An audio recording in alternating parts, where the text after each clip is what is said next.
Oh yeah, yeah, I'm fucking dumb. I tried to mute I tried to mute my mic and instead I clicked the button for it not to be seen. So of course that doesn't make sense.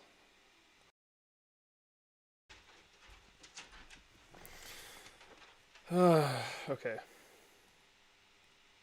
What is up? So, what the fuck is that in my I need to put this. Oh man. Just oh, what I have been dealing with today. So, I tried to. So, if you weren't here last night, I said I was going to do a fun stream, just a casual stream of Katamari Damacy because it was on sale and I always wanted to play that game. And sorry. I always wanted to play that game since I was young. I've only played bits and pieces of it. And I found out after I'd already bought it um, that it is only for Windows and Nintendo Switch. So I had to refund it because I can't stream on Boot Camp, or I'm just assuming it wouldn't work. I really don't want to try. I'm already having enough problems with Mac. But anyway, so I figured that out this morning, and I was like, well, I'll just play another game. And I forgot that this capture card is pretty ass, and it just kept cutting out. And there was a lot of things I wanted to fix with the stream. I wanted to look at the donations. I wanted to look at, or like why it's cutting me off. I wanted to look at why my capture card sucks so much. Which probably is just because it's a Mac, and not only is it a Mac, it only has lightning ports, which means I need adapters for everything. Wow. I I mean, it's the only thing I got, so I shouldn't be too angry, but Streamlabs, there are so many things wrong. Oh, that's the wrong side. No, wait, what? Hold on. Oh, I see. So when I crop, you also, fucking move my whole thing. There are so many things wrong with this app, and it's very, very frustrating. And you can't get support anymore because they cut their, they just turned off their forums. This is intensely aggravating. It's not how shit like this should work. Anyway, I'm sorry if I'm very frustrated. It's been a pretty awful day.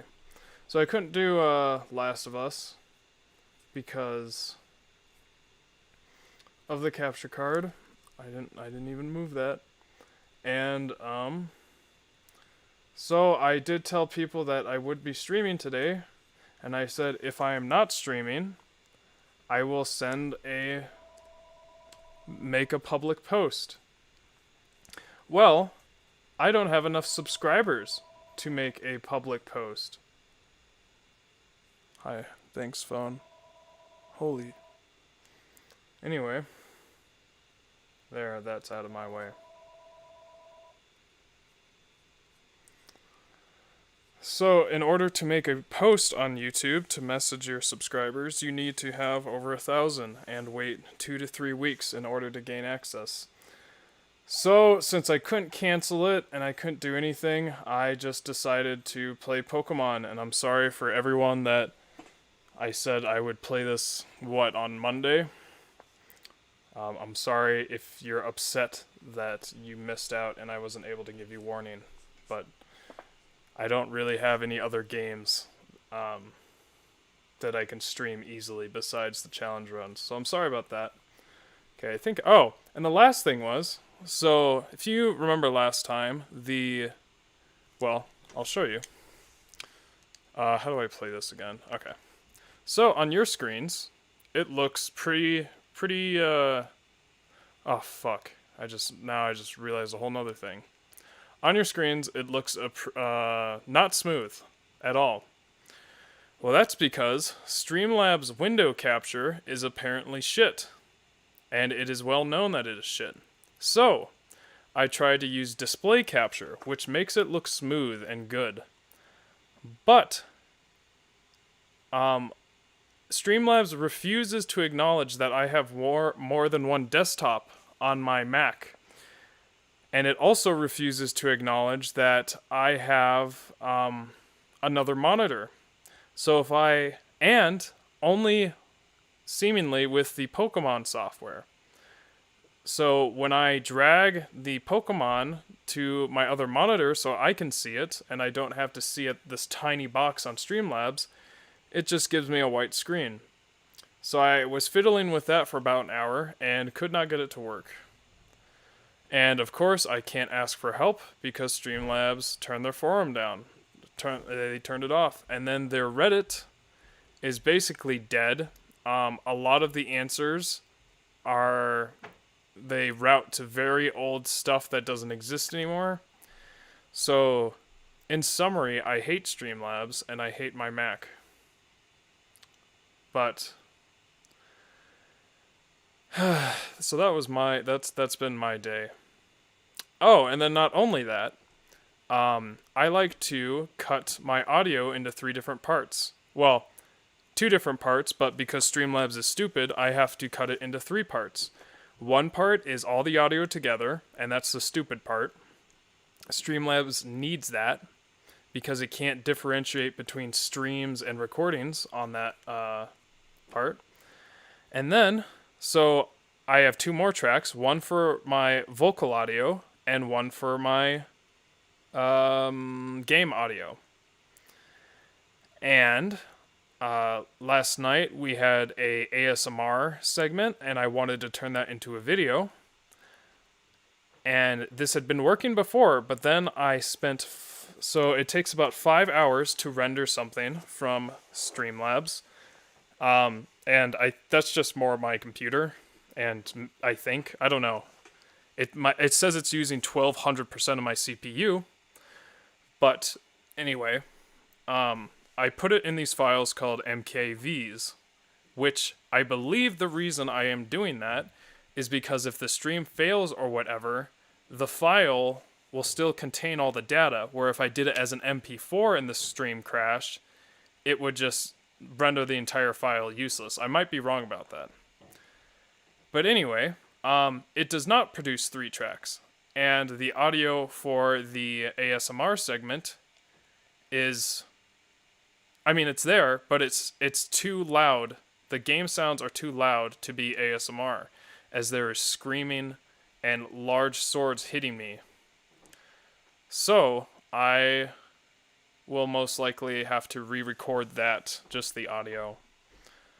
But many, many frustrating things. So, I apologize if I'm in a bad mood. But, let me get the music going. I'm going to stream Pokemon. And we have... I did this actually in the 5 minutes before I turned the stream on. I had to reset my computer, go to my Windows boot camp, and Pokehex hack this game. So I now have a Pidgey that is level 1 and not level 11. So we get to add Emma to our team, finally. And... oh. I also went in and named all the Pokemon. And you will notice that I changed one of the names, and I'm honestly not sure why I didn't do this before. But, Geodude is now Bilboa, per Brad's request. He was Balboa, but then I was like, well, why not just name him Bilboa? So we got Vilehand, the Beedrill, Impossibro, the Totodile, Authority, the Rattata, Bilboa, the Graveler. That sprite is actually very nice. I like the Graveler sprite. And Splash the Hoppet, and Emma the Pidgey.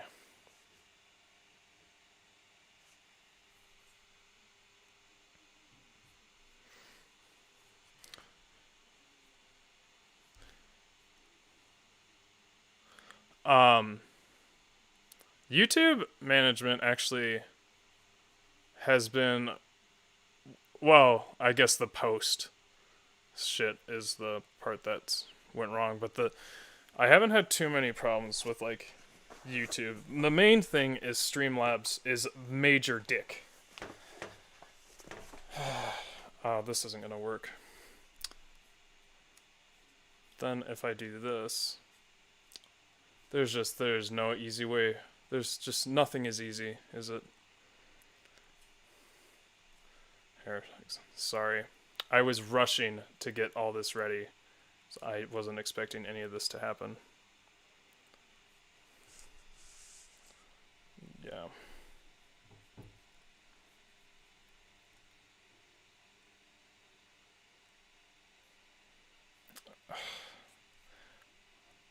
You're playing Neo. I could have put that game on, but I don't want to play it. Okay, we're finally ready. Let me know if my audio is too loud. Yeah, that should be good.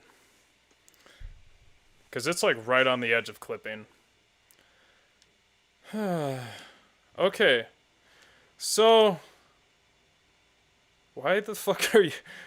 Why is it dead? Anyway,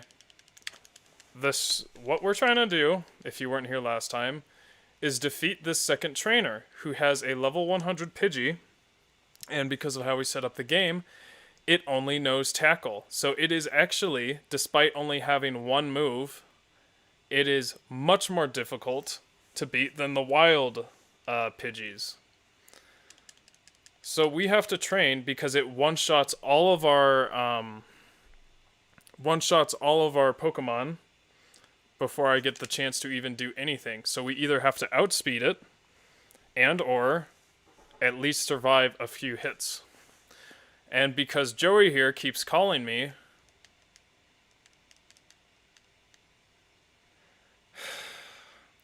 he was calling me, and now he's being a little bitch and won't battle me.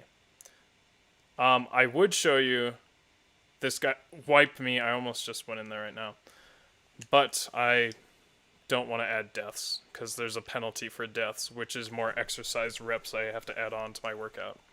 So the strategy right now is to survive the first hit of a Caterpie, hopefully land a Poison Sting, hopefully poison the Caterpie, which is a 30% chance, and then basically wait it out and pray that I don't get killed before it dies. And our Graveler can actually survive a hit from it and can do some actual damage, but it still can't take them on alone. And so the only Pokemon that we can defeat so far are Caterpies and Hoppips. And with Hoppips, I can throw in my Hoppip, which it is immune to 2 of its moves, I believe. Maybe it's just 1.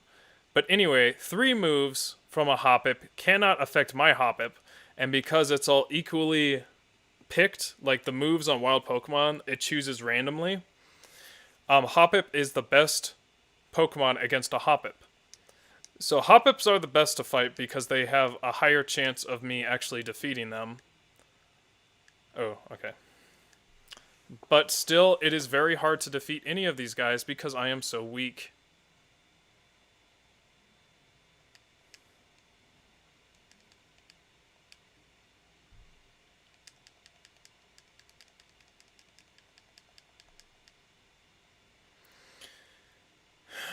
Anyway, that's my life. And that's my strat.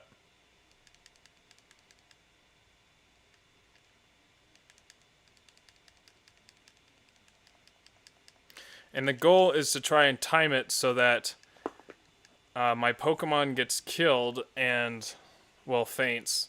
And the Pokemon I want to throw in, I throw in last and they survive. So I kind of want to get Emma up, but Graveler can take these guys on. Oh, wow, Graveler might be able to actually take them on now. I don't remember him being that strong boy before. Let's check that.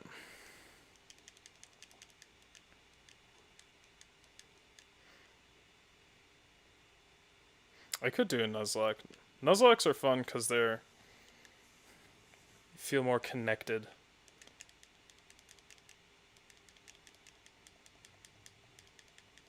Oh, maybe not. Maybe I can't defeat this. But soon.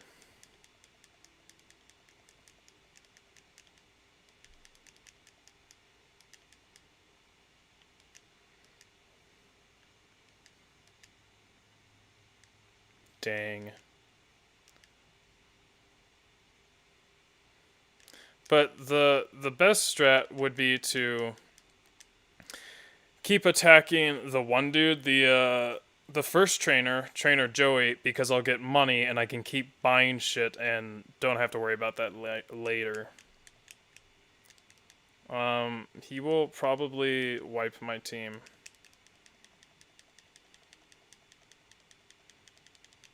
Okay, this is good.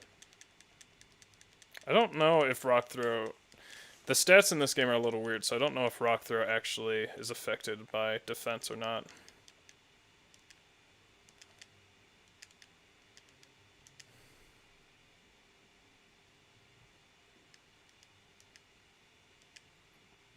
Well, we'll never find out.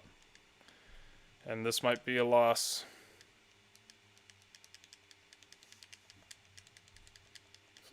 Please let me go. Okay, cool. Yeah. So, hopefully I can stream Minecraft on Saturday, but because of all those issues I just talked about with the display capture versus the window capture, who the fuck knows? And it's not like I can get any help on it because Streamlabs their help department is a piece of shit. So I'm sorry that I have to work. I can't deliver the best, highest quality streams, but at least the Code Vein streams are good enough because the audio doesn't too much matter, and that's going straight through my PS4.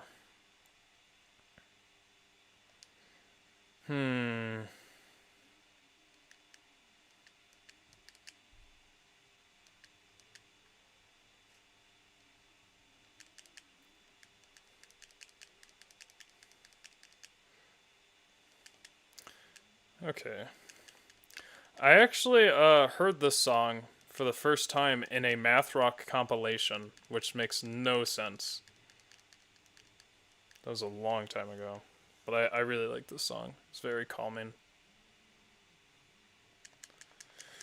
So how's everyone doing? Anyone have a crazy interesting story that happened to them? Or is everyone still mostly stuck in quarantine?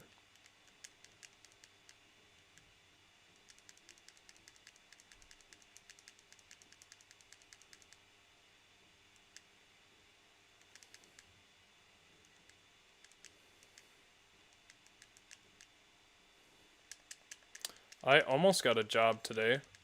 $16 an hour doing data entry. But I replied to the email too late. I was waking up and I replied to it an hour late and they're like, nope, someone else already got the job. And I'm like, that's big, sad. And it was remote too, so I would have worked from home. It'd only be temporary, but that would have been super good.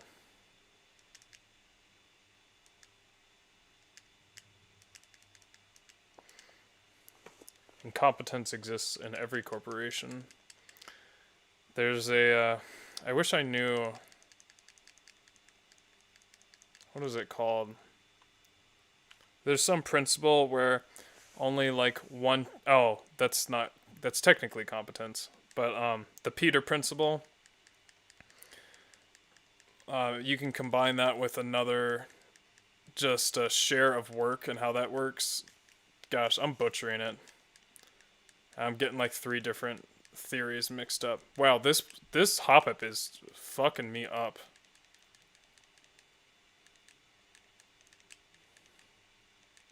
Wow, Beedrill with 1 life. I'm just gonna stop saying what I was gonna say because I forgot all of it.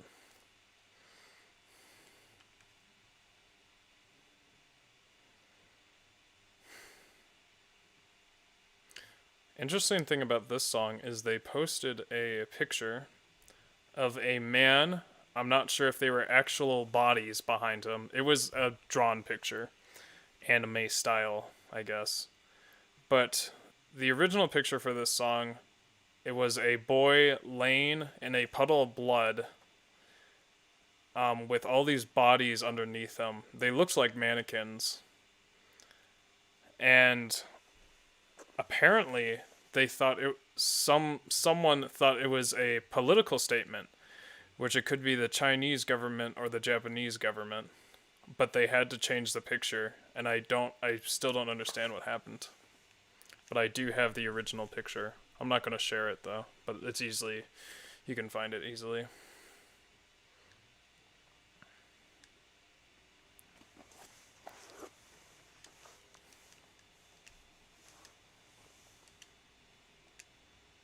Anyway, fun facts with Andy.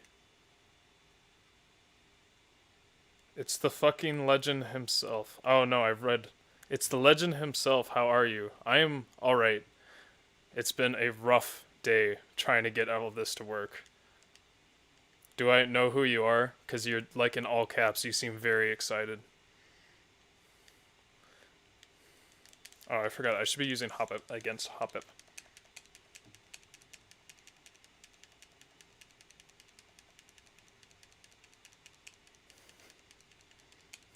Thanks. I don't want this Hoppip to... It's already too late. Whatever. Please kill me. Yes, thank you. Sweet relief. Thanks, Funky Monkey 090. Your compliments have been received into my brain. I actually might want to learn Harden. Is there a difference between Harden and Defense Curl? Stop simping. You know all those things with, is his name Crunk? Or who's the guy from Emperor's New Groove or whatever that movie's called? I can't do his voice.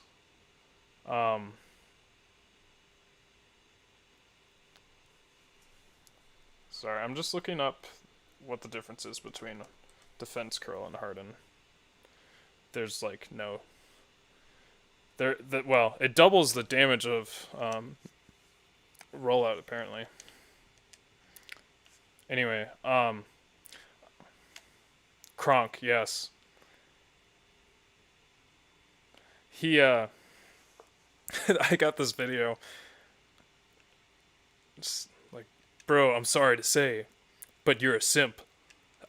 I gotta report this to Cusco. I wish I could do his voice. Hey, no, not even close. That's something that sucks. I feel like a lot of streamers have good impressions and shit, and I can't do anything. I can only do this voice and... Oh, that's fucking bullshit. That voice.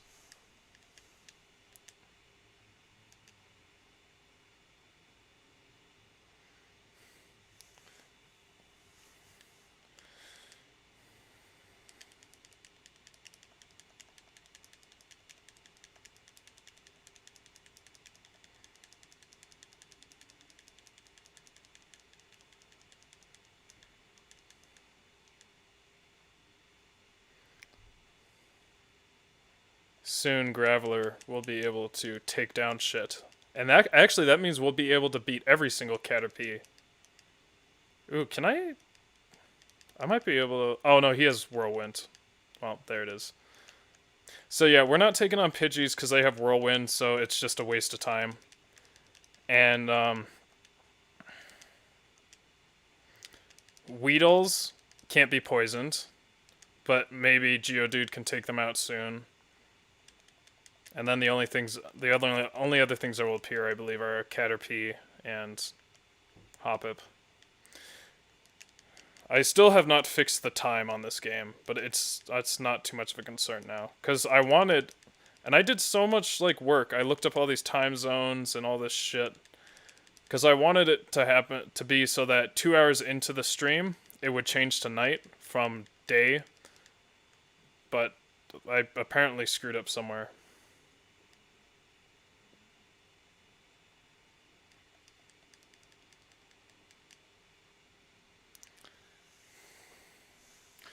You sound like this one YouTuber I watch who does video game challenge videos. You mean like, man. Hello and welcome to VG Myths. No, I need to make my voice higher. I can't get up to her level. Her level of production. Did I poison that bitch? Yes, I did. Hello and welcome to VG Myths. Not even close. Yeah, I just can't modify my voice very well. And I can't do the Mitten Squad because I'm already talking at like the bottom of my register.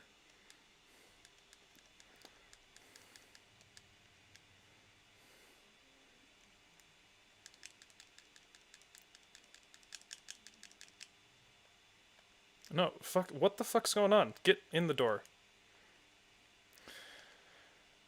So I'll try and figure out. I have very low hopes on trying to make the game smoother stream-wise. It's just so unfortunate that Streamlabs is a big ass. Just wait for them to boot me off the platform. It's so frustrating. And I'm sure it's because I have a Mac. And they're like, nope, fuck you, we don't care. I'll raise my camera. There I am.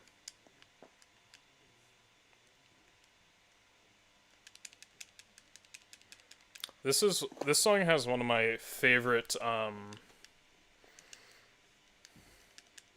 like, gosh, I don't, there's a more specific word, but like tempo changes and smooth like mood changes. It's one of my favorite. I show it to people as a example of good transitioning.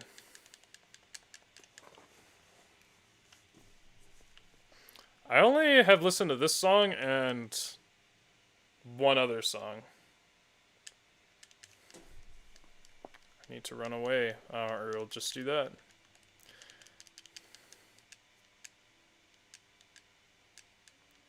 Please fuck off. So I believe I was stupid and have gone past my ability, or gone past the date at which I could return this capture card. So now I think I'm just stuck with it. But I'm not even positive having another capture card would help. Just because Apple is like, Herder, yeah, it's a good idea to put USB-C on every port and nothing else. So that you have to buy a million dongles to get their dingle to work. I'm just...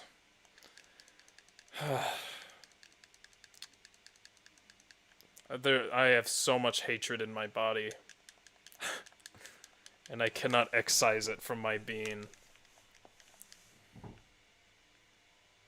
If only it was anger and not just cold hatred. Please don't do that.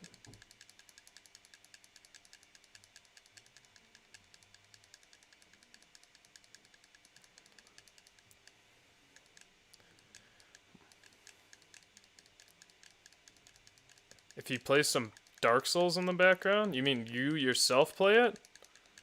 I mean, you can do what you want. I don't understand.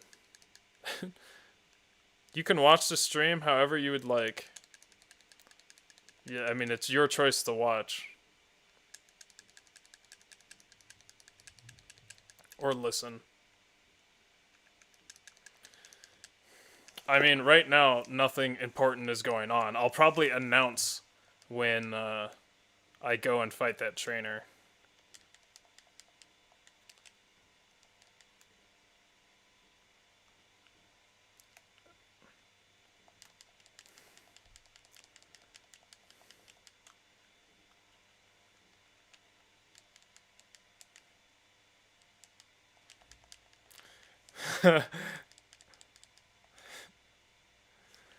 Now do all Gwyn run one controller?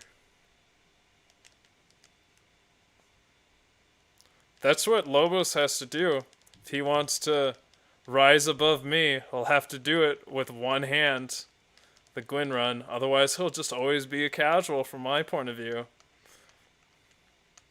I should go through his runs and like try to see which ones I would actually consider to be harder than the Gwyn run. He's done so many runs. He's had to have done ones that are more difficult. And well, some parts of that run I could have made way. Well, no, I was pretty patient.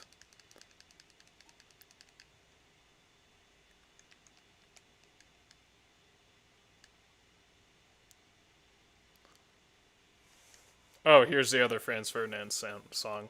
I have heard only. Well, I feel like I checked them out and I didn't like the rest of their songs, but I did like these two songs.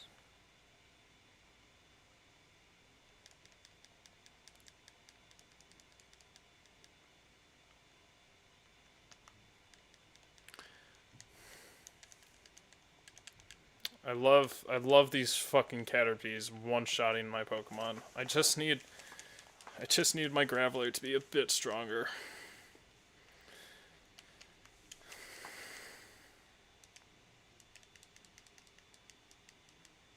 Dude, fuck off.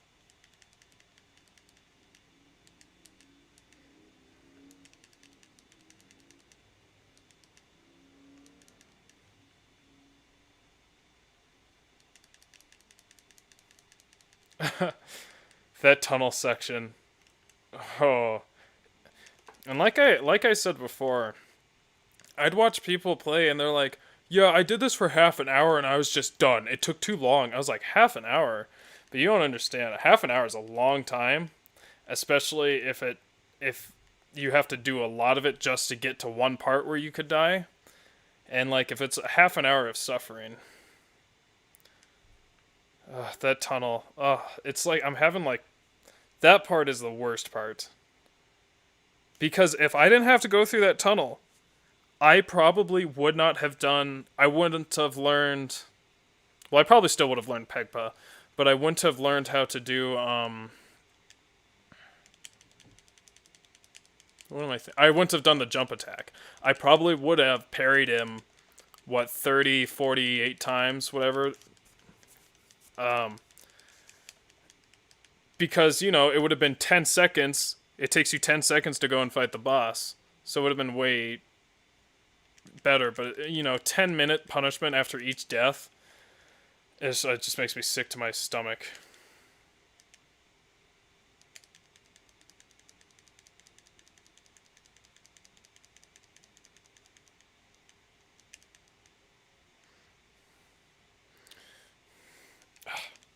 Sorry if I, like, keep moving a lot. I really hurt, like, my shoulder blade today.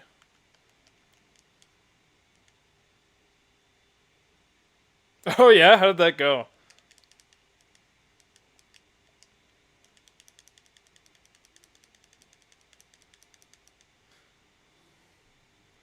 Did you get a perfect, like a perfect Pegpa? Or did you have to roll a couple times? Because it does have, like, around a 5% chance of failing. Oh, no, that's not what I wanted to do, but alright. Buy Graveler. Yeah, and I did buy a Castus or Castus or whatever it's called. I was like, just in case I ever want to actually do Pegpa, but... Yeah, Pegpa's so crazy. And you really have to do the inputs super fast, because I, at one point, thought Pegpa wasn't real, and I just found out I wasn't doing the inputs fast enough, because I had to go, some of that footage is re-recorded, and I had to go back and, like, do some of it, and when I went back and did it, excuse me, I was like, oh shit, it's not working, is this whole, like, part of the video just fake? But no, I just wasn't good enough, and I really had to go fast. But I mean, you get to the point where you get so fast at the parries, like you do it on the first frame of the window, that it looks like you're glitching the game because it stops all the animations, And it looks ridiculous, and when you get to that point, it feels really good.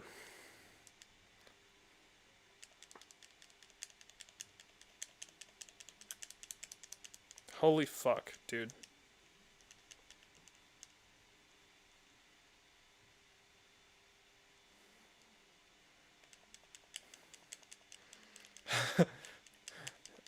Well, you know, one guy did do Dark Souls 1 all on voice recognition.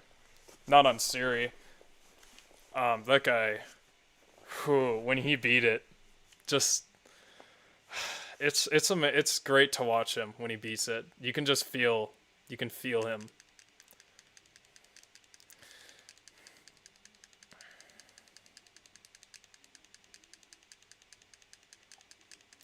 I just wish voice control was better.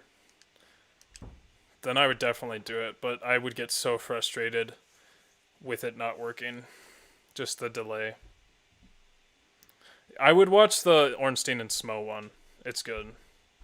And he does like a lot of stuff. He did it like on the DK bongo drums or whatever. He's done it on like with a bunch of stuff. I don't know who it is, but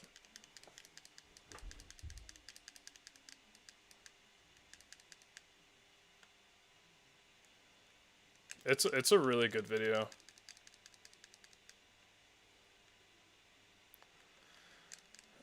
I'm just remembering it right now, and I can feel his like relief in his body. In mine. I can feel his body in mine. Please let me out of this hell.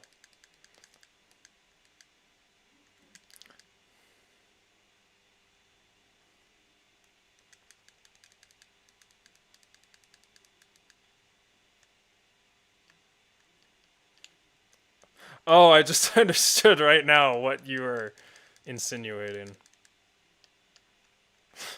Great.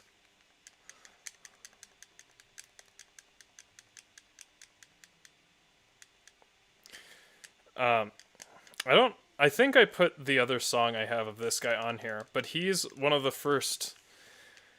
Fuck, I forgot what they call him. But he added words to jazz songs that don't originally have words. And he does this one song called Freedom Jazz Dance, which is one of my favorite tunes. But it's a very kind of weird tune. It's got a very weird melody. And he just forces words into it, and it's really fucking funny.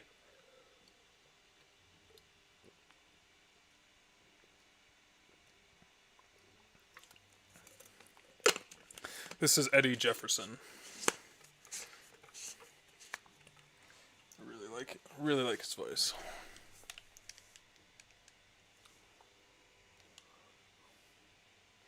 I just noticed these pixels are not like pure pixels on my screen, and I do not know why that is happening. Like the colors are blending in with each other. I don't know the word for it, but that has made many things difficult. Because if I had like the pure maps of the pixels, when I put it into my video editor, I can easily chroma key a lot of stuff out. But if it blends, it makes it a lot harder, and I'm not sure why that happens. I feel like it's when I port it over to my video software, it kind of distorts the image. But anyway, this is the song I was talking about.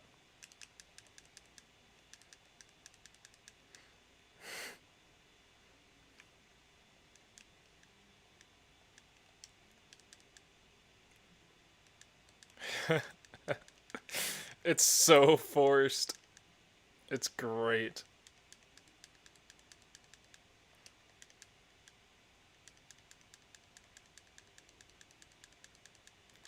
I forgot, what does the Covenant of Champions do?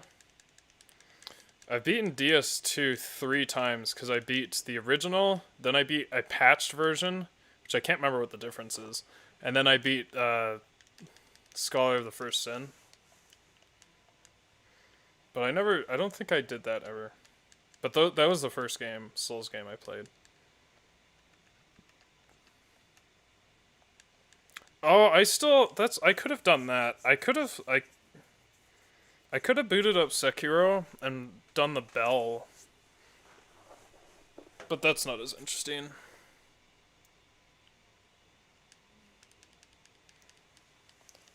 Oh, I need a new chair. Gosh.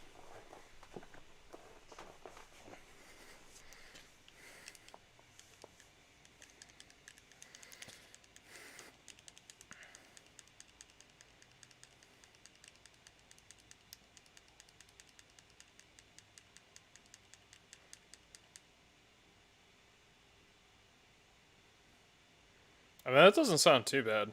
I never summon anyway. Um, and the rest just kind of sounds like new game. And the last thing, enemies stop permanently despawning. I mean, that's just makes it into a normal Souls game.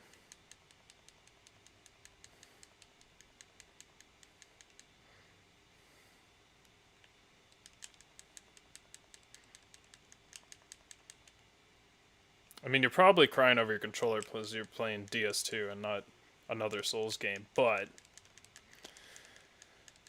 I'll probably have to go back to DS2 to do more all boss runs because I'm sure the people would want that. But I definitely want to do all the boss runs for Dark Souls 1, or at least if other people start doing them, I'd like to, finish. I didn't like it that much. I didn't like it that much. I don't really like the atmosphere either. It just kind of feels weird to me.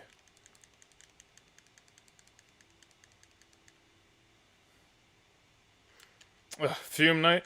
Fume Knight, I think, is one of the most difficult bosses in all of the games I've played. But then again, I fought it, before I got good.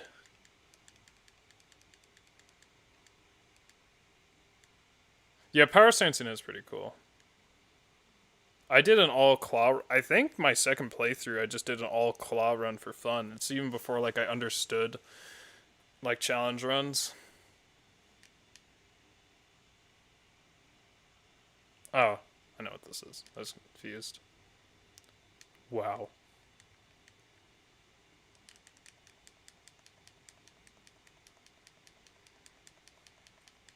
You can also do that kick where you just fucking launch yourself and kick with that one item. I can't remember what it is. That's always fun. No, Fume Knight's really fun.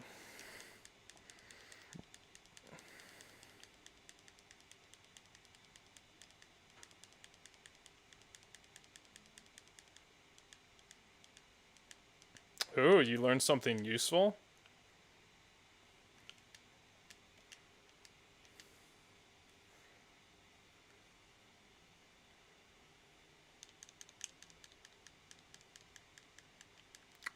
Man, I don't think I've ever listened to this song with headphones, and I'm not digging how it's panned. Panning gets to me real quickly.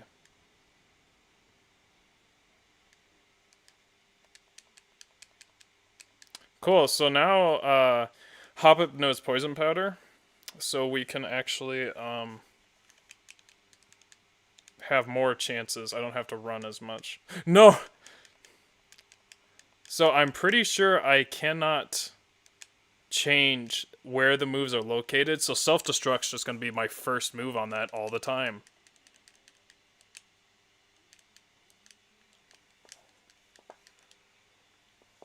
Oh no, this isn't looking good. Well,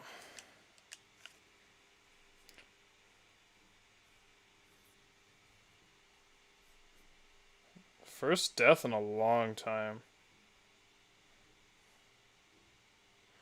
I don't think you can.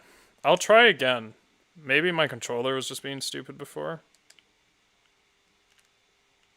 The answer is no. Look, I can't even... I can't even, like, mouse over the moves.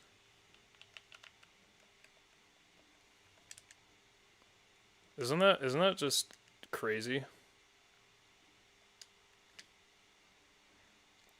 Oh, maybe in battle. I'll try that. Um, oh, that's why I couldn't find this.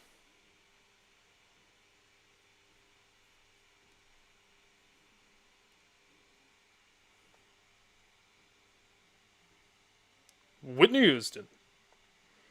This guy's an amazing trumpet player. Um, that's what I'm looking for. 89. Okay.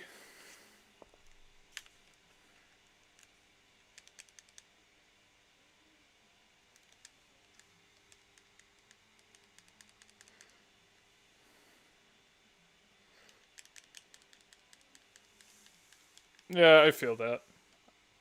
DS1 is getting boring. That's why you gotta do shit like I do and mod it. Like doing randomized runs are actually pretty great. It just makes it feel like a whole new game. Other than that, I haven't found any mods that look interesting enough. Like Daughters of Ash and then some of the other ones, I'm like, that's just Scorched Contract. I'm like, that's just kind of seems like Dark Souls with more rules. Oops, that's not what I should have done.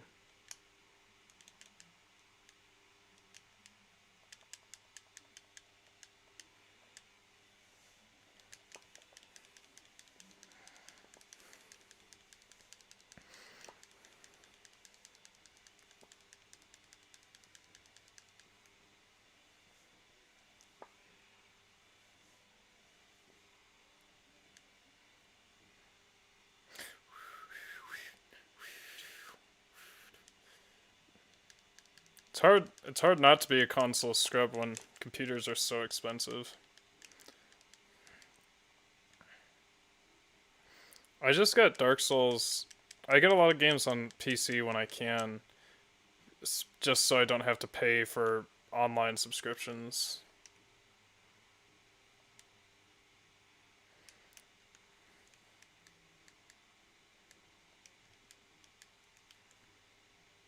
I'm gonna make a save state. Please let me click on the game. Thank you.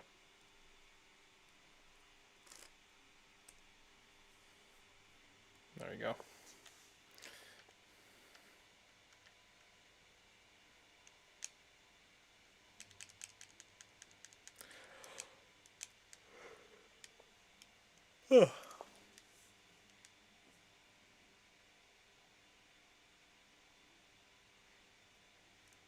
I always play with the controller when I can, but I mean, unless it's like a game that's meant for keyboard. I don't know. Dark Souls kind of ruined games for me. It's hard for me to like any games that aren't Soulsborns anymore. Wow.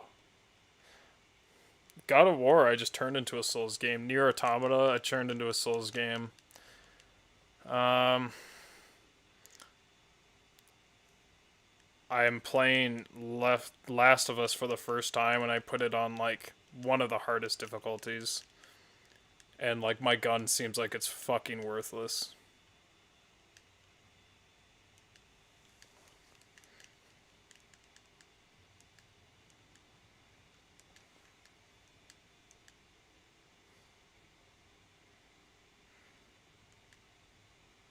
I just don't think there's been that many good games out recently.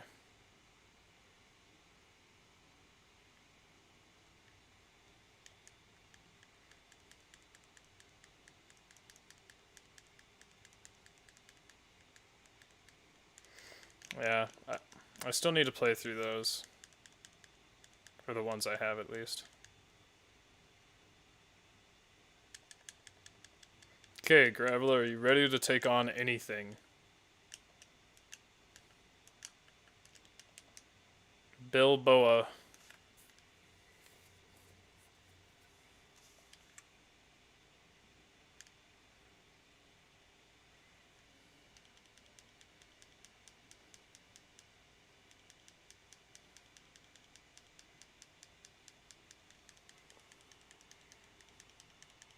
Oh, it looks like he can.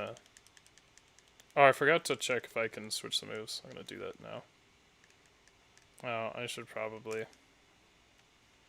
Oh, I can. Good. Did it work though? There we go. Nice. Let me out, let me out, let me out, let me out, let me out, let me out, let me out, let me out, let me out, let me out, let me out, let me out. Let me out. Let me out. This is not a joke. I'm screaming for help. I'm begging for help. This is not a joke.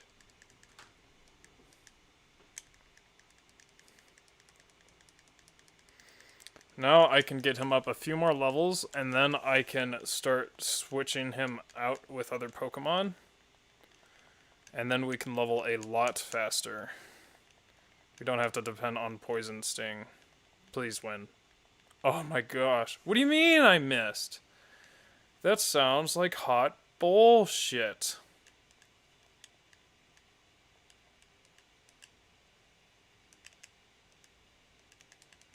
Wow.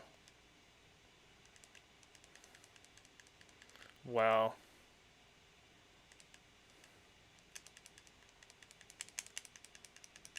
Wow. Please kill him.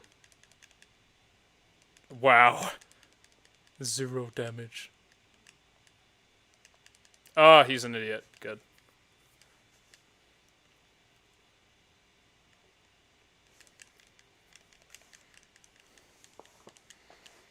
I just want to play GameCube games again, but I need challenge runs. But they've all been done because everyone loves GameCube games. Holy shit, that was not effective, and it did so much damage to me. Talk to me, trombone. Speak to me in my left ear. Man, I don't even do any damage to him with Rock Throw.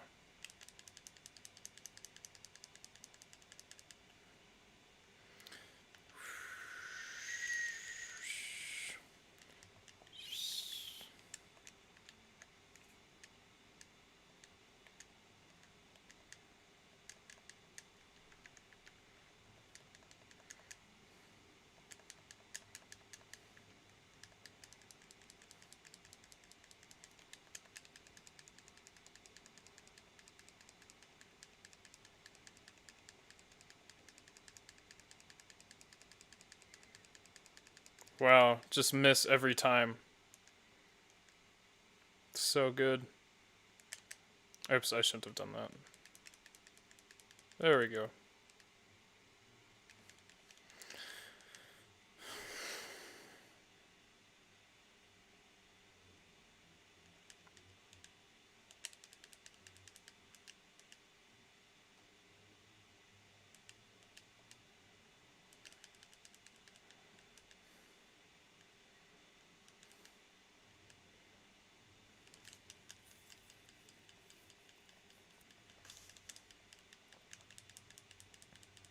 Damn.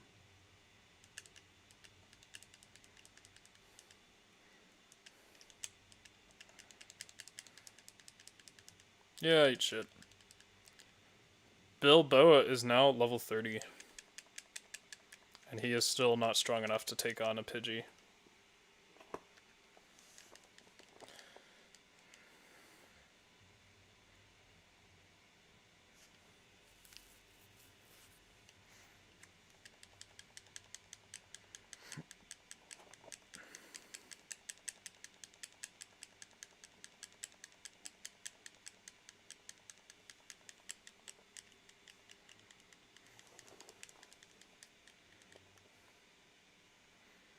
I can't wait for Saturday. I really want to play Minecraft.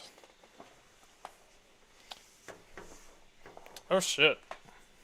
Do I need an external keyboard for that? Oh, I gotta fucking figure that out. I don't want to be hunched over like this.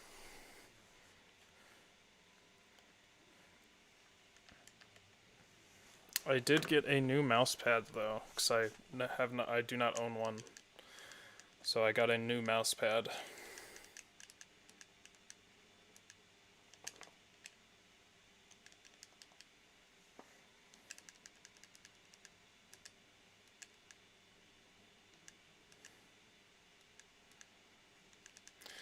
I just don't know if I want to play it on a controller, though. I feel like I need full skill. But I guess all of my skills taken away since I can't jump or anything. Because, you know, you can, like, do a lot of precise sprint jumping and shit to go, like, super fast or, like, jump and get a critical, all that shit. But I guess I can't do any of that, so maybe it just won't matter. Maybe I'll add that and on a controller.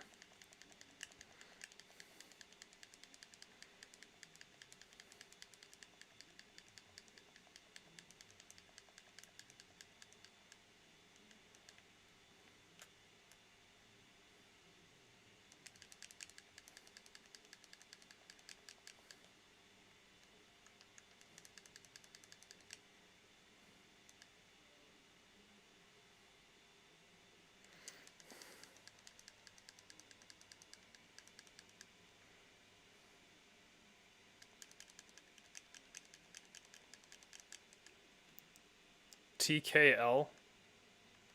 I might just play it with a controller so I can just sit back.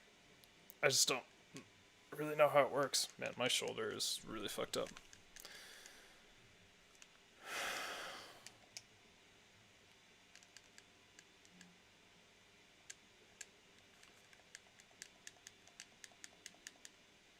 The fuck, this Caterpie is bulky.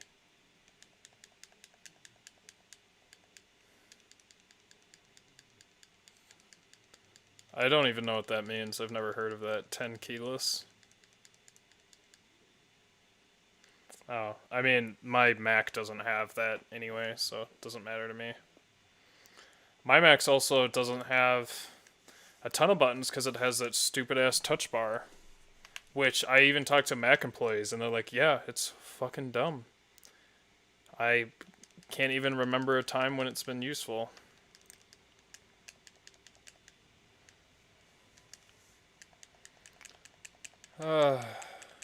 Yes.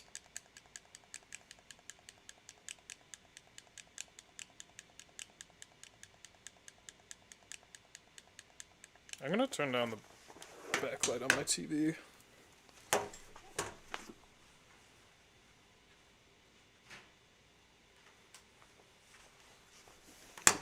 White screens are very bright.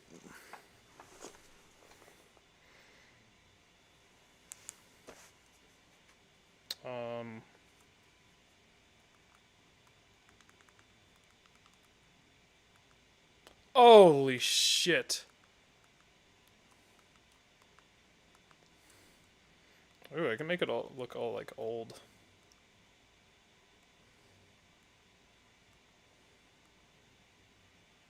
Why can I not control the backlight? This is big dumb.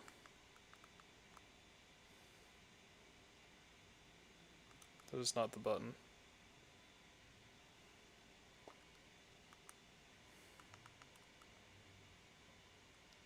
Oh, that hurts my eyes.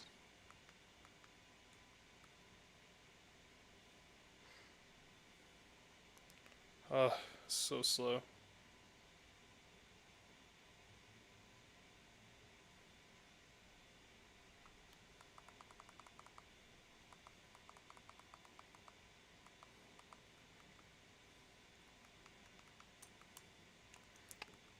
I mean, I don't really need one. I'm pretty sure I have a wireless keyboard somewhere, but I think I'm just so I can sit back more and not hunch over, because this chair is not adjustable, and this desk is not very fitting. Oh, that's much better.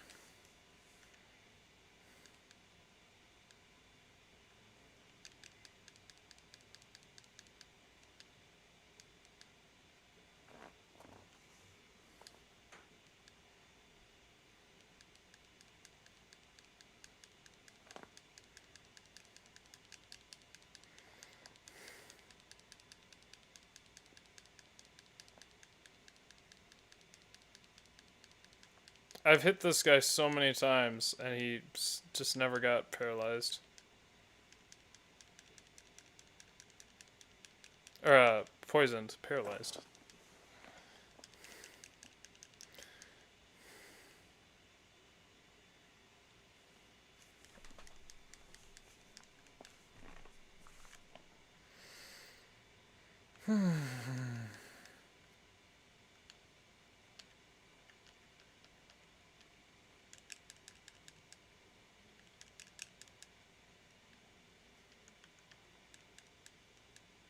Man, I kind of hate this tune.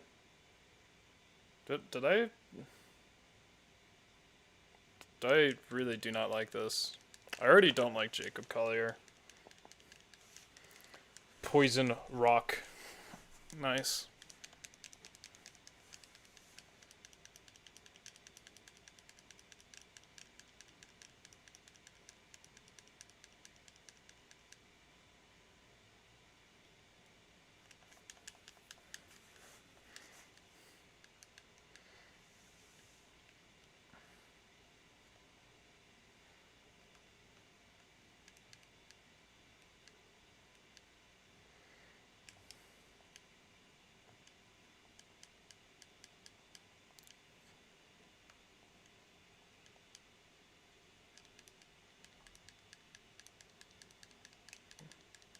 Yeah, I need to get rid of this song. I'm not a fan. I don't know why this is on here.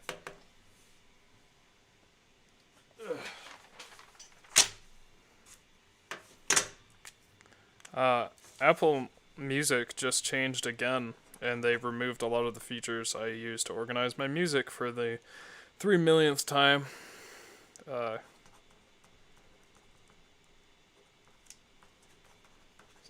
Just makes nothing's easy. Nothing's ever easy.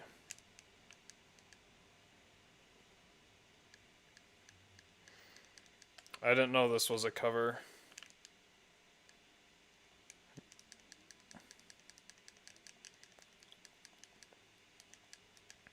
Who's the original author of this piece?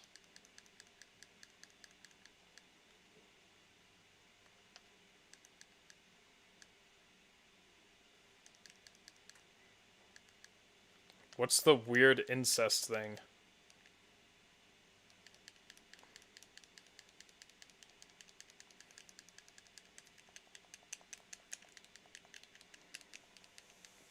Oh.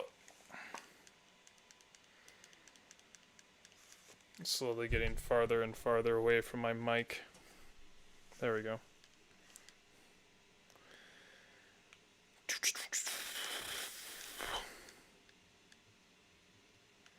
Nice.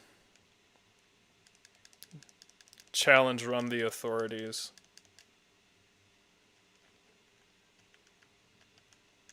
I don't approve of incest, by the way. That wasn't clear, that was a joke. I gotta say that now, because they are removing more and more people from YouTube every day. And I don't want to get kicked off for stupid shit like that. At least it's not Stan Kenton, who had that relationship with his daughter. That is all weird. There's so many jazz artists that are very strong, or strange.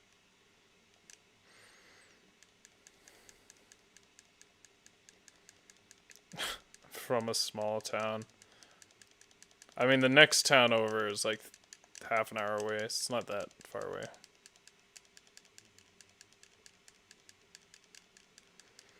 Oh, trust me, no one here is.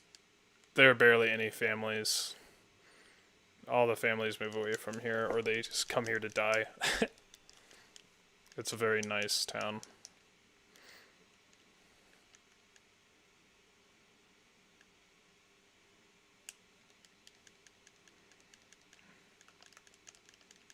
I don't know if I ever seriously watched PewDiePie. I know after a lot of the allegations, I watched some of this stuff and was like, he seems like a nice guy.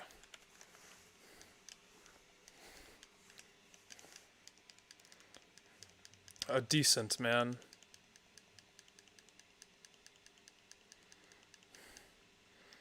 Yeah, oh no, that's social media. I just heard like this new site come out, like Parlay, I think it's called. And a lot of people are moving there from Facebook because Facebook just had a huge thing from Project Veritas, a huge leak. Like one of their heads of HR's like racist or something. I didn't watch the video, I only read the headlines. But people are going to Parlay now. We'll just see what happens, because Google can just rip them apart, because Google owns everything. And then the only competitor to YouTube is BitChute, I think. And I went on there, and of course it's where all the degenerates go there first. And, you know, one of the great things about censorship on YouTube is that, you know, you don't have to see the degenerates. But, you know, if you can't see it's like, where's the line, you know? Who's a degenerate? But BitChute, I went there. I mean, that was like 2 years ago, and it seemed like, wow, there's a lot of racists here and shit. It sucks that just all the stupid people take over a site. Or not take over, but they'll head there first because they're the most likely to get banned, while all the other people banned for like random bullshit. They have to put up with that. So it's almost like you need a gigantic movement at once.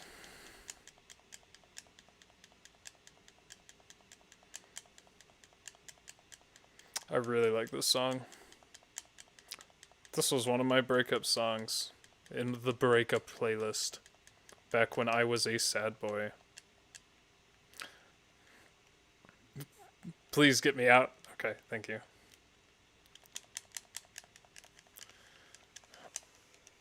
I will probably get up a few more levels with Graveler and then start. Well, let's see. He getting pretty strong, boy. I don't even know who to level up. Really, all I need to do. Oh, finally. Okay, I'll fucking come. Beat your ass, Joey. He'll probably actually beat me many times.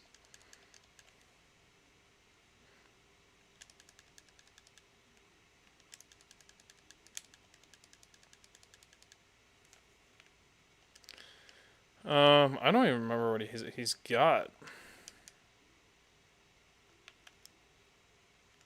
Yo, what up? I've been waiting. Oh, that's right. He's got a Rattata.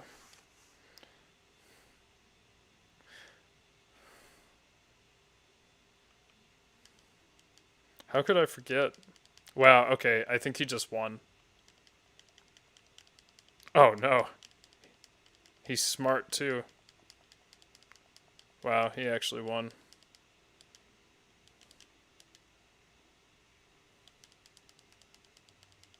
Yeah, there's nothing I can do.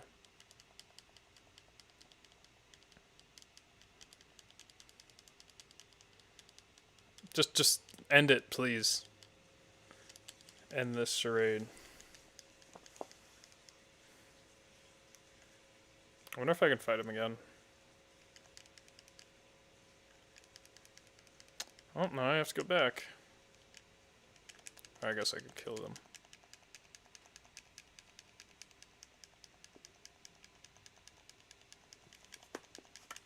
This Caterpie has very low defense.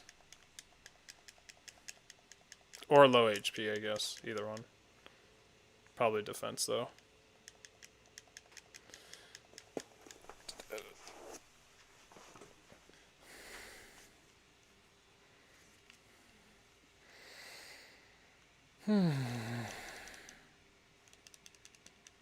Thank you.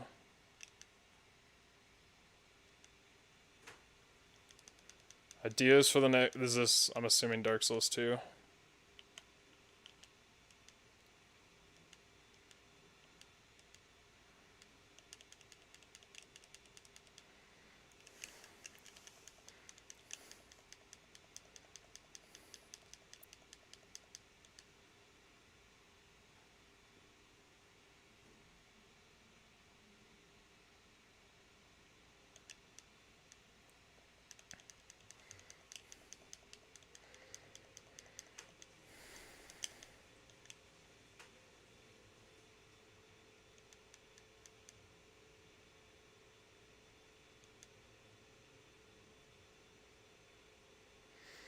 The Pyromancy Miracle Sorcery sounds like the one that's going to be the most fun.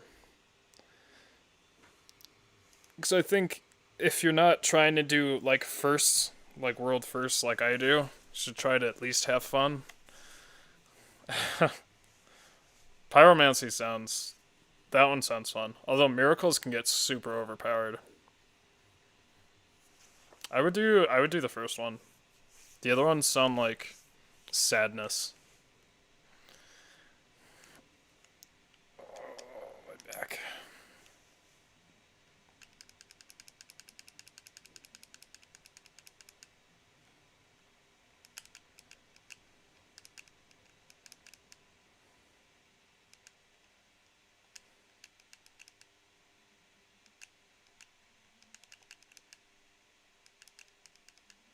There we go. Emma could get some levels.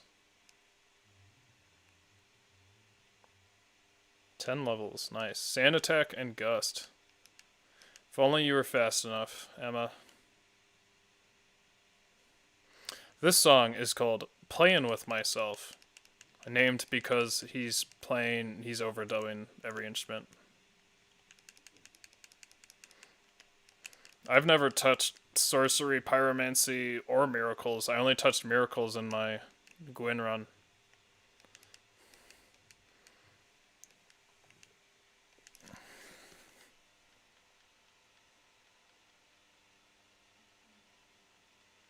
How do you poison a rock?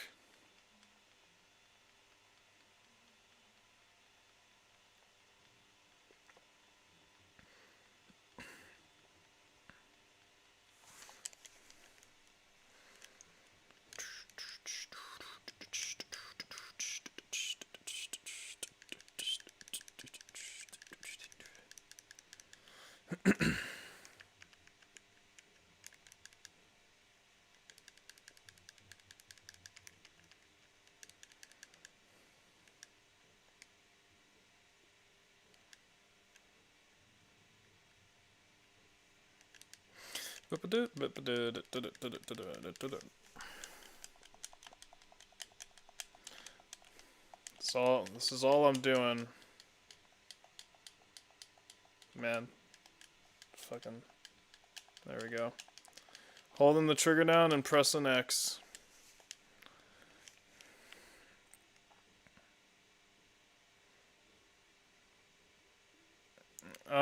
Should I get rid of magnitude for rollout? Or maybe I should just get rid of self-destruct. Yeah, let's get rid of self-destruct, because I can get explosion later anyway. If I really need it.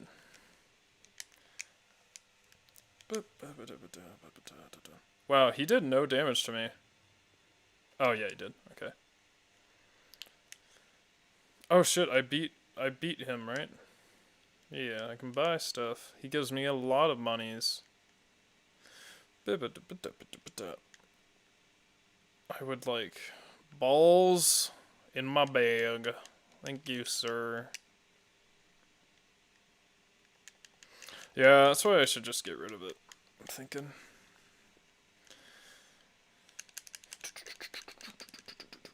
$20 hours almost in game time. And it has been 6 hours in real life. Total.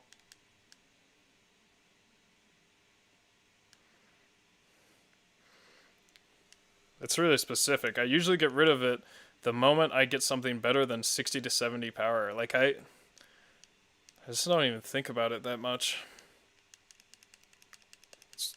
That's why these runs might be way harder than they need to be.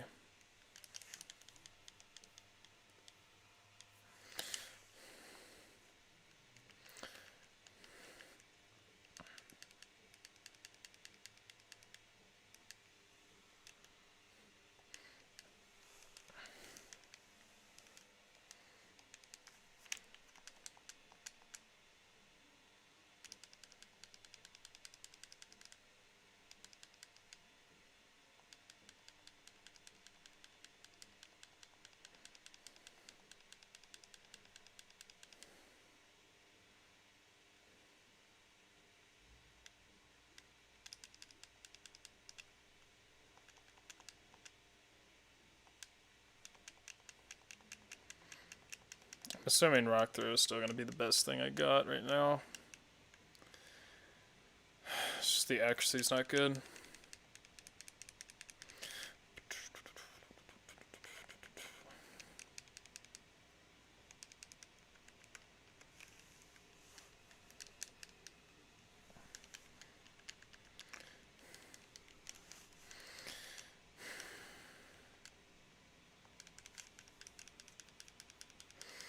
If I can get Vile Hand just faster than Pidgey, that's all that matters.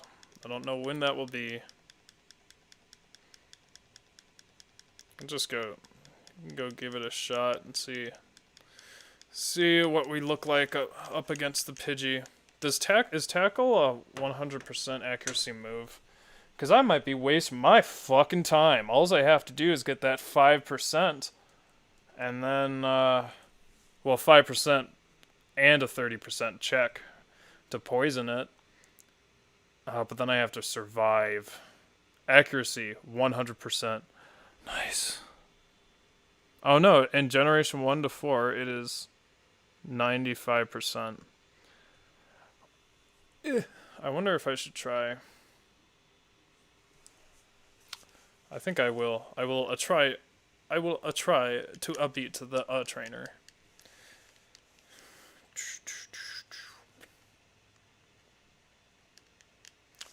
The name of this song, by the way, is Pussy Wiggle Stomp. In case you were wondering. It is in 7/8. And this saxophonist that's playing now, oh no, it's not him. It's the other saxophonist that comes and plays. I believe he is 17 and just graduated high school, and now he's touring the world with Don Ellis, or he was. I wish that were me.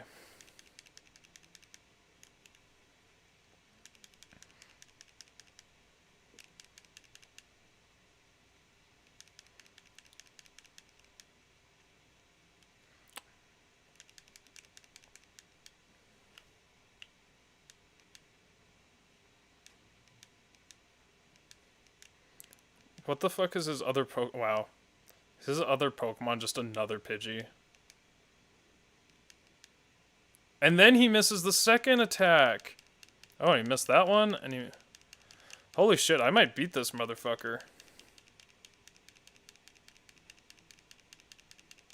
Oh, well, spoke too soon.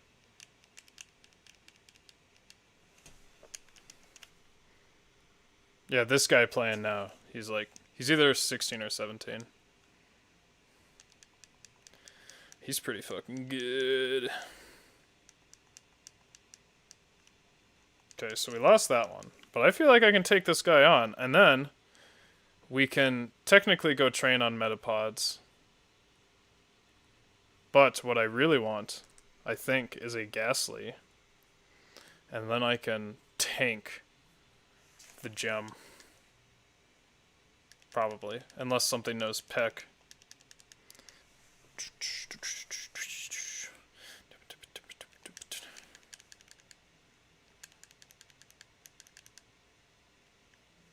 Oh, jeez, don't put me in there.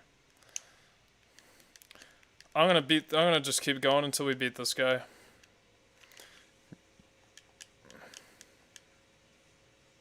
Maybe I should just start with Bilboa.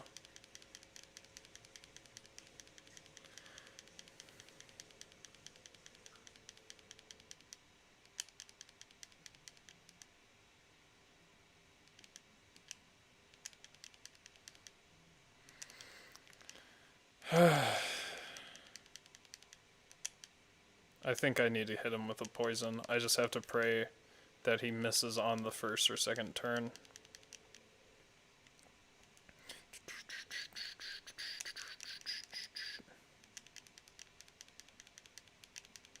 Get me out of this hell. Thank you.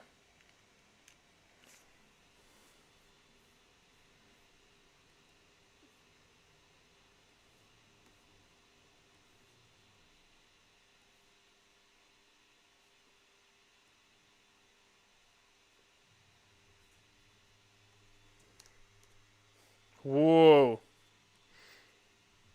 91, not 912. I thought the Looking Glass Knight was pretty hard. I struggled with him for a while, I remember.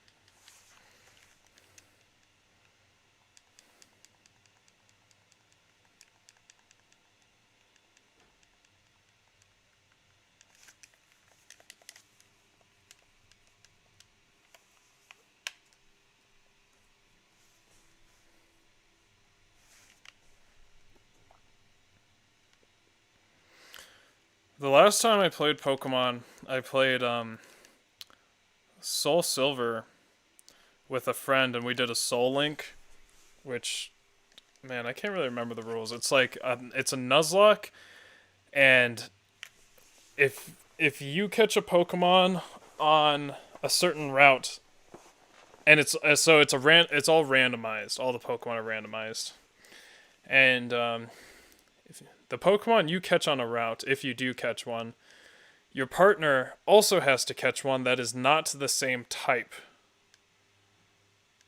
I believe that's... Oh, and then if one Pokemon dies on someone's team, then the corresponding soul also dies. So each thing is paired on the same route. So, like, if I caught an Entei on the first route, my friend caught a Suicune, and my Entei died, then his Suicune also will have died.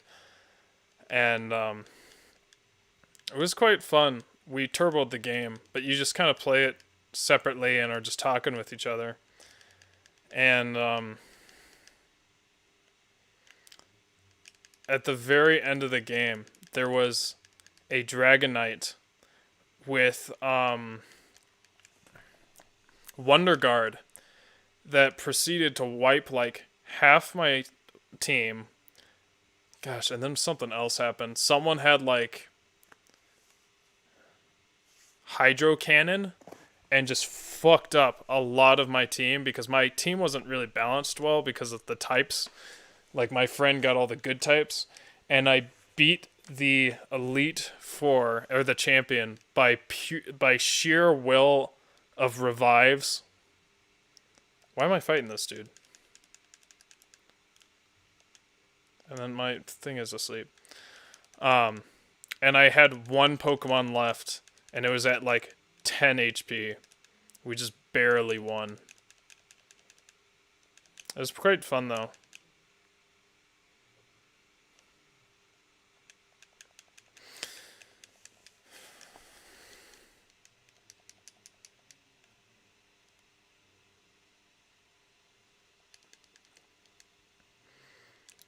And there's joy, like, every minute a kid comes back with half their Pokemon fainted in the, like, easiest town. And, she does that for 10 hours. What must be going through her mind? Like, who am I? I'm just torturing these Pokemon. And myself, but...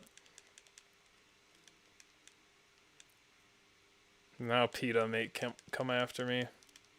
And that's how I get banned. Can I just, can I fucking get that, accuracy check, please?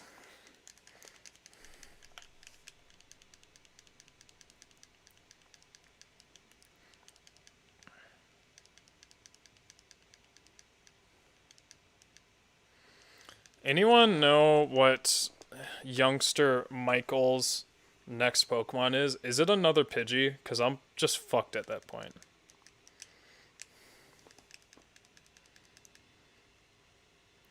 I should probably just give up for a while if his other Pokemon is just another Pidgey. Honestly, I should probably just give up now. Fuck. Nothing is ever easy. I mean, this game's easy, but this, I just... Everything is easy, and then I make it not easy. It's what's really going on.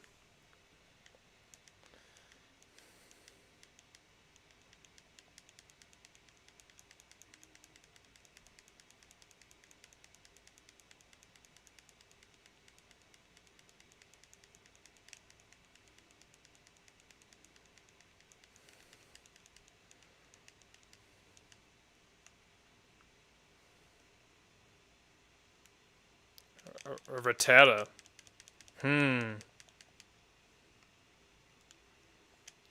That probably only knows Tackle or some shit. Oh no, it might know Tail Whip. Yes, it knows Tail Whip and Tackle. I already know. Based on Joey. I just don't know if it's worth... Ugh, I just don't want to level up anymore. It's taking so long.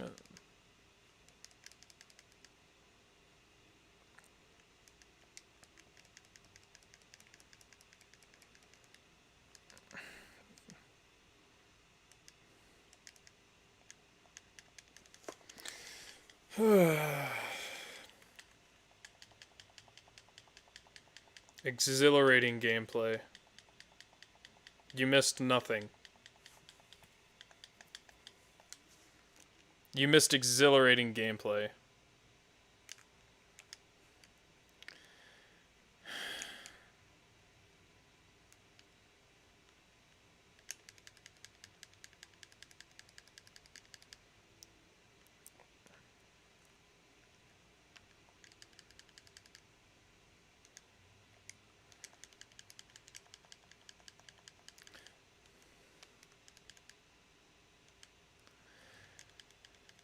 Maybe I should just...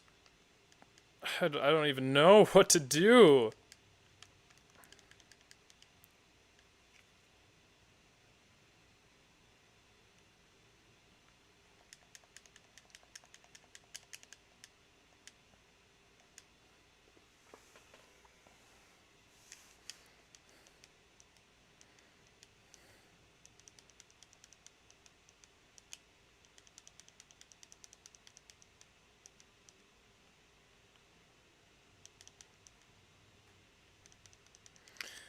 Can someone look up...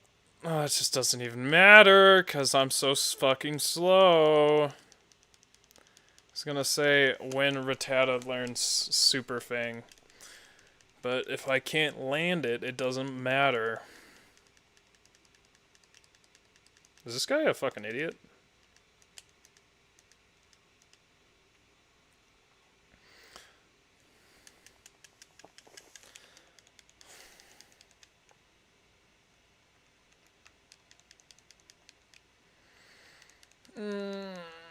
Just fucking... Man, I might...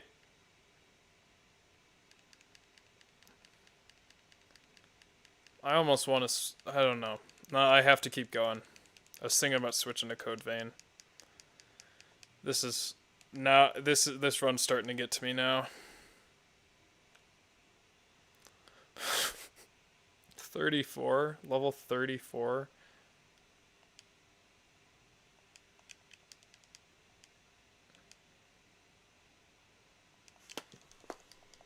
Ooh, woo, woo, woo. Ooh, woo, woo, woo.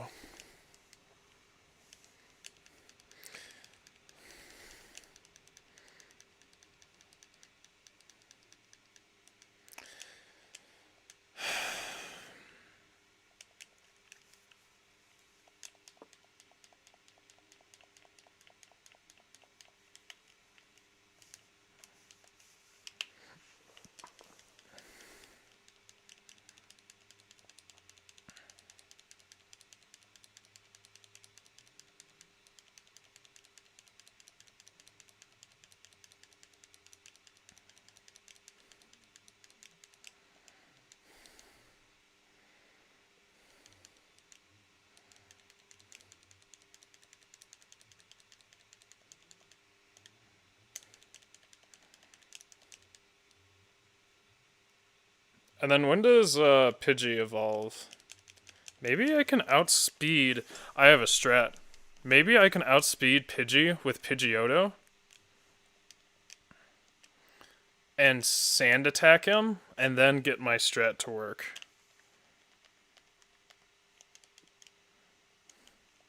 That's what I'm thinking.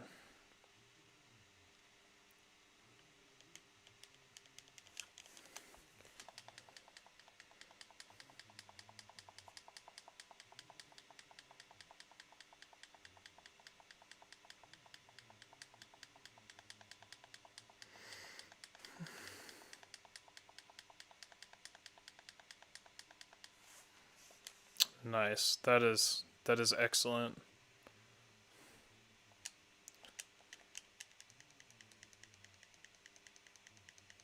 Please poison this motherfucker. Thank you.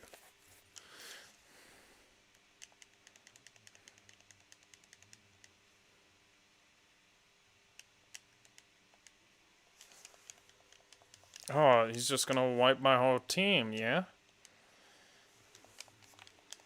Nope, on the Hobbit. I just need a couple more levels, and maybe I can outspeed Pidgey? Maybe. So it is the evolved form.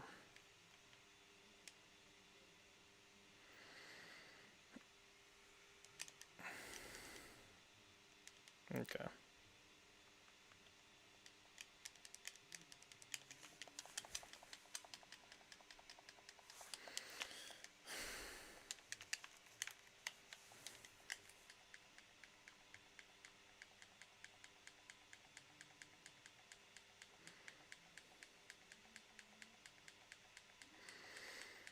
I wonder if there's any interesting topics I can think about. Because this is very uneventful.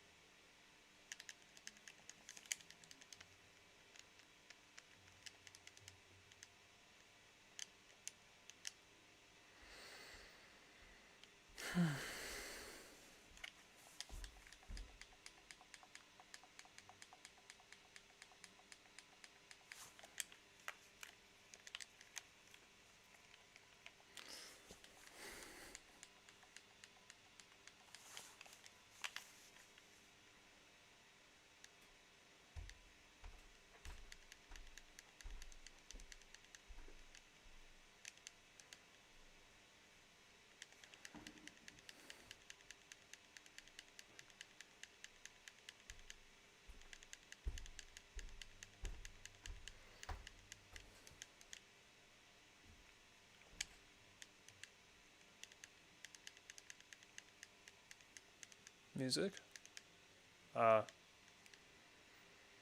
Oh! Anyone know about this YouTuber?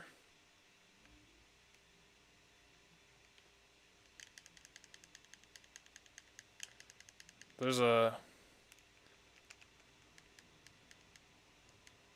If you guys watch Nightmind, or any spooky people, like, who else?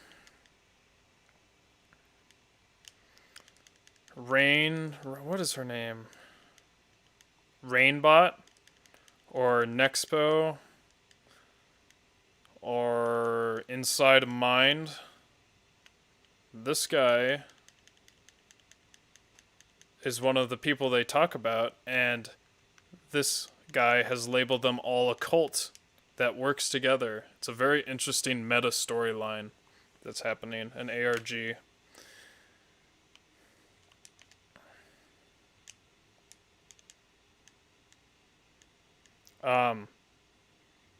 But I feel like there was a lot of tension lost to him because in the middle of the storyline, he basically becomes a Let's Play YouTuber, and it makes sense in the whole storyline, but he still had to do it, so he streamed in this character that's kind of dry and weird.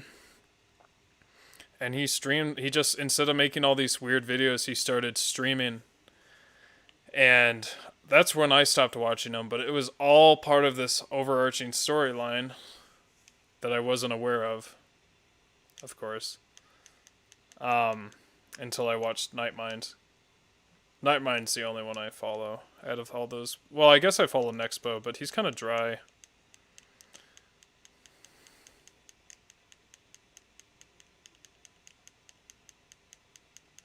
But he also makes basically the original conception of him was he's like an alien robot. I mean, I'm just trying to give a non-spoiler version from another planet that he wants to be YouTube's top.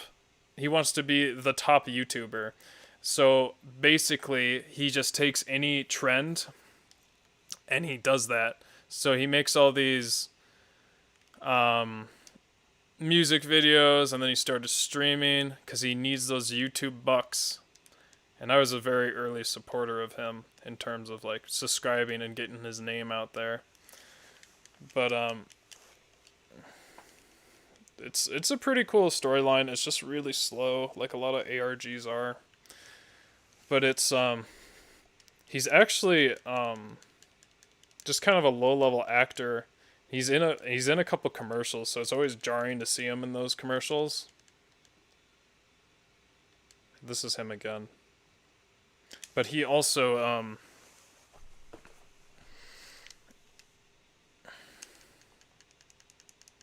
he also used to be like a comedy channel. And then he just devoted his entire artistic life to this, although he still does some commercials.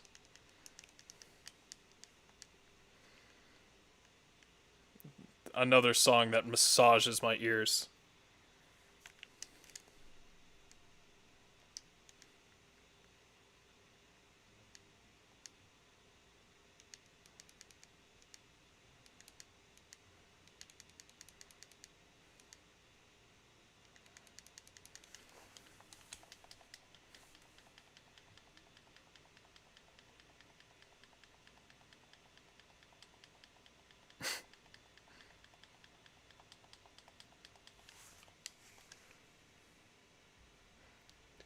I don't like the way this song touches my ears.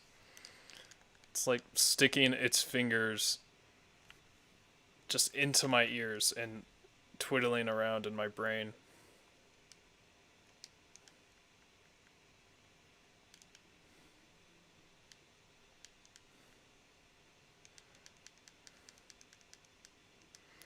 This is Dad.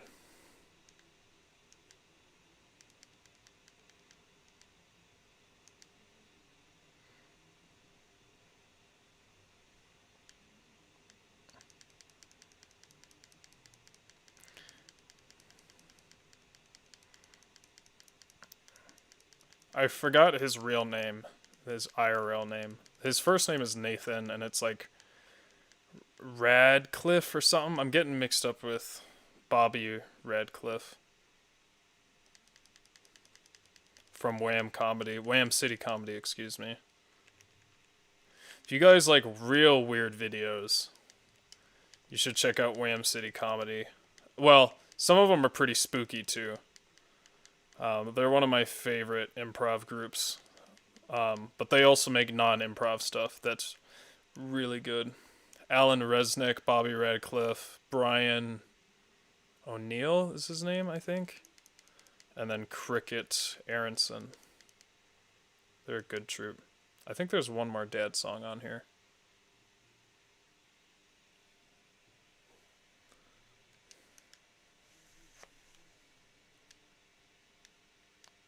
Yes.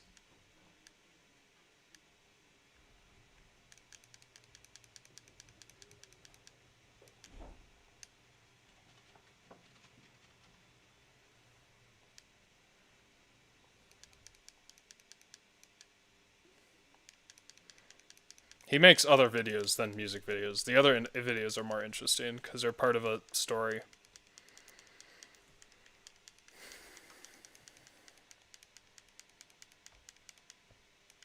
Here we go. Emma is now a Pidgeotto.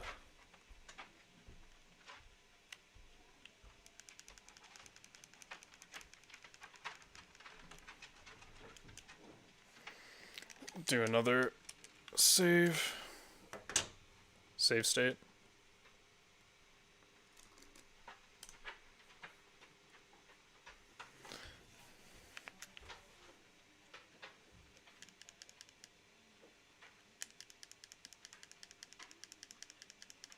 Okay, well.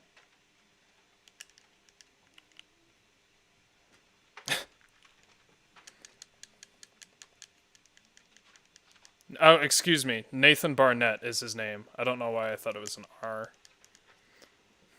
But you'll find him now by looking up Dad.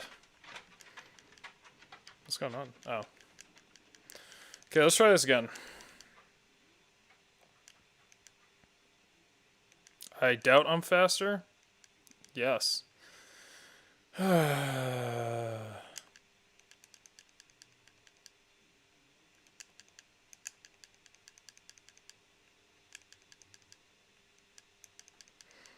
Yeah, this is his new gig.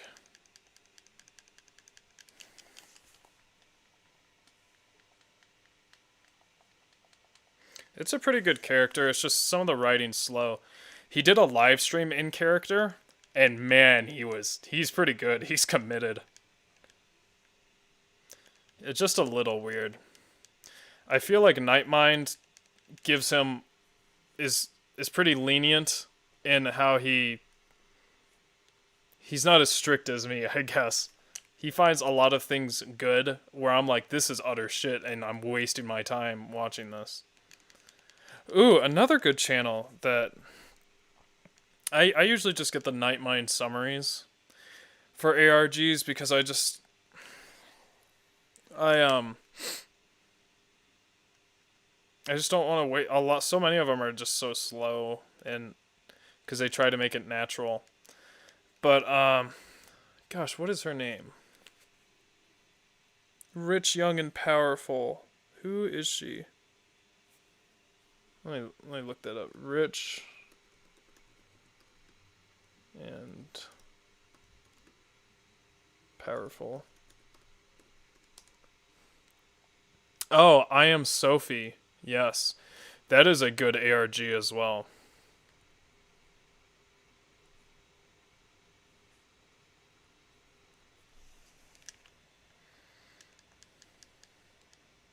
Oh.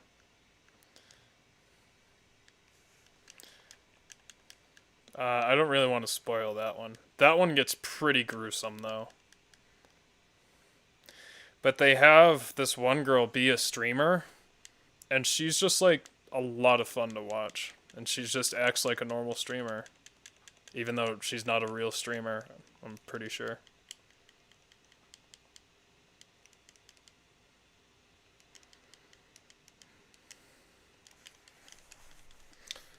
I guess I'll just have to keep leveling.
Might as well get a berry.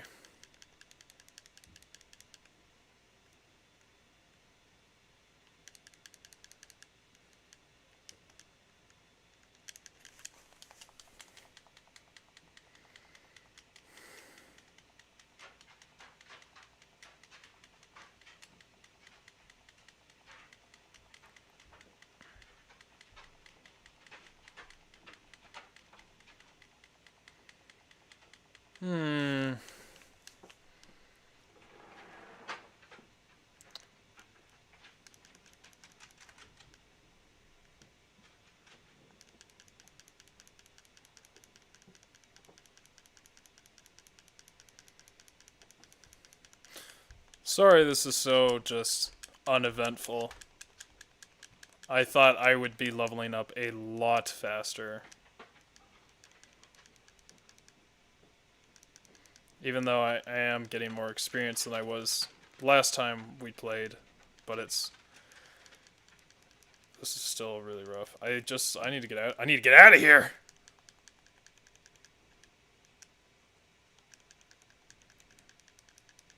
Fuck.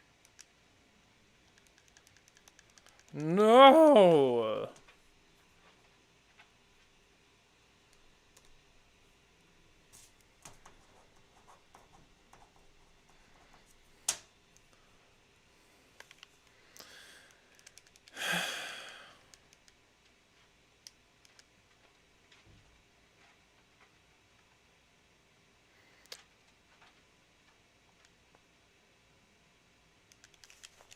Oh.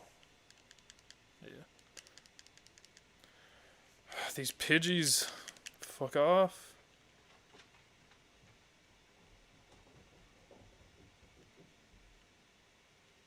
Oh, there's another berry here. Pizincuberry. This is one of my favorite trumpet players. One of the nicest men, kindest, purest men that have ever lived. Clifford Brown. I guess that's something I can talk about. If you guys are in for some jazz history. They nicknamed him Brownie because of how warm and sweet his sound was, and his last name is Brown. And an incredible player, never used drugs or anything, and barely ever drank. And he inspired a lot of jazz musicians that were doing heroin at the time to quit because they thought, I need the heroin to play at the level of these other guys. And I mean, here's Clifford Brown just doing everything without any drugs at all. So he inspired, I believe, Sonny Stitt to stop using. I believe he lived till he was 25. There's only one recorded video of him. If someone else has another one, I really want to see it. But he's on a Soupy Sales show, and he plays. It's really poor audio quality, but the host comes up to him. He's like, "Oh, I just heard you became a father." He's like, "Oh yeah." He's got just such a sweet voice. Like, "Oh yeah, Clifford Brown Jr. born with a trumpet or he's trying to play the horn, born with a trumpet in his mouth," and just the happiness you can see in his eyes when he's talking about his son is just so it's very heartwarming. But unfortunately, he died at the age of 25. He fell asleep in the back of his car while I don't think it was his wife. It was Nancy Powell, I believe. And there was also another person in the car. I don't think it was Bud Powell, but it was another pretty up-and-coming jazz musician. And it was raining, and she didn't have her glasses, and they drove off the road into a ditch, and all three of them died, unfortunately. He left behind his son, Clifford Brown III, I believe. Or no, maybe his son had a son. That sounds right, because Clifford Brown III plays trumpet as well, though he's not very well known, but truly a wonderful man lost. But one of my favorite trumpet players. I would say he's my second favorite. And my favorite trumpet player is actually considered to be the direct successor to him. And his name is Lee Morgan. And he actually sounded so much like Clifford Brown in the beginning that he got a lot of flack for it, and it's hard to distinguish him. But he eventually started playing his own style, and it's really just juicy and nice. However, Lee Morgan is kind of a piece of shit. Emotionally abused his wife. His wife was always looking out for him, and he actually had a pretty sad story too. I guess I'll stop talking about sad stuff, but basically he called his wife a bitch while he was in the club, and the wife walked out, walked back in with a gun, and shot him. I'm leaving out a lot of the sad details. But yeah, jazz is a rough business, especially since no one listens to it.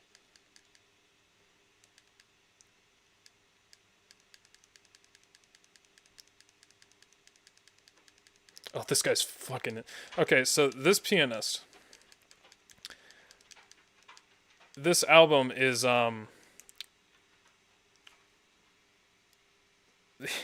yeah, this is one of the best piano tunes, pianists I've heard. Jazz pianists. However, if you listen to the rest of this album, all of like the improvisation he does is like it's the same on every other tune in the album. So it's like he just has all these ideas and just uses them on every tune. So it's kind of unoriginal. That's the problem. Jazz is one of those art for the artists kind of things. And that's why jazz is failing, because people don't make it fun. What they do nowadays is they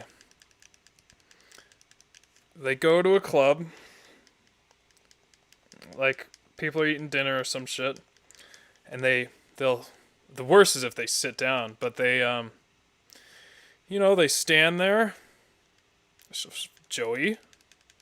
They stand there and just play, and they play over the changes, the chords, and improvise, and they're like, man, that was a real wicked lick. Well, I mean, it doesn't matter how technically impressive it is when it just doesn't sound very good from a normal playing, like a layman's perspective, I guess. And just no one on stage seems like they're having fun. It just seems so just dry and boring. And that's my major criticism with jazz today. People take it way too seriously. Especially when I want to be vibing, man. But this solo is pretty fucking ridiculous. Too many people, I always say, play the changes. So that for those of you who aren't jazzy, they just hear the chords and play over those chords. They just play the changes. They don't, by the way, I just leveled up Impossible to be a Croconaw. He just evolved.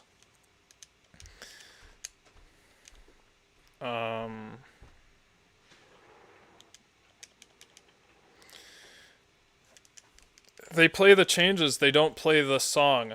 I think when you improvise, you at least in the beginning have to think about the melody of the song and improvise off that. You can't just go right into doing bebop scales and all this crazy shit, because then you're not playing the song, you're just playing chords. And who really gives a shit? Why? Then you can just substitute any song with the same chord changes.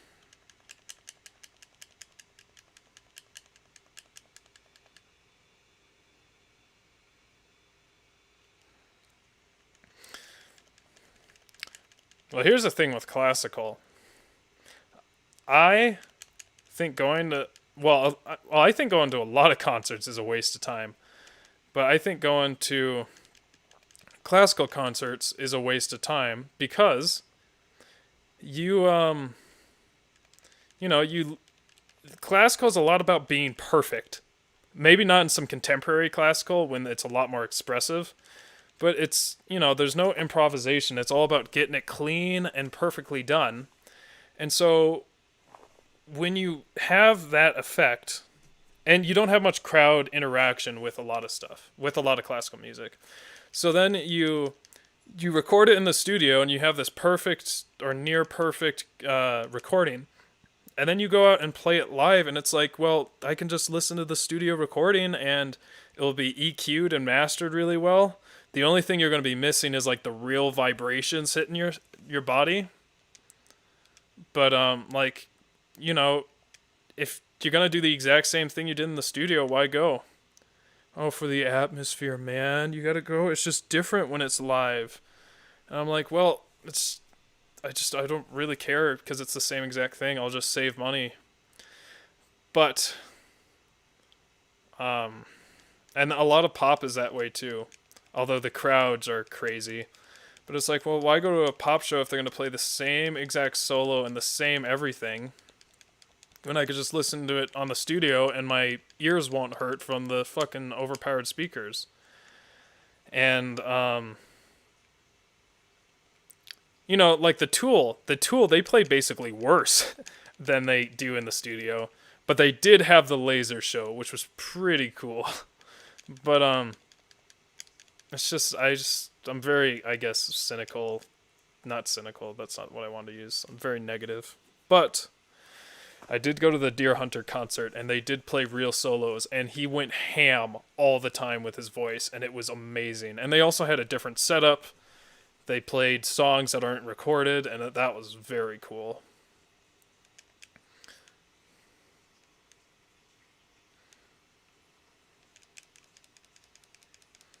Another thing I can fucking rag on is free jazz. KVK2O. I fucked it up. Um so like here's how I see free jazz. Unless you're like really just like laid out and just trying to vibe hard, it's not going to be enjoyable. Most of it's not going to be enjoyable unless you're trying to do some like meditative stuff, which is more avant-garde minimalist. Oh shit. This song again. This is fucking good. Anyway, I just feel like free jazz really isn't for the audience and it's more for the musicians. Because I can definitely see how it's fun for the musicians. You know, you're really like feeding off each other and everything. But I just really don't like free jazz at all. I have maybe 3 tunes. And I have probably around 2,000 songs on my phone that I actively listen to. So free jazz is not a not my favorite. But I think it's really useful for musicians to explore themselves and other people and the absolute extent of their instruments.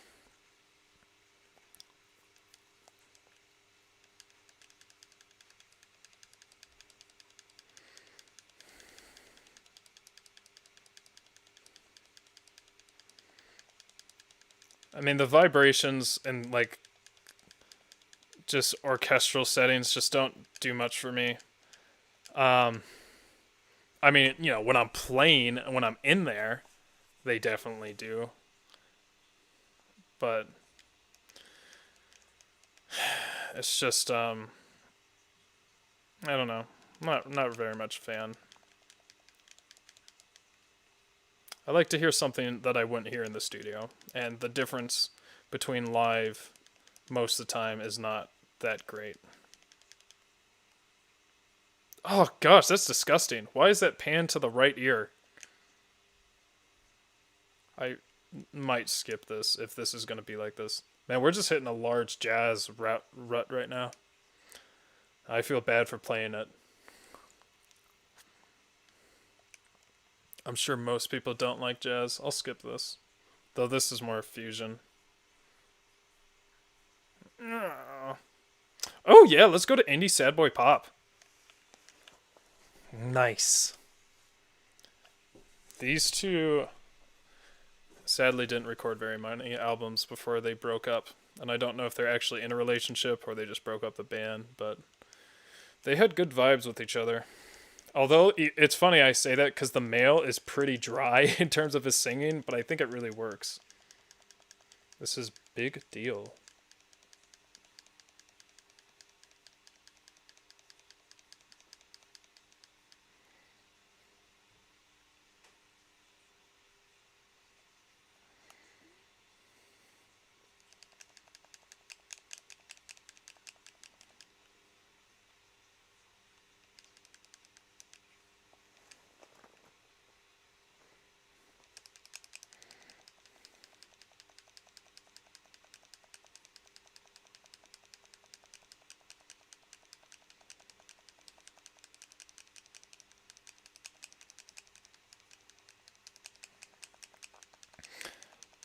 So I can basically kill Caterpies 100% now.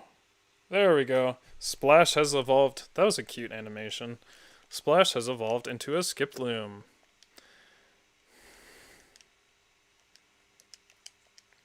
Just evolving all my Pokemon for shits and gigs, just in case something new happens. So that's going to be the largest stat increase. Oh, what am I doing? I gotta run. Okay.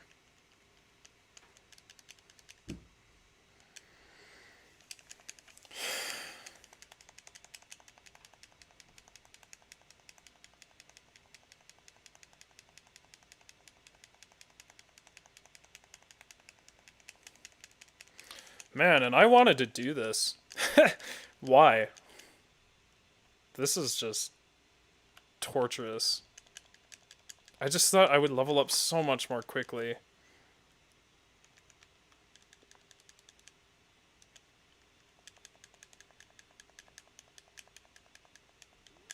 Fucking crit me. How dare you?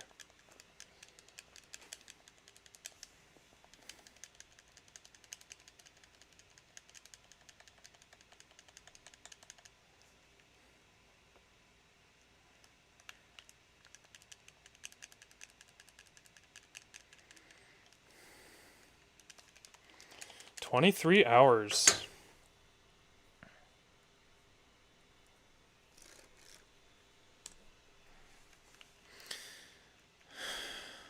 Oh, please let me through.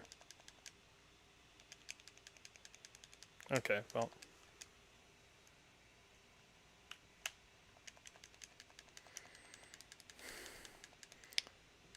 I'm not too concerned with people being bored, though, because I wasn't supposed to be streaming something else today anyway, and it was supposed to be a bonus stream, but then Streamlabs, like always, has to put a dick in my ass.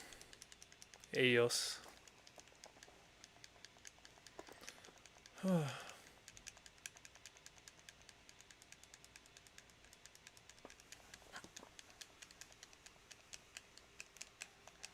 fuck is this?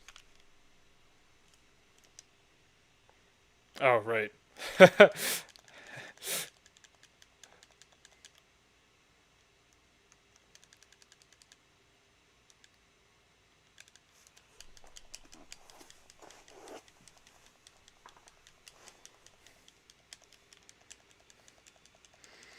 I mean, I'm not really commentating is the problem.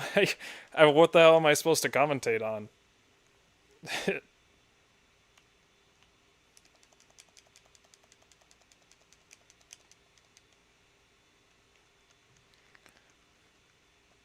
Holy shit. I wish I could force the music to be in with the... Oh, I just totally fucked that up. Oh well.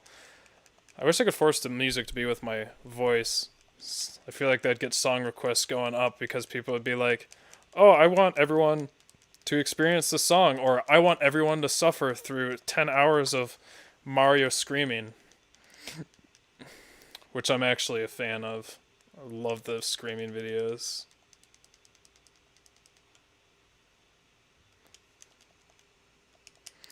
I mean, I can give more random facts and history lessons, but I feel like I'll sound like a fucking know-it-all. I get accused of that a lot.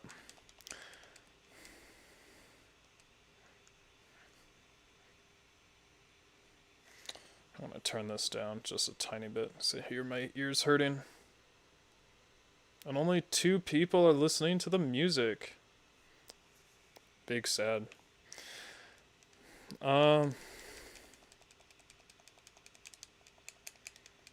Yeah, what other random facts do I know? I just feel like most people aren't that interested in a lot of the stuff I'm interested in. Like psychopaths, Ooh. If I want to get banned from YouTube, I can start talking about dissociative identity disorder, because I have real controversial opinions on that. Now would be the time to say it, because there's probably not many people who know someone with it. But I have very strong and very educated opinions on dissociative identity disorder. I guess I could talk about that. Fuck it. fuck it. I'll just seem like an asshole. Not really. But I'm sure a lot of people will see me as an asshole.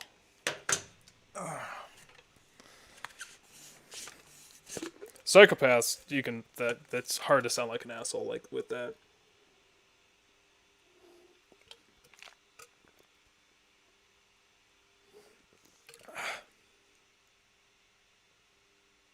Oh, okay. This is Arctic Monkeys. Man, okay, hold on.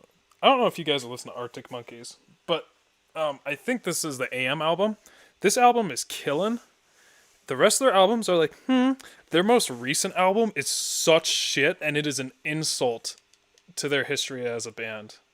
Anyway, I was so disappointed. And I hope they don't keep going in that direction. And I know a lot of other people feel the same, but this band is really cool, and it sucks that they suck. You can vote. What would you rather hear about? Psychopathy, which is my current field, or dissociative identity disorder, which used to be called multiple personality disorder, which I studied for around a year. Of course, all of this is basically, from reading and not actual experiences. I mean, with psychopathy, I'm pretty sure a couple of people I met were psychopaths. I could talk about those experiences. They're not too interesting. The more controversial one, that'd be the multiple personality disorder, dissociative identity disorder.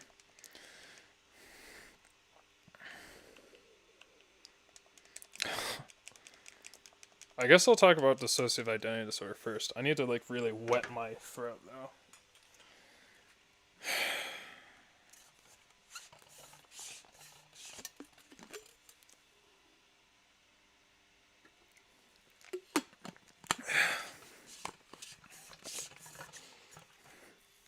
I'll try to be as correct as I can. It's been 3 years since I studied it. I should probably reread my term paper on it. So thank you for coming to my TED Talk. Just a little backstory. I took a writing class for science, and I had one of the best he's not a professor, he's an instructor, and he's also been a huge help to me. His name is Levente Sentkirayi. I believe it's Ukrainian, but he's totally Americanized. Amazing. Just really actually cares about his students. I had to start this when it came with this song. There's a trumpet. There's a single note in here that is so well hit. It's an interval. He perfectly switches between two notes, and it's pretty high up there. And it makes me wet every time. It's so sexy. Anyway, I'm going to have to turn it down. I'm going to just be focusing on the song. The song's a little long, though, so I wish there was a radio cut of it. Anyway, the reason I studied DID is, one, I was interested in it, and two, I had to write a term paper for this class. So we started at the beginning of the year writing this term paper, and basically kept rewriting it. And first we had to do a literature search, which is you go online and basically summarize a bunch of articles and see this is what the field currently thinks. And then we write basically a position paper. I think it was a position paper. Mine basically, I can talk about it as a position paper. With the issue at hand. And so I chose DID. And I did and so I rewrote and rewrote this paper. And it's over 20 pages long. So I put a shit ton of work into this. And I actually know a lot of things I could have done better. But I actually worked super hard on this, and I got a 94, and I was pissed. I was like, you fucking kidding me? I worked so fucking hard on this. But I did some things wrong. But it won't matter in this discussion. So, anyway, I came in. This is very important you understand how I was biased in the beginning. I came in believing everything about multiple personality disorder, that it's a real disease, that it is, people have these multiple personas. I wasn't really fully believing that they were like, different. I guess the way I'd explain it is spirits, where they're like full people. But I was like, yeah, they have different personas, and they're just out of control. So this is a very controversial topic. It is slowly gaining ground in what I believe. But just so you know, I came from the bias of the other side, which I am now arguing against. So, dissociative identity disorder, if you don't know, multiple personality disorder, is a disease, a mental disorder in which the patient believes that they are, what do they call them? Fuck, they call them something. Ooh, there's a very specific word. I can't look it up because it's like 20 fucking pages. Let's just call them. I'll just keep. I don't want to use personas. So real quick, personas are a real thing. So when you talk to someone, this is still relevant to the conversation. The way I'm talking to you guys is a different persona than how I talk to my parents, and those are different social states, but it also can really have a whole different emotional setup, a whole different like kind of frame of mind. And so everyone has several different personas. And you can further go into this with Carl Jung and Jungian psychology and get into like the shadow and I forget some of the other stuff. Ego and superego and id are kind of higher order personas, is a way of conceptualizing it. But anyway, just so we understand the difference between personas and personalities, because personas are very useful in understanding psychology. I got chills from some of this. I might have to stop if I hear that solo coming up.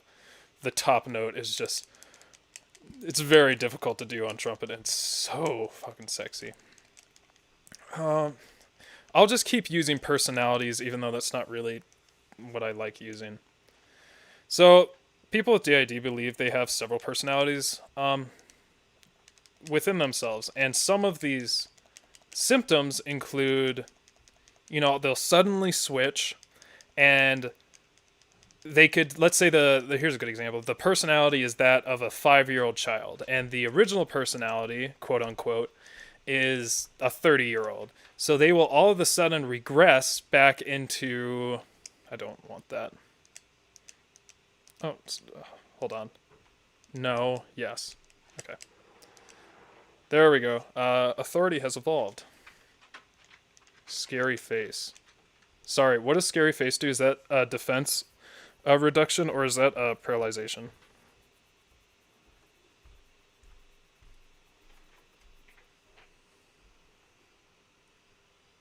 Oh, glare is paralyzation, isn't it?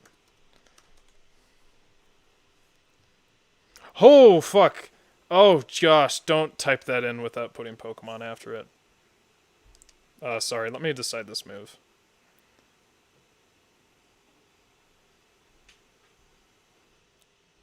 I think it's useless.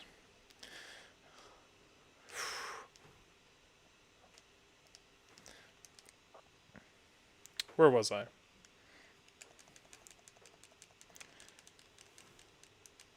This is when they start doing the duets. Oh, that's useless. I don't care about speed.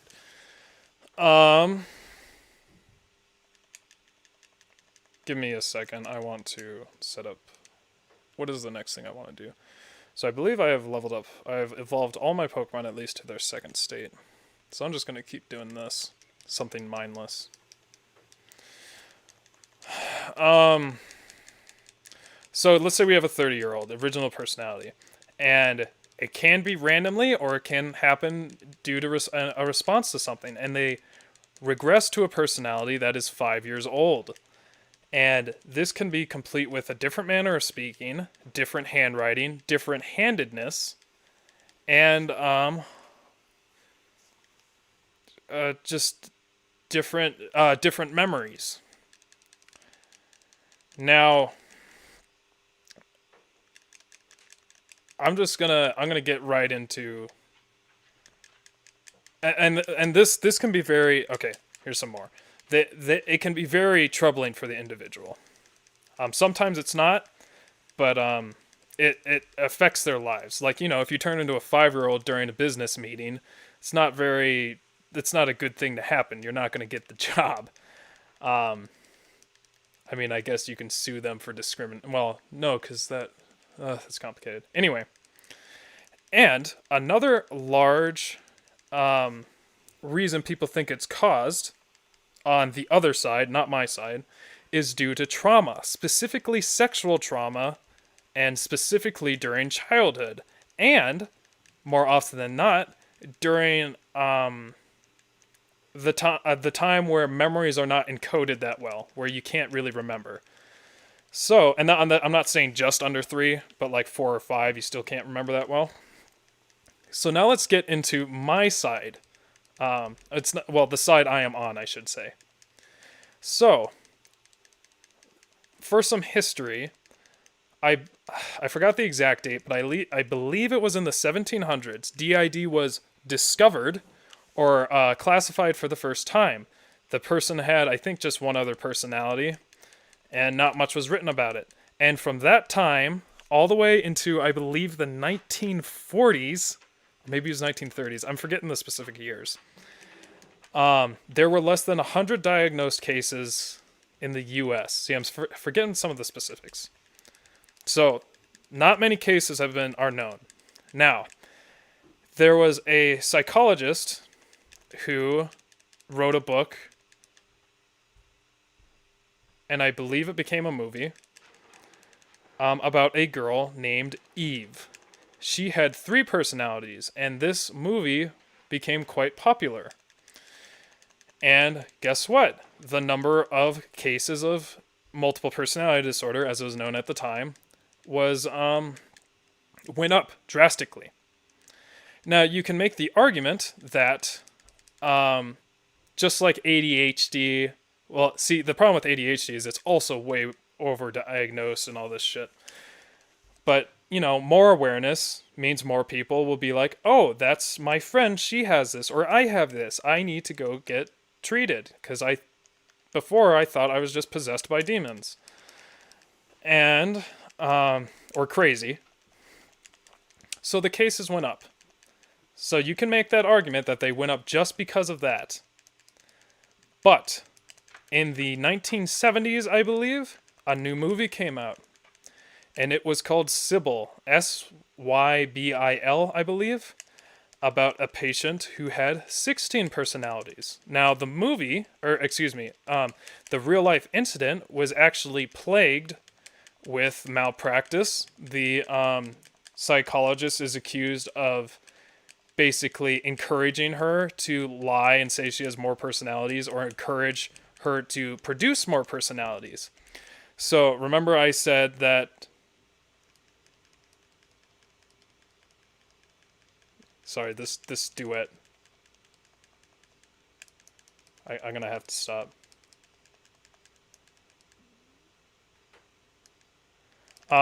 Anyway, I'm going to stop when it gets to this one part, because it's so good.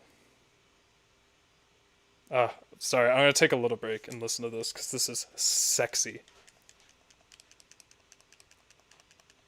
Oh, no, it's not. I don't care about this part. So, remember I said that the number of cases went up, and you could say it's because of awareness. What happened was the number of average personalities went up. And you might say, oh, what did it go up to? Well, by 2000, I believe, or it might have been pretty quickly. Oops, what did I just do? Oh, magnitude. It went up from 3 to 16 personalities. So that sounds a little suspicious. Why, when the movie came out, did the average number go up to 16? And we will continue after I listen to this crazy duet. There's this part where he goes ba ba ba ba ba ba ba ba ya ba ba ba ba ba ba, and the yet that is so sex.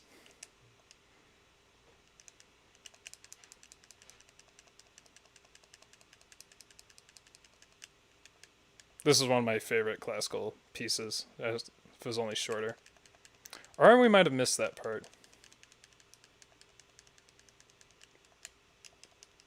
Oh, it might be here.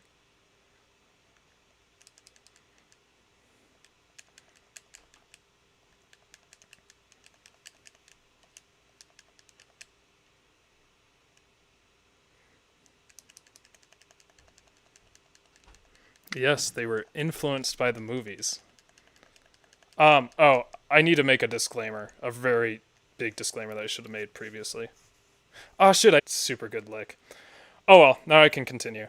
The disclaimer I must make is DID, here's the thesis, without spoiling too much of the rest of my story.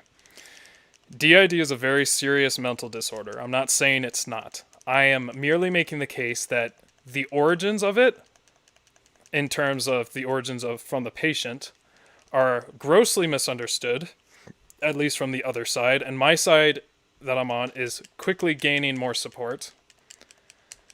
But it is still a severe mental illness. It's not. I mean, it's quite severe. So I'm in no way saying that it is fake or not real. It's definitely real. People just don't understand it well enough. Anyway, to go on. So yes, you might say that the movies had a quite significant effect on it. So why would a mental disorder be so influenced by sociocultural aspects? And what gets even stranger is in the US, and I'm assuming most English-speaking countries, the dissociative identity disorder, they can switch at random points or when they want or whatever. In India, the disorder exists there as well, and they can only switch when they fall asleep. And that only occurs in India and possibly China. There's something else that happens in China. And that's the only place it happens. So why is there this difference in a mental disorder? So my thesis was that dissociative identity disorder is what we call an iatrogenic disorder. Iatrogenic means coming from the therapist. So if you go back, let's say, to the 1980s, and you see a therapist, or I guess a psychologist, for treatment of DID, and they subscribe to the mainstream idea at the time, they will... Well, here, let me say this. So, if you didn't know, hypnosis is a real thing. And it's not like you can make people do crazy things a lot of the time, but my university is actually one of the top, well, is very big in the hypnosis field, specifically regarding pain. We've hypnotized patients to get various treatments, and the pain is either vastly reduced or non-existent. We've even used it to have women in labor go through without anesthetics, and they feel just fine. Although there are some women who go through pregnancies just normally and they don't have a problem. I wish I knew the stats on that. I just know some. I know that's a thing. It's probably very low. But anyway, hypnosis functions on this metric called suggestibility. Sorry, I thought my controller died. And so the more suggestible you are, the more likely you are to be hypnotized and do crazy stuff or other shit. So, it would be no surprise that most DID patients are incredibly suggestible, which I interpret as they are very prone to deluding themselves. And I'm not sure if that specific point I have research support on. There's some reason why they were talking about suggestibility a lot of the time, besides what this point I'm going to bring up. So, most patients back then, when they went and got treatment for DID, they came out with more personalities. That's obviously not a good thing. It's seen as their brain fragmenting further. Obviously, you don't want a fragmented brain.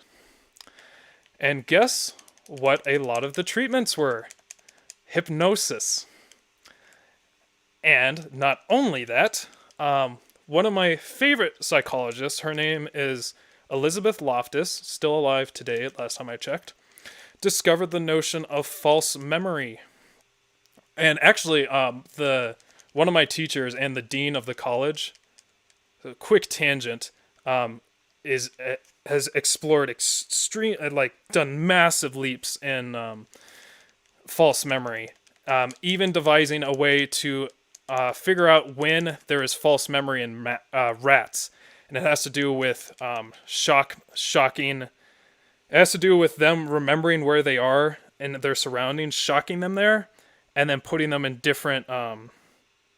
So I think I remember this experiment enough to explain it. So you put a rat in a red cardboard box and you shock them. Now they have a memory associated with that red cardboard box.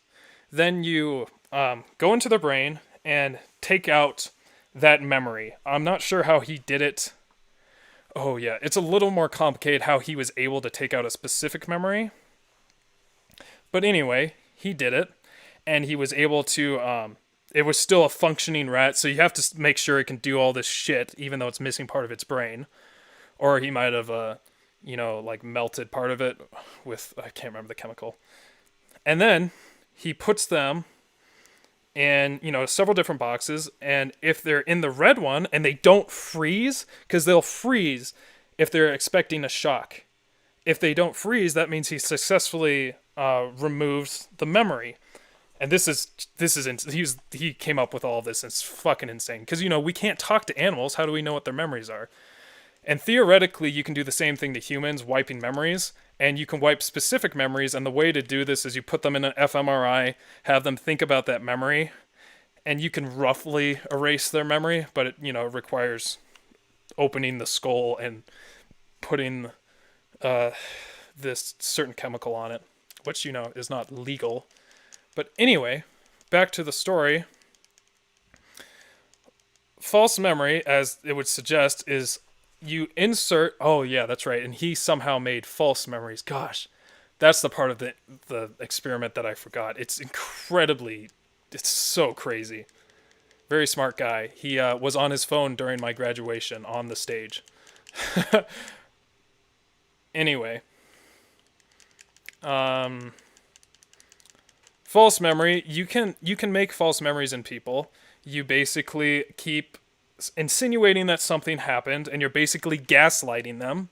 You're making them believe a reality that's not there. And a lot of false memories occur from memories we had as a child, and we forget, or what did I say? Dreams we had as a child, and we forget that they were dreams, and they become incorporated into a real memory. And that, that can happen even today. You can have a dream and it's so close to real life and it's so foggy. You're like, oh, did that happen or not? And there's a lot of other false memories you can manipulate. Like if you talk to a suspect, let's say there's a car crash and you had a person witness it. And you say, this is the famous example Loftus gives. How fast was the car going when it hit the other vehicle? You might say 35 miles per hour. And then you ask a different person the same question. You say, how fast was the car going when it barreled or bombarded the other vehicle? You're likely to give a much higher response, and in order to prevent cognitive dissonance, where you have, two thoughts that are fighting with each other or your actions don't match with your words, your memory will change to be congruent with that incident. So all of a sudden it'll be way faster than you remember it being. So how this applies to DID. People that are more suggestible are more likely to fall to false memory implantation. I don't know what the verb is. And so what ends up happening is the therapists hear that many of these cases are caused by sexual trauma. And they go, so have you ever been sexually abused by your parents? And they'll say, no. And they'll say, yeah, you have. And they'll just... No, yeah, you probably don't remember it, but and then they can hypnotize them or just do it without the hypnotist to put them in a more vulnerable state. And a lot of them force these memories of sexual trauma that didn't happen, these false memories, into these children, and they become estranged from their parents, and the parents go to jail or whatever. Their whole lives are ruined. And there is a foundation called the False Memory Syndrome Foundation. And out of I'm forgetting these numbers. I remember I was so upset at the numbers, I freaking threw my textbook at the wall. I've never been so angry. I'm even getting emotional right now just thinking about it. They found 80% of the cases, and they weren't done getting through all the cases, and this is on the order of 1,000 cases. 80% had no, any indication of any sexual abuse or anything. And just thinking about all those people whose lives were destroyed, both the patient and their families, it very much upsets me.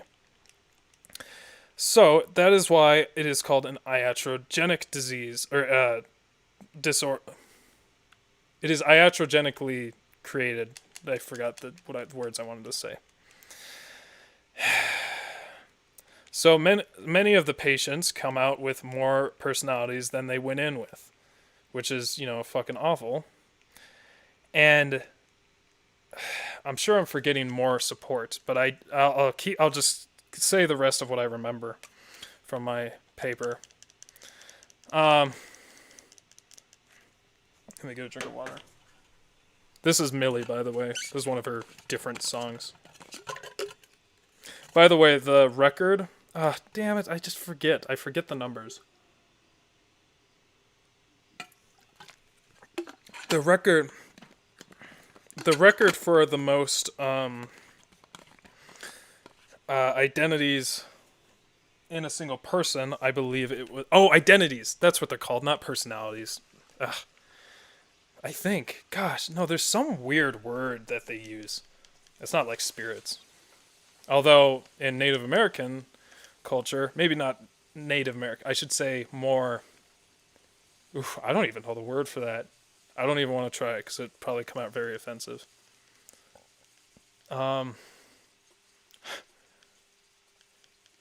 Anyway, they'll refer to them as spirits, but I don't know too much about that, so I won't get into that. This is also my favorite trumpet player, Lee Morgan. Ooh, earthquake, you say? That's not useful to me right now, though. Anyway.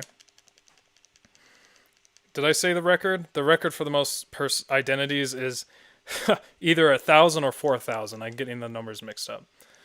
Who the fuck gives a shit? Because it's not... You're just stupid.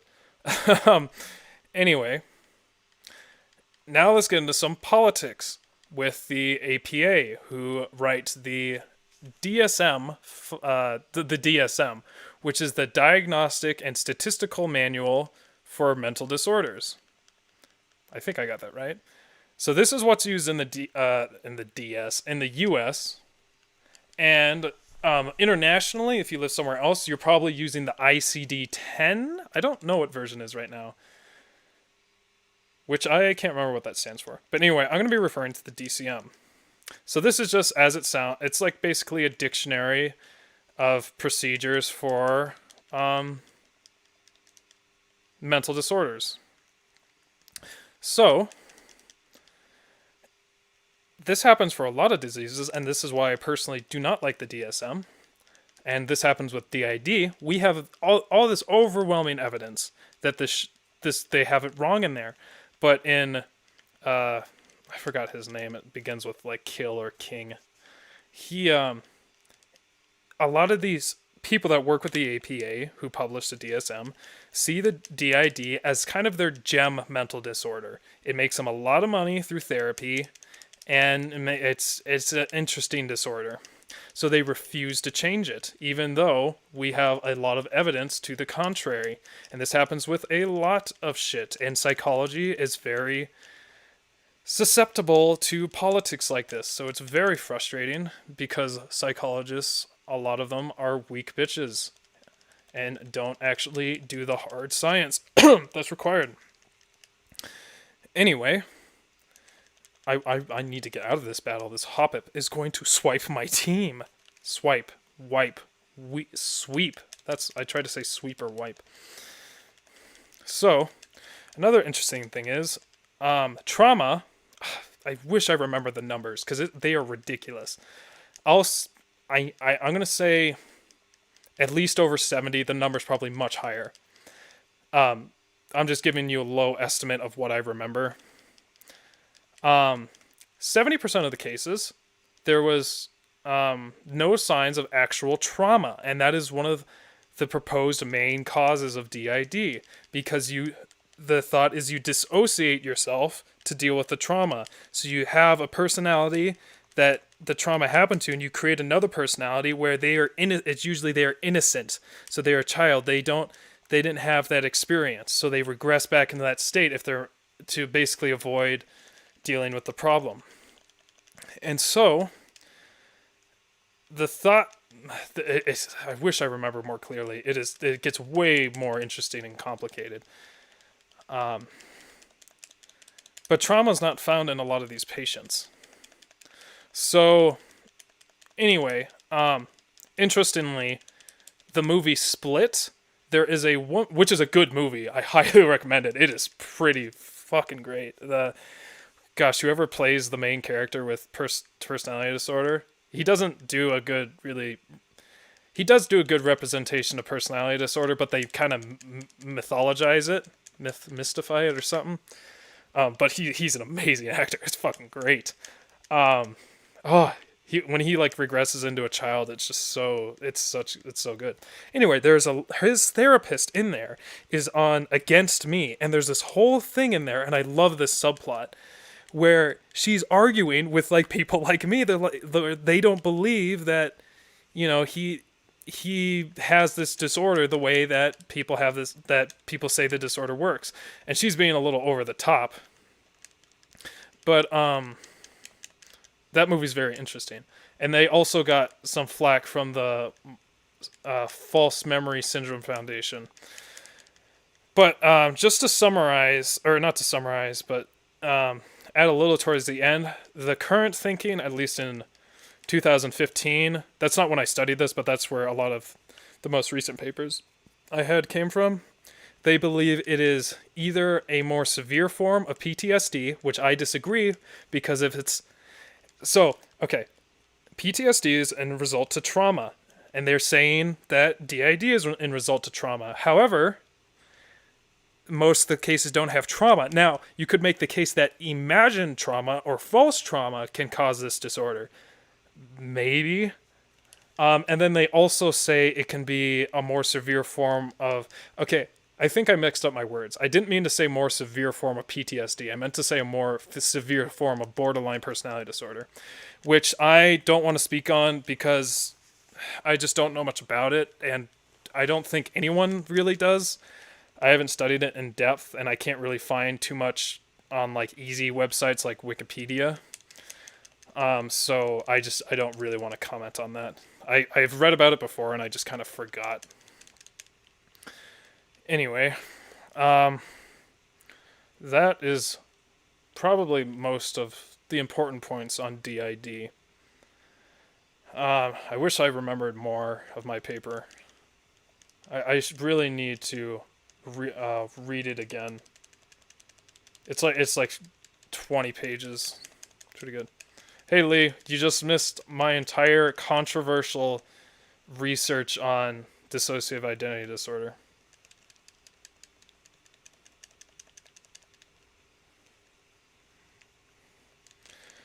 So, iTolly, or I guess L Tolly in the chat, is an absolute meme lord. He and I basically were probably the most prominent jazz shitposters for a couple of years, and now he is still shit. Okay, so this guy, I don't know if I said this last stream, but he posted so much, and I did say it. He posted so much in Sif posting, Dark Souls Sif posting, that they didn't believe it was all original content and told him to stop reposting. And now he's getting in trouble because he keeps flooding the group with quality content. But anyway. I don't have that published. It's a school paper, and it'd basically be a review. So a review is basically when you take a bunch of science. You take a bunch of articles and you water it all down to a review and you make a point with it, or you do it to catch people up on it quickly that maybe they don't want to learn every nook and cranny. So they just read that and like, okay, I got a good feel, now I can use this for something else. So I my paper wouldn't really be adding anything new, and I kind of did it in a way that it really wouldn't add anything new because my review was actually based off a lot of other reviews, and what I should have done was base it off a lot of other studies, but I could only use 15 references.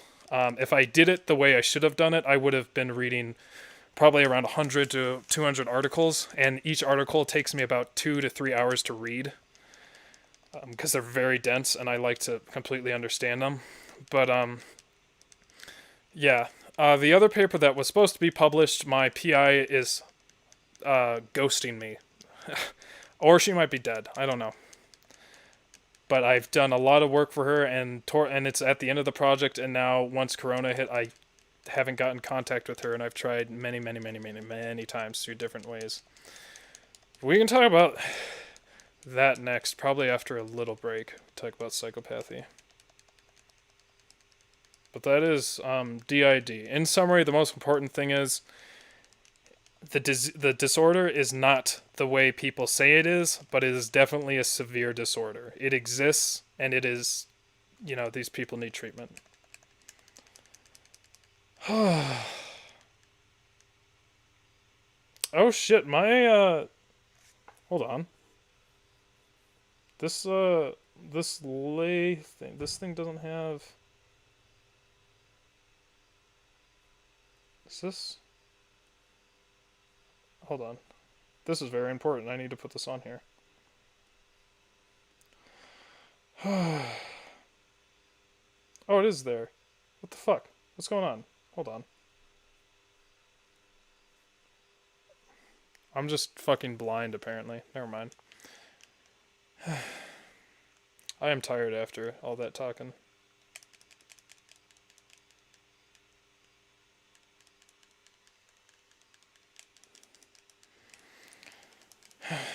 So now we have Bilboa up to level 42. I think we got up like 5 or 7 levels. Or maybe I'm exaggerating. We got up quite a bit during that. Just been leveling up Bilboa the entire time, mostly, and all of our team. So we have Bilboa the Graveler, Emma the Pidgeotto, Splash the Skiploom, Authority the Eradicate, Impossibro the Croconaw, and Vilehand the Beedrill. Now let's see if we can take on that son of a bitch. Place your bets, I'm saying not a chance. Well, there's always a chance, but it's whether it'd be more efficient to actually, try and get that chance to work. How do I want to do it.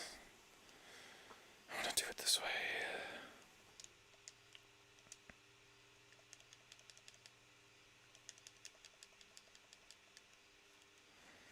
I should probably save.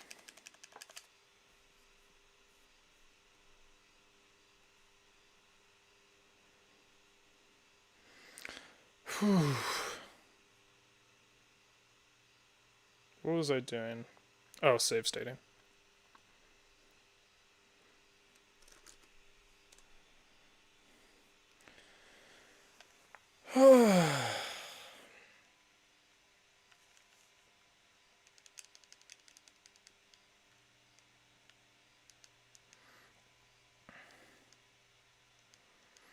Okay, Mikey.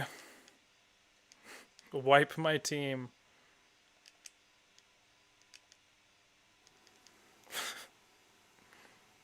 This is a great sadness.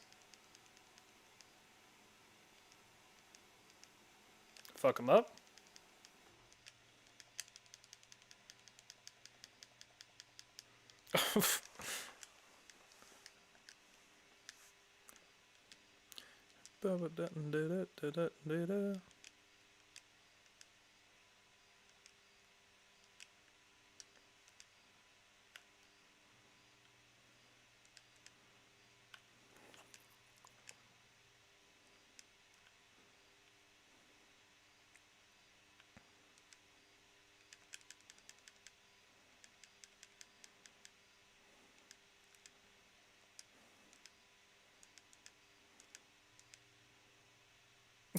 Fuck off. Okay.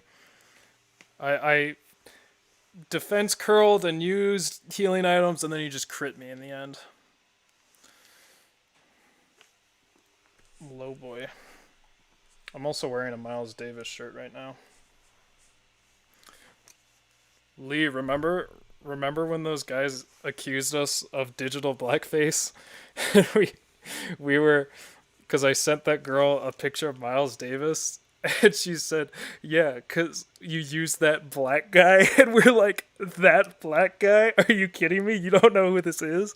Everyone ganged up on her. It was so fucking funny. Trying to tell us that we don't respect jazz. That black guy. It's just, we just kept calling Miles that whole week that black guy. Imagine being one of the greatest African American men in the history of just everything, especially among musicians, creating like 7 new genres of music and just being an icon, and you're reduced to just fucking nothing. What a time to be alive.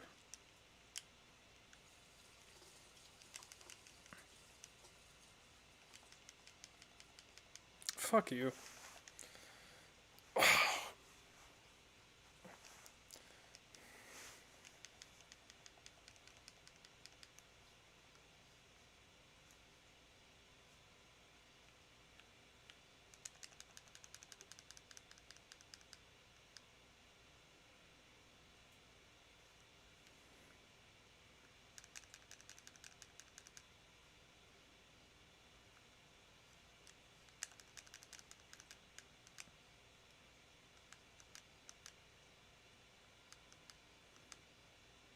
Oh, I wish I could talk about Miles. There's some great stories with him.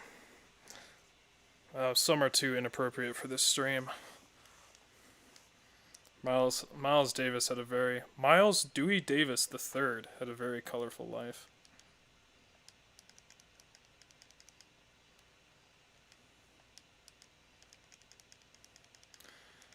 Oh, I need to add a death or a loss.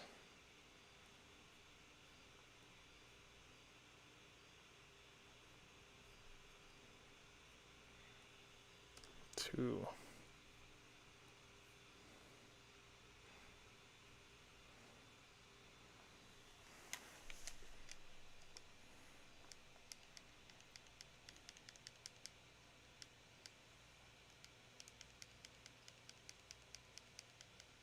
Holy shit.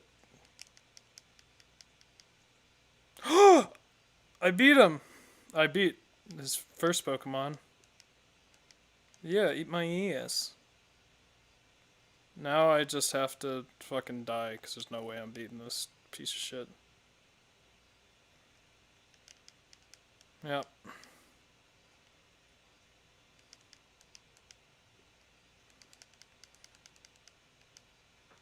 Not only that, he disrespects me with a critical.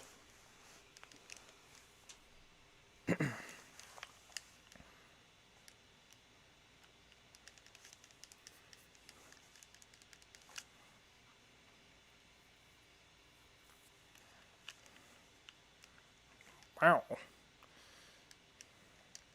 I have a new... Well, yeah. We're gonna do this. Maybe I can kill that Pidgey. And then beat the Rattata and then get the fuck out of here.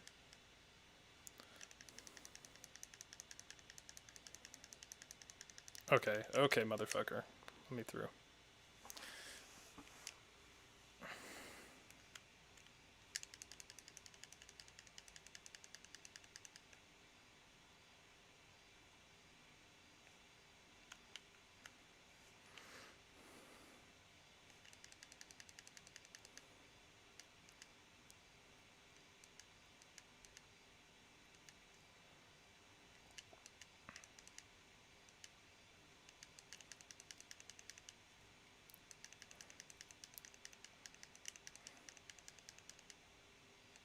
Just need to hit more of these rock throws. There we go. First Pidgey down. I'm feeling good. We're going to beat this guy very soon. And get to the gym, maybe. But first I need to catch a Ghastly, which I think there should be some in Sproutland. If I can get there, I still have a few trainers I have to beat.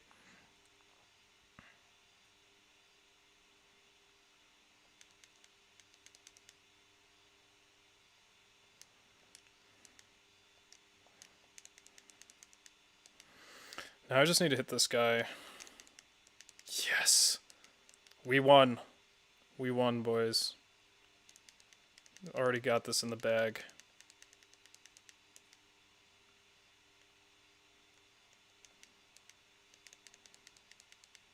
I mean, maybe.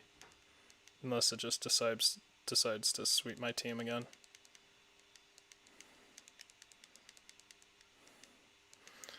I spoke too soon, I think.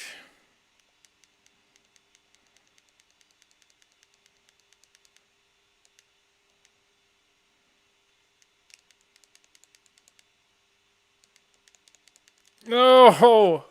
One turn away. What a cuck.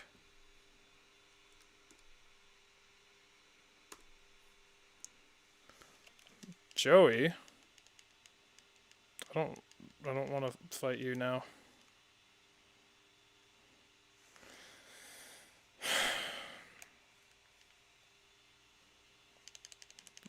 This will be the battle. Save state.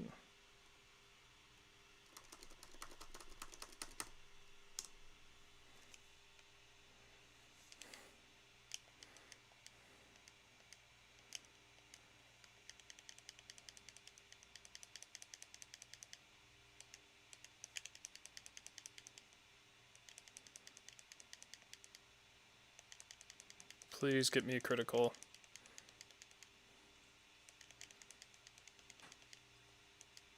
Excellent.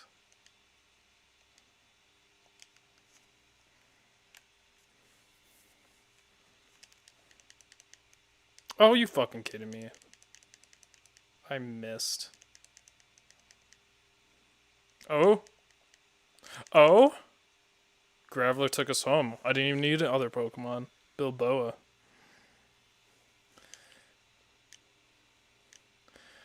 Finally defeated. That's strange. I won before. You won many times. I know. Becoming a good trainer is really tough. I'm going to battle other people to get better. I mean, you're already... No one's getting past you if they're coming from this direction. Unless they're coming back from the fucking league. Yay. EA. Now we can finally get over here and fuck up some Metapods. Wait, who's that motherfucker? Is that another trainer? I don't know if he is. Oh, I'm just gonna go around. Please don't fuck me over.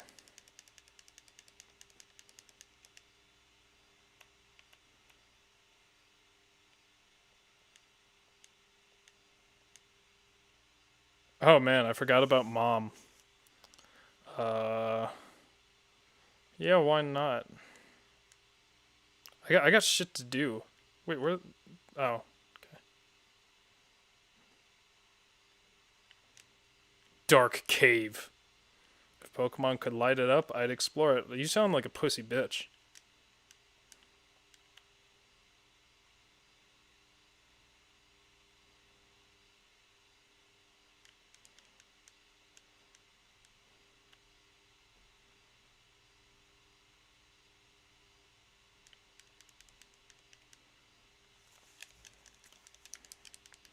I think I have to fight a trainer before I can get to the gym. No? No? Violet City, here we are. Hell yeah.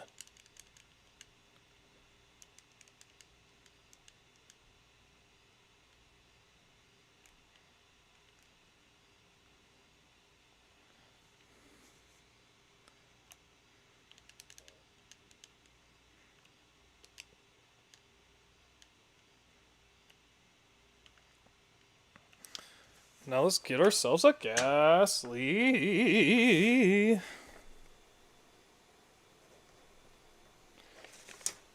That took so long.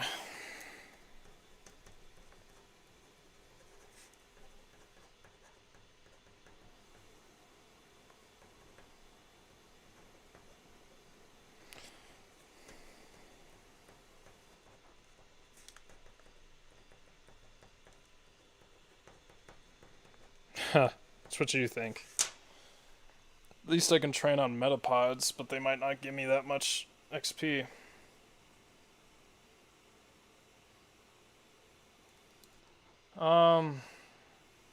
Sprout Tower.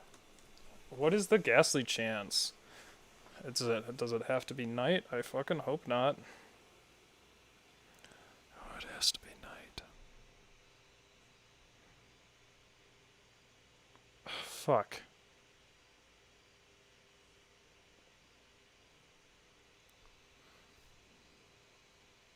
I'm so scared to reset anything because I just don't even know if it's gonna fucking.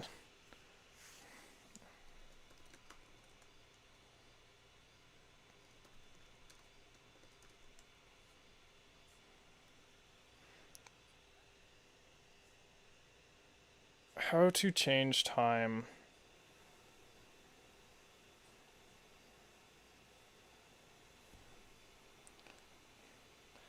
I must down select B, hold select, then left up, then let go of select. And then I input a password,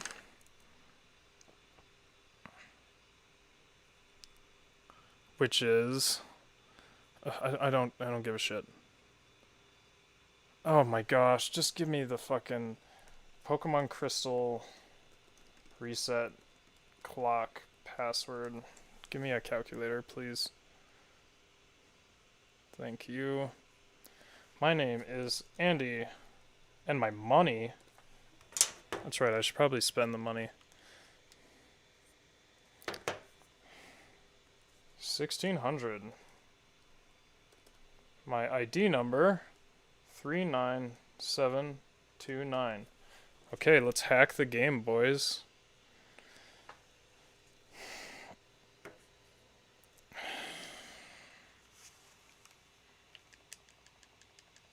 Let's make a save.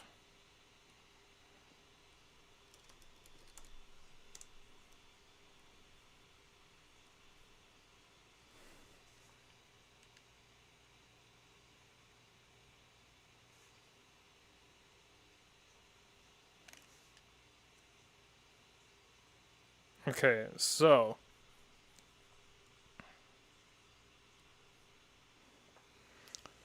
I want Ghastly so I can't get fucking hit by any normal moves, and I'm assuming many of these guys use normal moves. But I also just want a Ghastly, man. Seems like it would be useful. Okay. Select. Okay.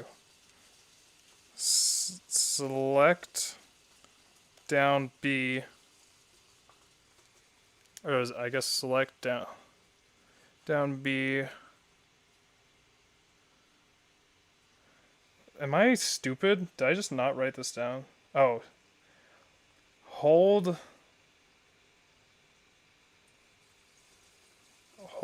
select, then I'm dumb.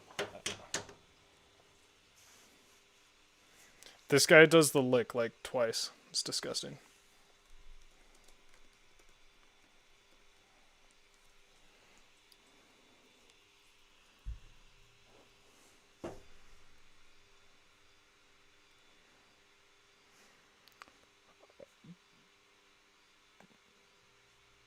Down, okay, hold down, select B, left,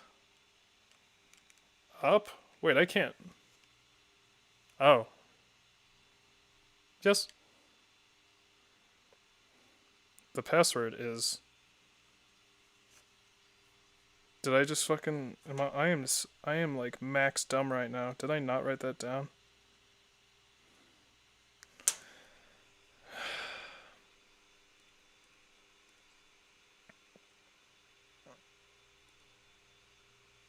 Did I not write that down?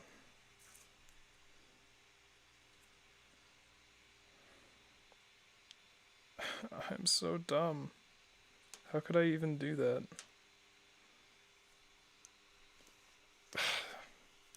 Let's just guess.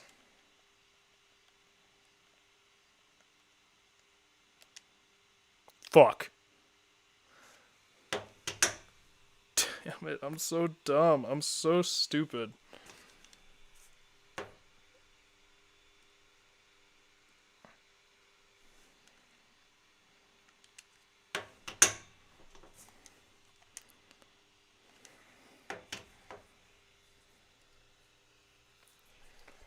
Three nine seven 729. And my name, Andy. Password is 00922. I was very close.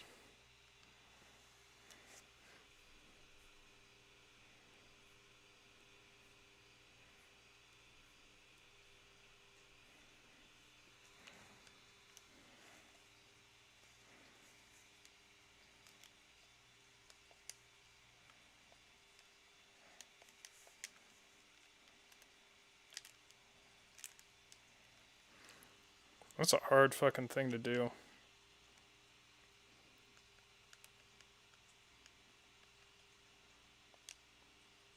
Password okay.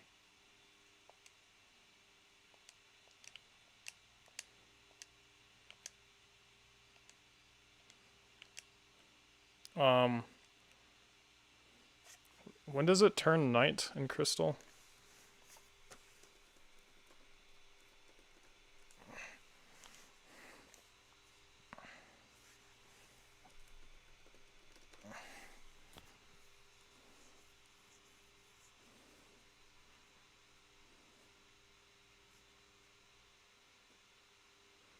Four. No, 6. Oh, so I want it here. Okay.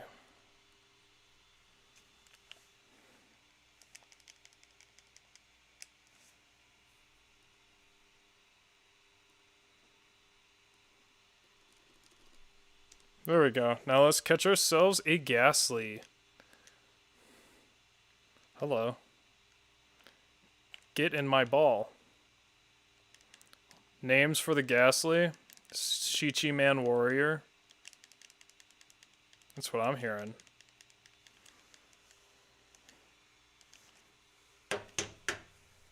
That's a great idea, chat. Shichi Men.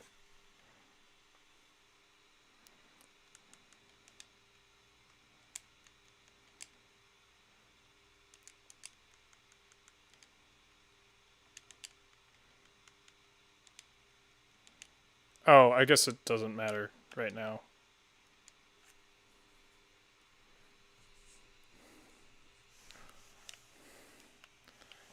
Demon of Hatred has to be a fire Pokemon. Well, that was incredibly easy. Okay. Where's the fucking PC? Okay.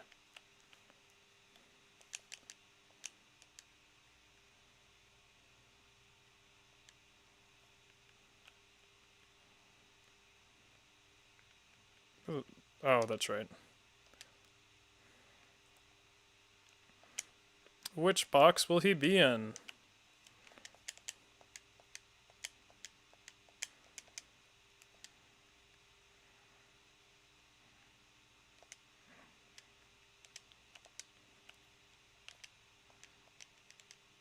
Oh shit, I can print the boxes. That might be useful. If that does what I think it does. Oh, no it doesn't. Okay. I need to connect my Game Boy printer in collaboration with HP. Oh, fuck off. Who should I get rid of?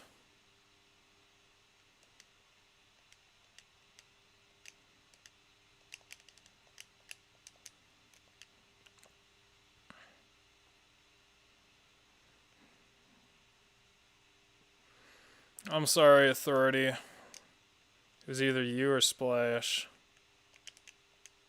But Splash has all those debuffs.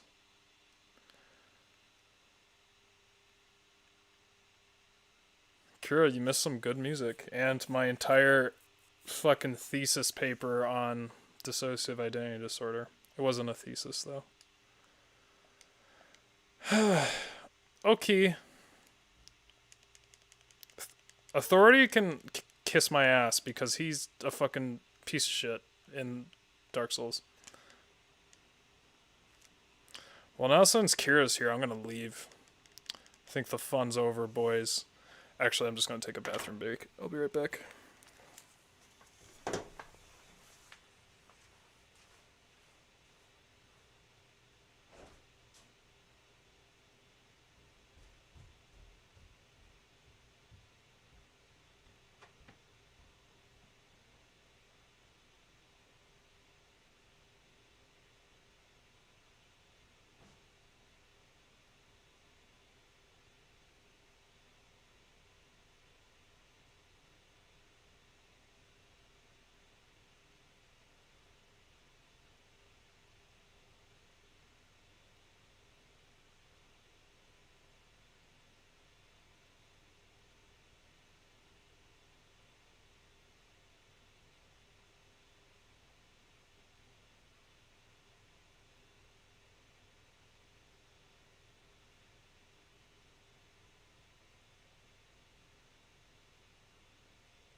Man, I need to get a haircut or something. This is not working for me.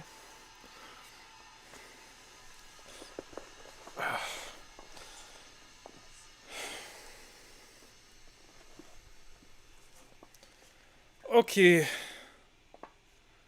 Let's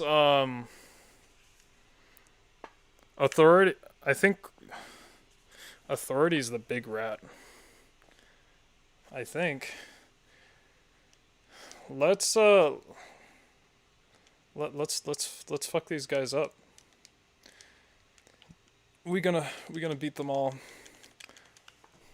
Cause Brad said this game is gonna be easy now. It's gonna be easy.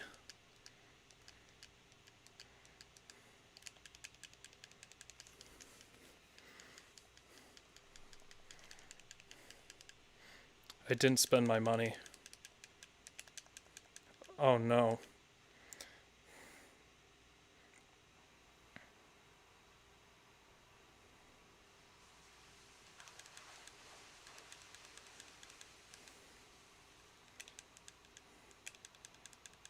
No.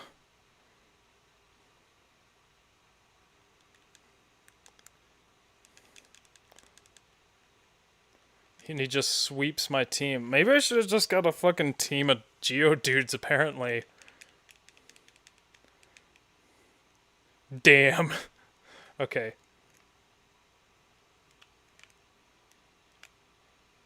Look at that.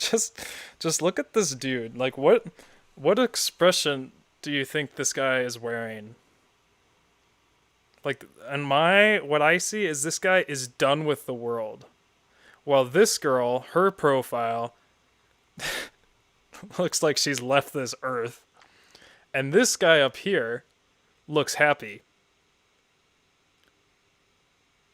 This guy looks like he does not want to deal with my shit right now.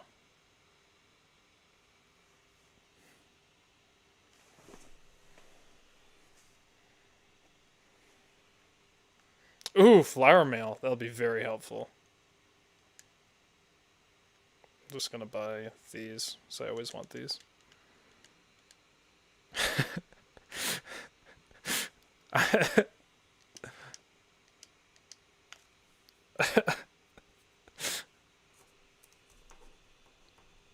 I vibe. I don't know. this, this, this guy, this grandma. Hold on. When you first catch a Pokemon, it may be weak, but it will eventually grow to be strong. It's important to treat Pokemon with love. I feel. So then she flips back and forth super fast. I've definitely treated my Pokemon with love, and they are getting stronger as I subject to my Pokemon to human rights violations, or I guess animal rights violations. I just needed to not miss these. Your Bilboa needs to get his shit together. Oh, you gotta be shitting me.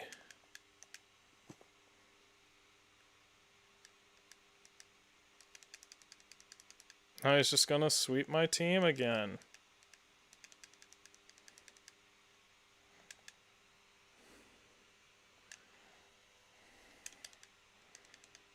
Gosh. Fuck off. No, I wanted to hit quick attack. Wow. That's also 2 losses. Kira, I couldn't play Left 4 Dead because, yeah, they did condemn them a long time ago. They even made a whole game, a whole Pokemon game about it. That really is fucked up. I'm not playing Last of Us because a bunch of shit happened, so I switched to Pokemon.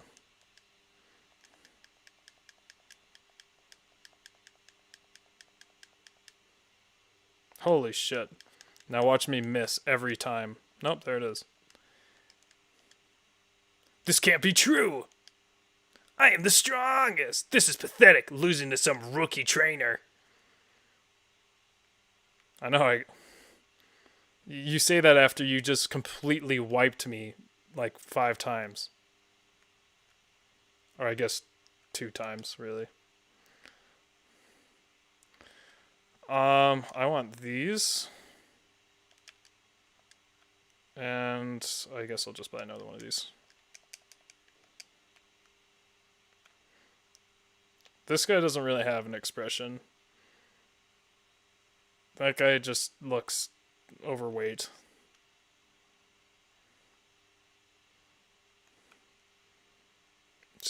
She doesn't really have an expression either.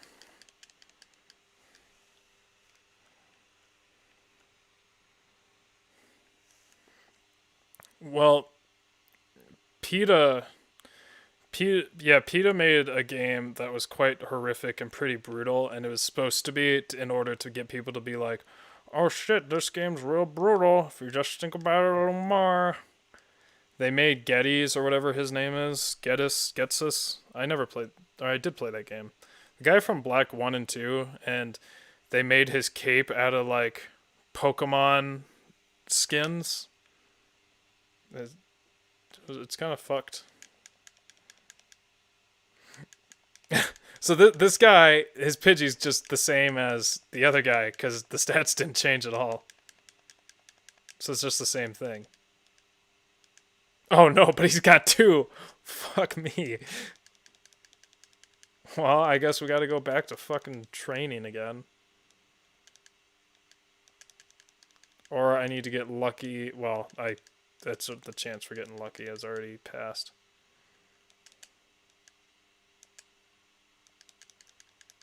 Ah, hold on. This guy's an idiot. Not an idiot, but I'm literally invincible. Oh no, I have no choice but to do this. Now I gotta sit through this. The strat is gonna be to use him in the beginning. Use Hypnosis, switch to Bilboa, and then just keep doing that until I kill him. Because I'm not gonna be able to struggle these guys. Because the recoil damage is in proportion to how much health I have. So he will do... When he uses struggle on me, it will do...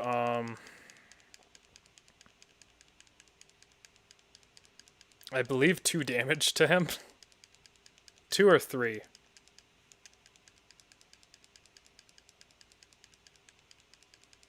Wow, this is a great... This is exhilarating. It didn't affect her? Why is it not affecting her? Or the Pidgey? Can you only use it like once? What's going on? Oh, I just used it then.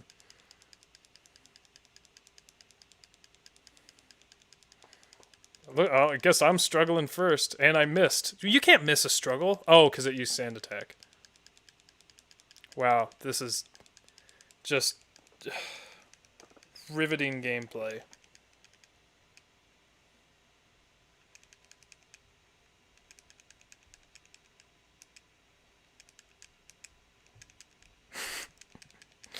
Use Sand Attack to just fucking draw it out even more.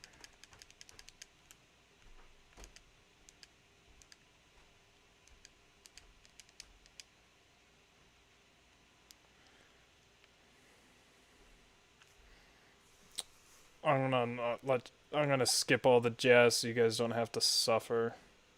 Ooh, but this one's good though.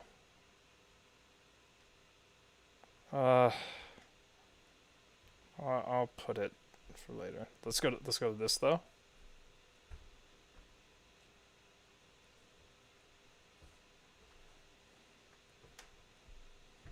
Oh man, there's a lot of jazz coming up.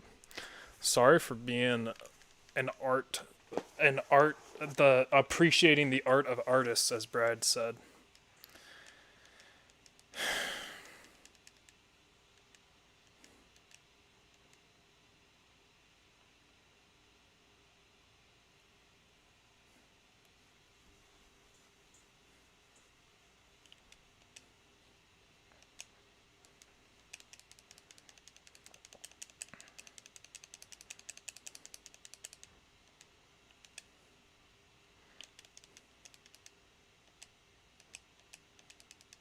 I'm a fucking master at this game. Predicted that it'd wake up then.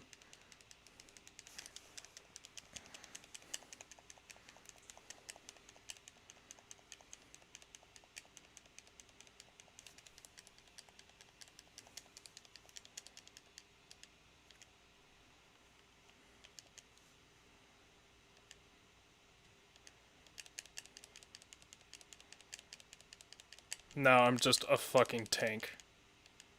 6 stages. Yeah, eat my ass.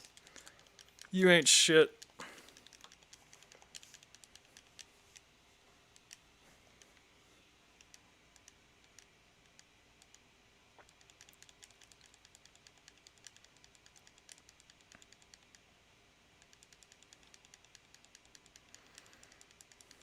Now we're getting somewhere. We actually utilizing strats. And now the game's just easy again. I mean, it wasn't that hard before, but it's even easier now.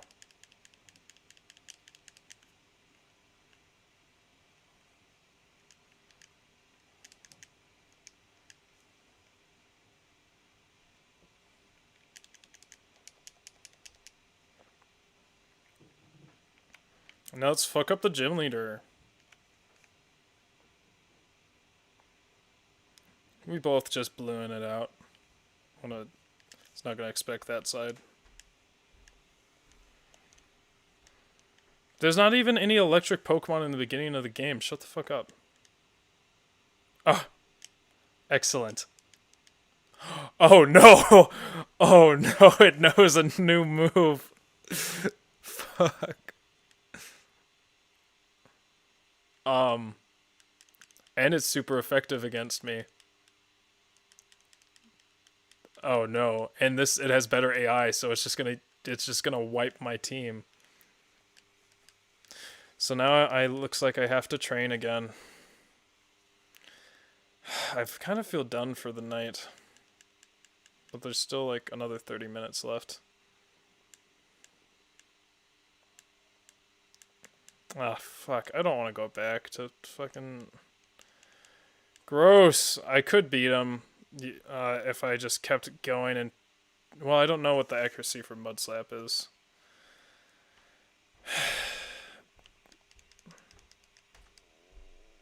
Where the fuck is this? Where am I?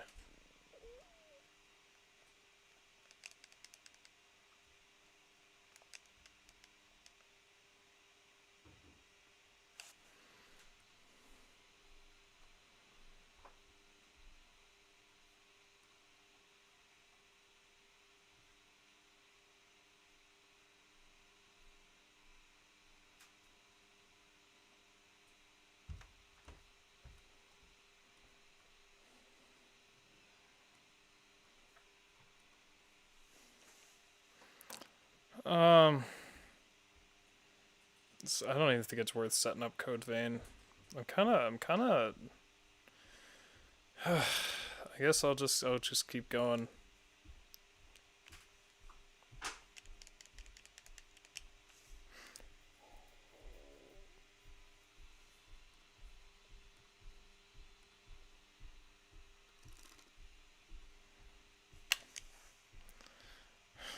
Look at this guy. Out here. You're out here alone on a Friday night? Thursday night? Well, let's see what grisly fate awaits me now. Oh, that's right. He's just not gonna let me. Okay, dude.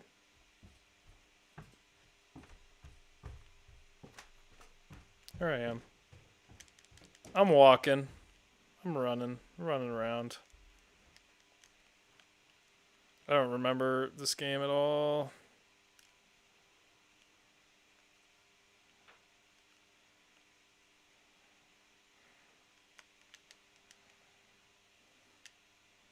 Yeah, I'm gonna solve this.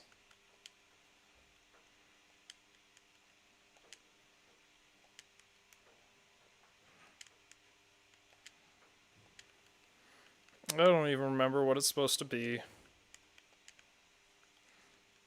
But I have a big brain on my head.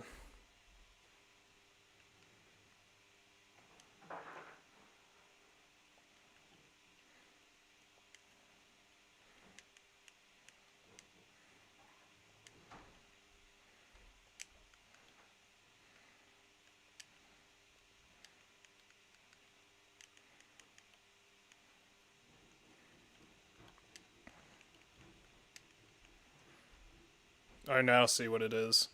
And I remember the hardest part of this is the middle.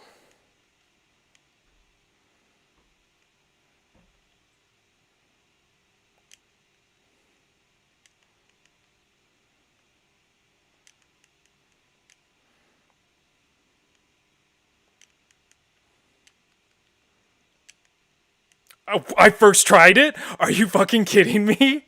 Holy shit. Oh my gosh. Holy shit. I am a genius.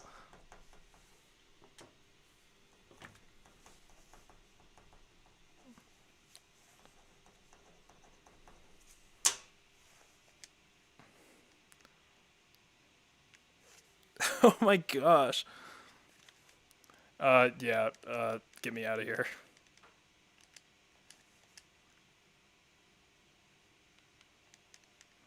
I am 7 million IQ. I was expecting to be there for like 5 minutes. Oh, are you really gonna fucking do this to me? How about I, see ya. What's in here?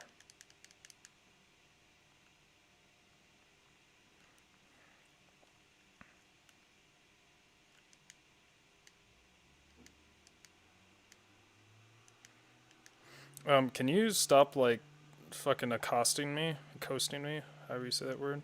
No, dude, fuck off. You need to back off and get your hands off my shit. You probably put a tracker on it. No, it's just the Chinese are after me. The government. Or it's a coronavirus tracker. Either one.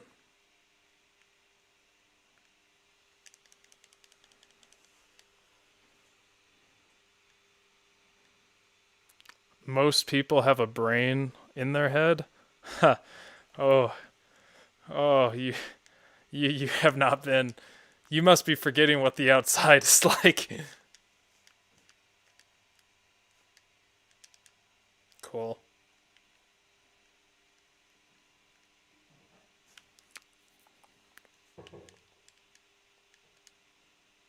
It's preventing me from shopping. Oh, this just leads right here.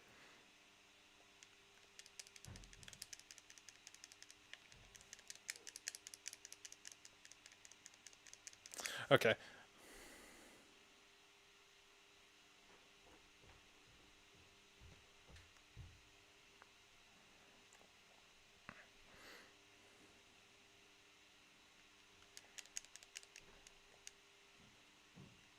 I mean, like, do I just train on these fucking... Oh, this guy not even... Okay.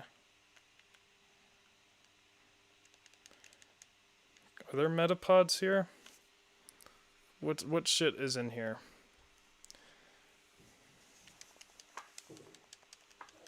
Oh. Oh, no. Are you kidding me? You put me in... Oh, no psychic? No, get me the fuck out of here. This thing's gonna destroy me.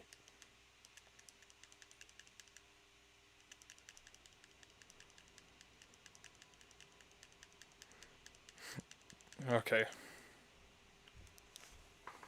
Oh no, that's not good if it can lock me there. Where am I? Is there just no way to tell where I am? This is Route 31, I think.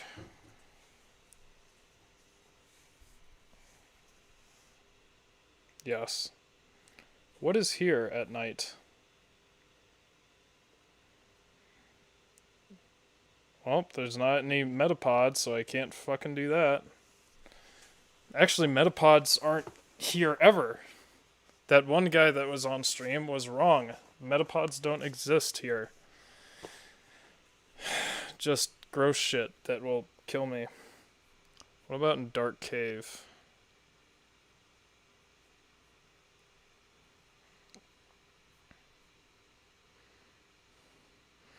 Zubats, which will probably fuck me up. Well, I don't know. Maybe I get a quad super effective on them. Is rock strong against poison? Oh, well, actually these guys are... Hold on.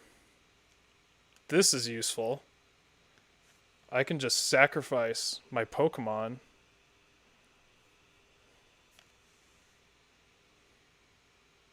Yes.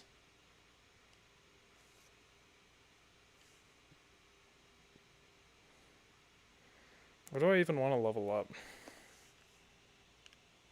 Everything is pain.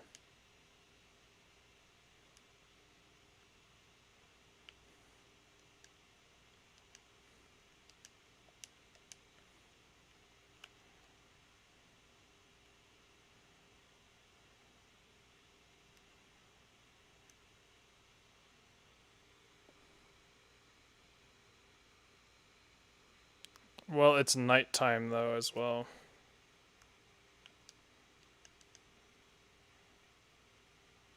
Oh, this strategy I had is not going to work well.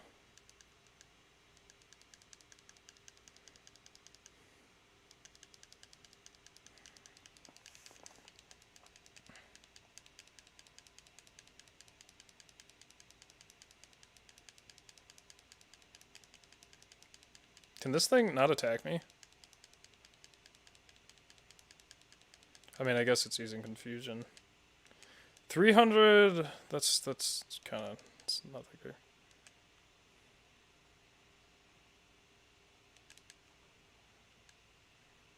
Oh no.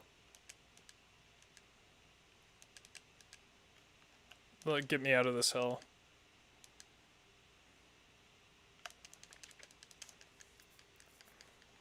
Wow, nothing. Okay. I can't. Oh gosh, don't lock me in this fucking stupid shit. I got a critical hit and it does jack shit. I'm stuck here forever with this dickwad.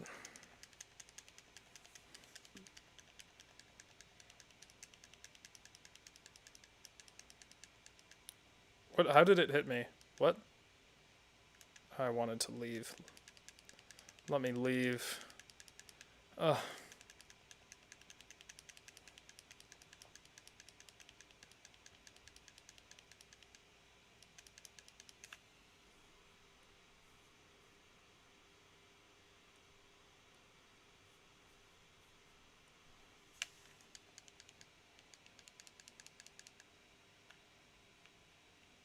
Well, I still don't really know where to train. Because that one thing has Psychic, which can kill all of my Pokemon. The Ghastlies are scary. There's Bellsprouts in there. There's Bellsprouts out here. Which can probably fucking destroy this boy. Oh, Acid. I should... Oh, it's got Slam. Oh, that's not what I wanted to do.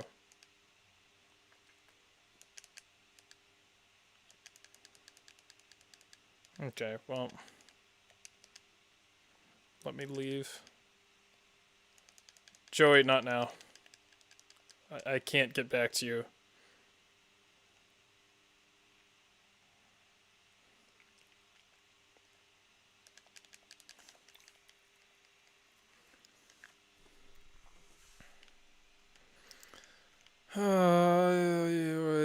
What do I do?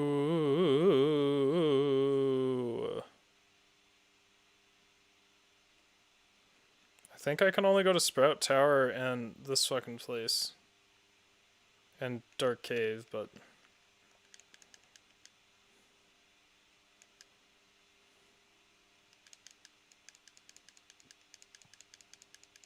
Fucking takedown? Ugh, and none of these shits die easy. And confusion. I might have to go back to killing more fucking Caterpies.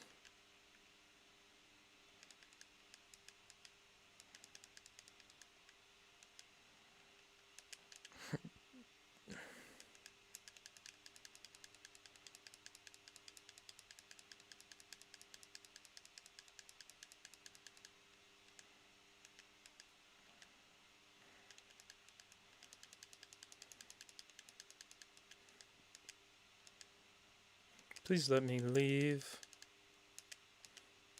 Gosh. It's like... all these things are still... You know, they're the first stage of... or they're basic stages. They're not even evolved, so I don't get any XP. And there's no Metapods. He was lying.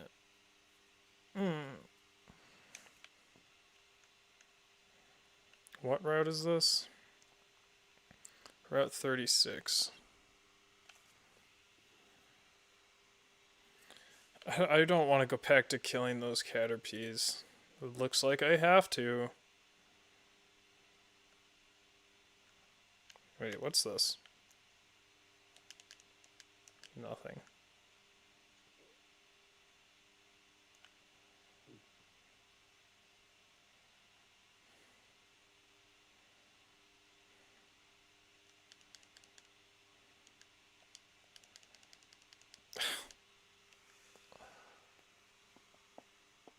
Don't put me in this fucking shit.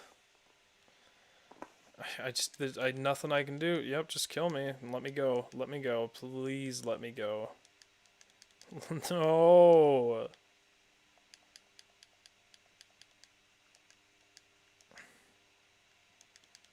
Let me leave.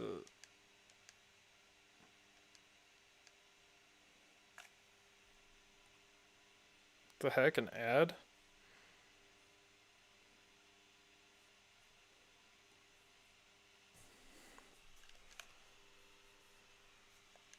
Did it just play again?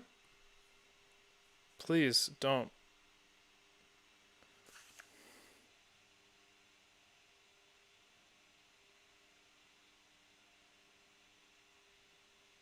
Thank you.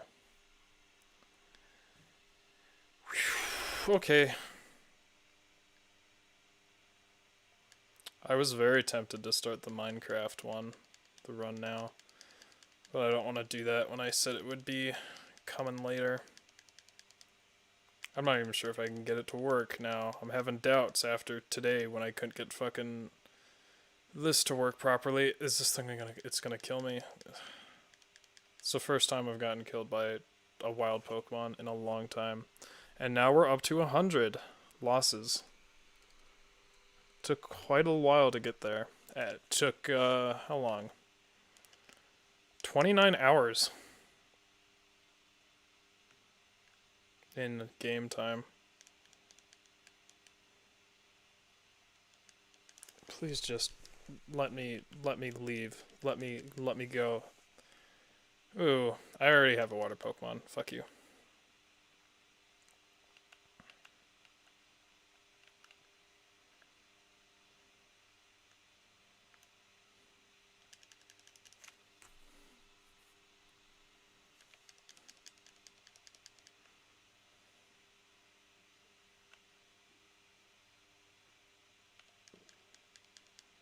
Oh, Poliwags are out now.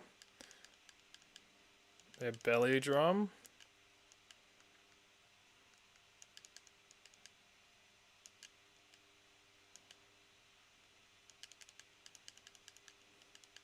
Yep, just keep using Belly Drum, honey. You'll get there eventually. And Hydro Pump, of course. Knew it.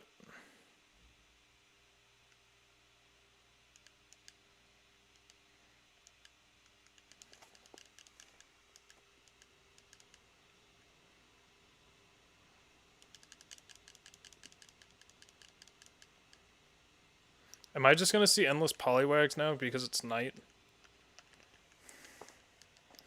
Hoot Hoots, which will fuck me.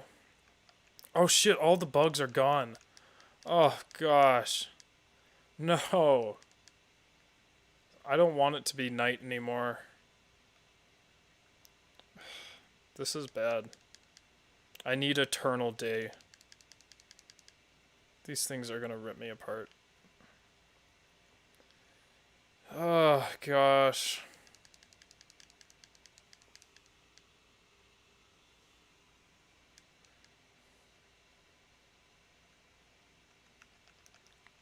CU Boulder.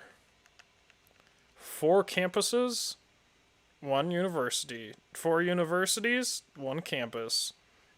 4 schools, 1 education. CU Boulder. CU Denver. CU Colorado Springs. Anschutz Medical Campus. CU Boulder. We have a Buffalo.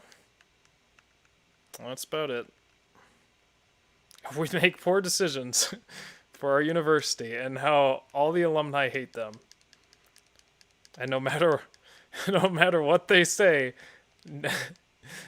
everyone hates them. It's pretty great. I mean, not great for me, but a lot of alumni rescinding donations. I want to be that guy. I want to be him.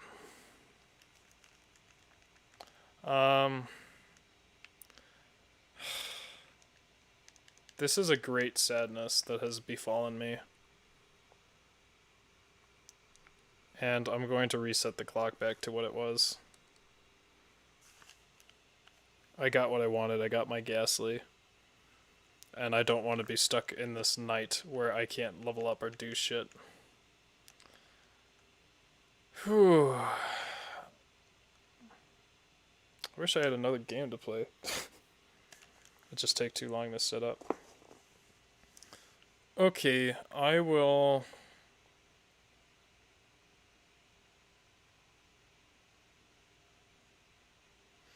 I'm gonna reset my clock. I don't know. I feel like this almost... I shouldn't be streaming this. I'm not sure how interesting it is. It's just... fucking, you know... I've been going around for almost 10 hours now, just fighting Caterpies. And I'll probably have to do that for another 5 hours. Or even longer, because I...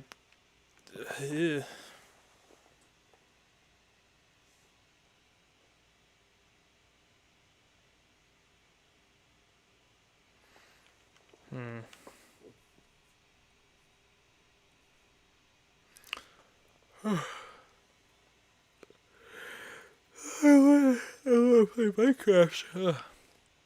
Minecraft on Saturday, though. Same time as always. And that's gonna be a ride. I'm hoping I can do that.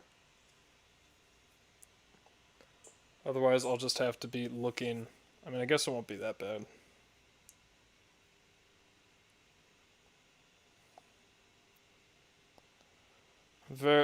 I really want to do something else. I'm kind of done with this game for now. Just so many Caterpies. I feel like I've already gotten my fill of the entire game. Ugh.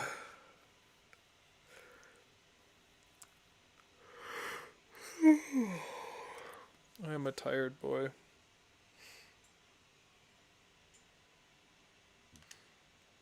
Well, I might as well change my fucking clock again.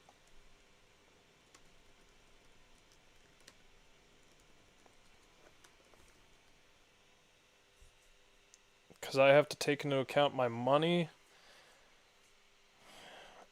every time. So it's just not the same password.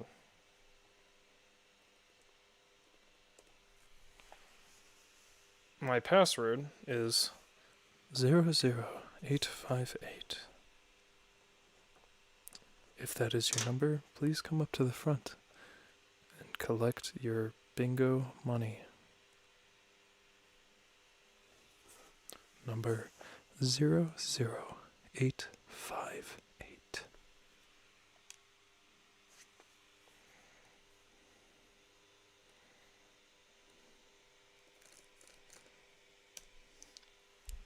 It looks like you're the winner then. You get to have a very complicated button combination and a new time.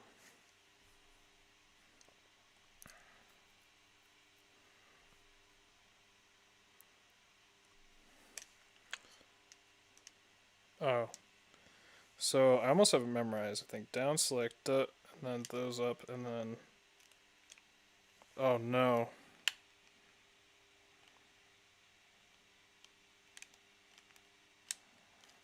This is so fucking hard to do.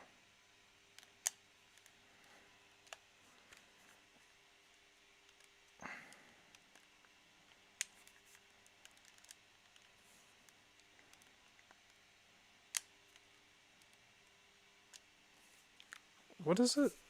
Down select B, then left up. Yeah, that's what I did. Down select B. There. It fucking hurts my hand. Yes, reset clock. Yes. 8, 5, 8.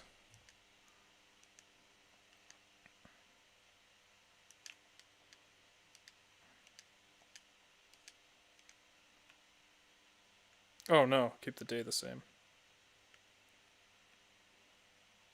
let's say it's 3 p.m. Here I am. I feel sick. I don't think I want to play this game anymore. I haven't even gotten past the first gym. I already.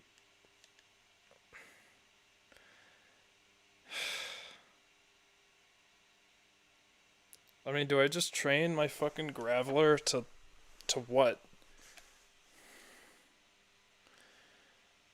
Or do I train? Can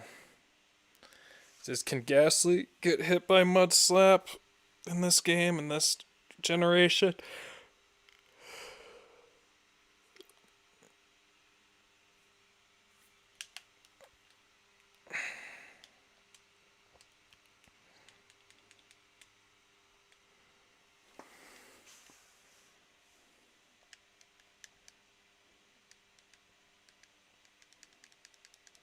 I don't think I can really get hit by this guy, actually.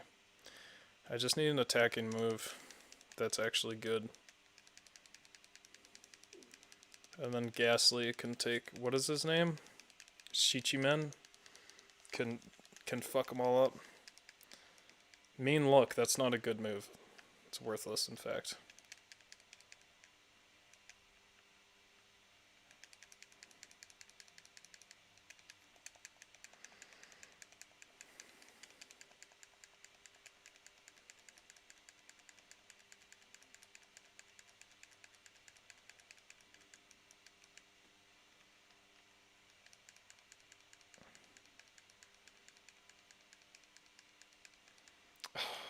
I really want to start Minecraft, but I really should not.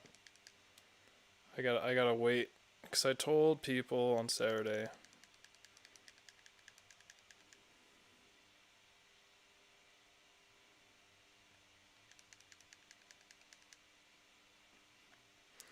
I'll probably just go in 10 minutes. Maybe I don't know. You think it's cool if I just train off stream? Because it's just going to be more of the same. I don't know. I don't know. Should I even stream this game? Let me know in the comment section. I'm going to see this game through, but I feel like I am killing my life, and if I feel like that, probably other people feel that way as well.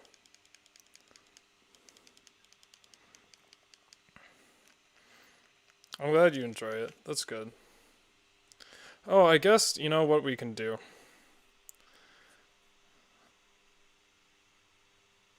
Hold on. I know what I'll do. Let's get some music that is not super complicated.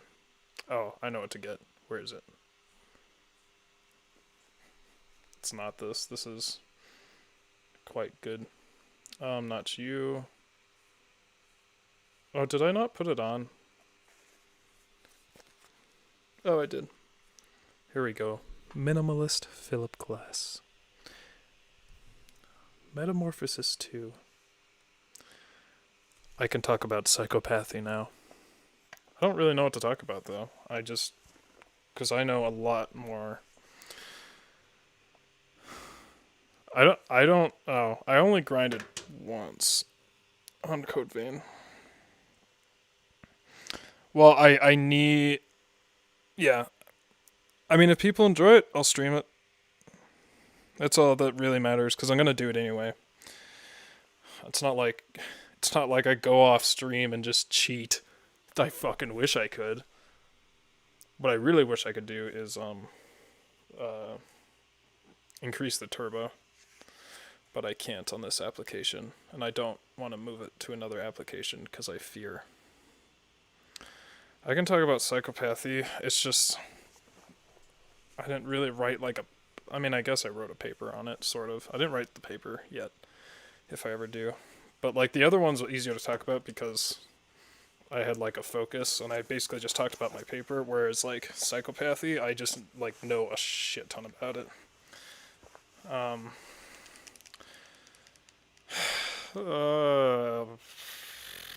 I don't even really know where to start.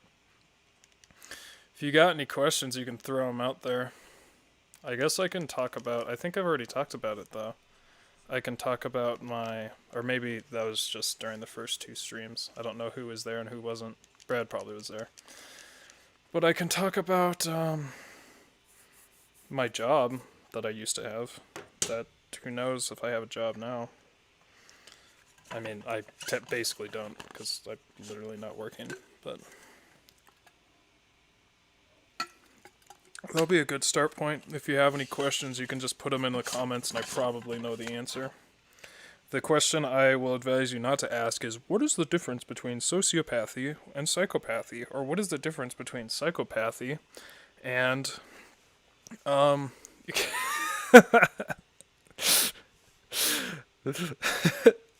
he said the exact thing. Or, the difference between psychopathy and anti-personality disorder. So you already know I don't like the DSM-5, I don't like the DSM, which is where antisocial personality disorder comes from. So I'm not going to talk about that. Anti-personality disorder is just psychopathy, but it's more like juvenile delinquency, and it's in the DSM-5, and it's not related. I use a very specific definition of psychopathy. Or not, I shouldn't say that.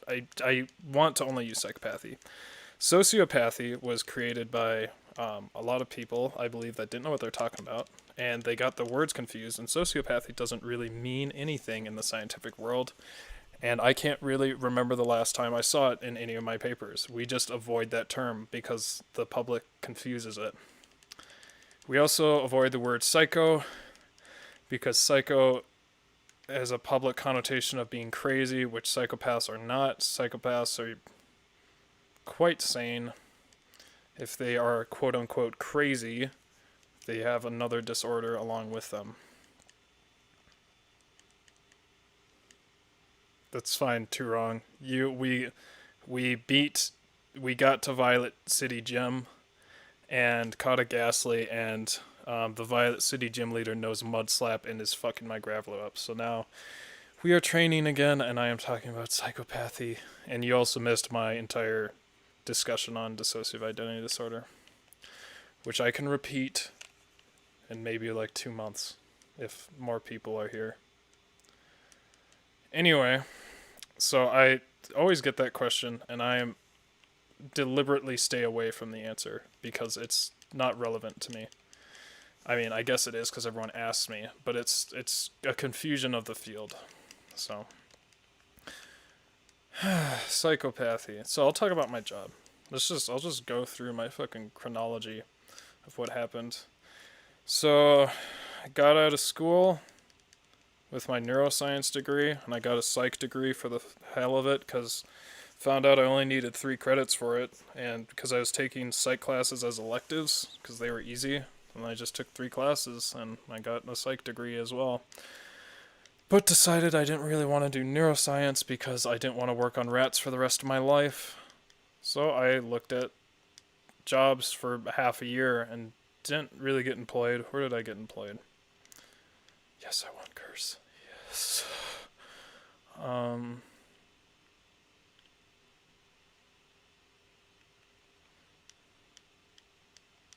Just in case I run into Entei or something.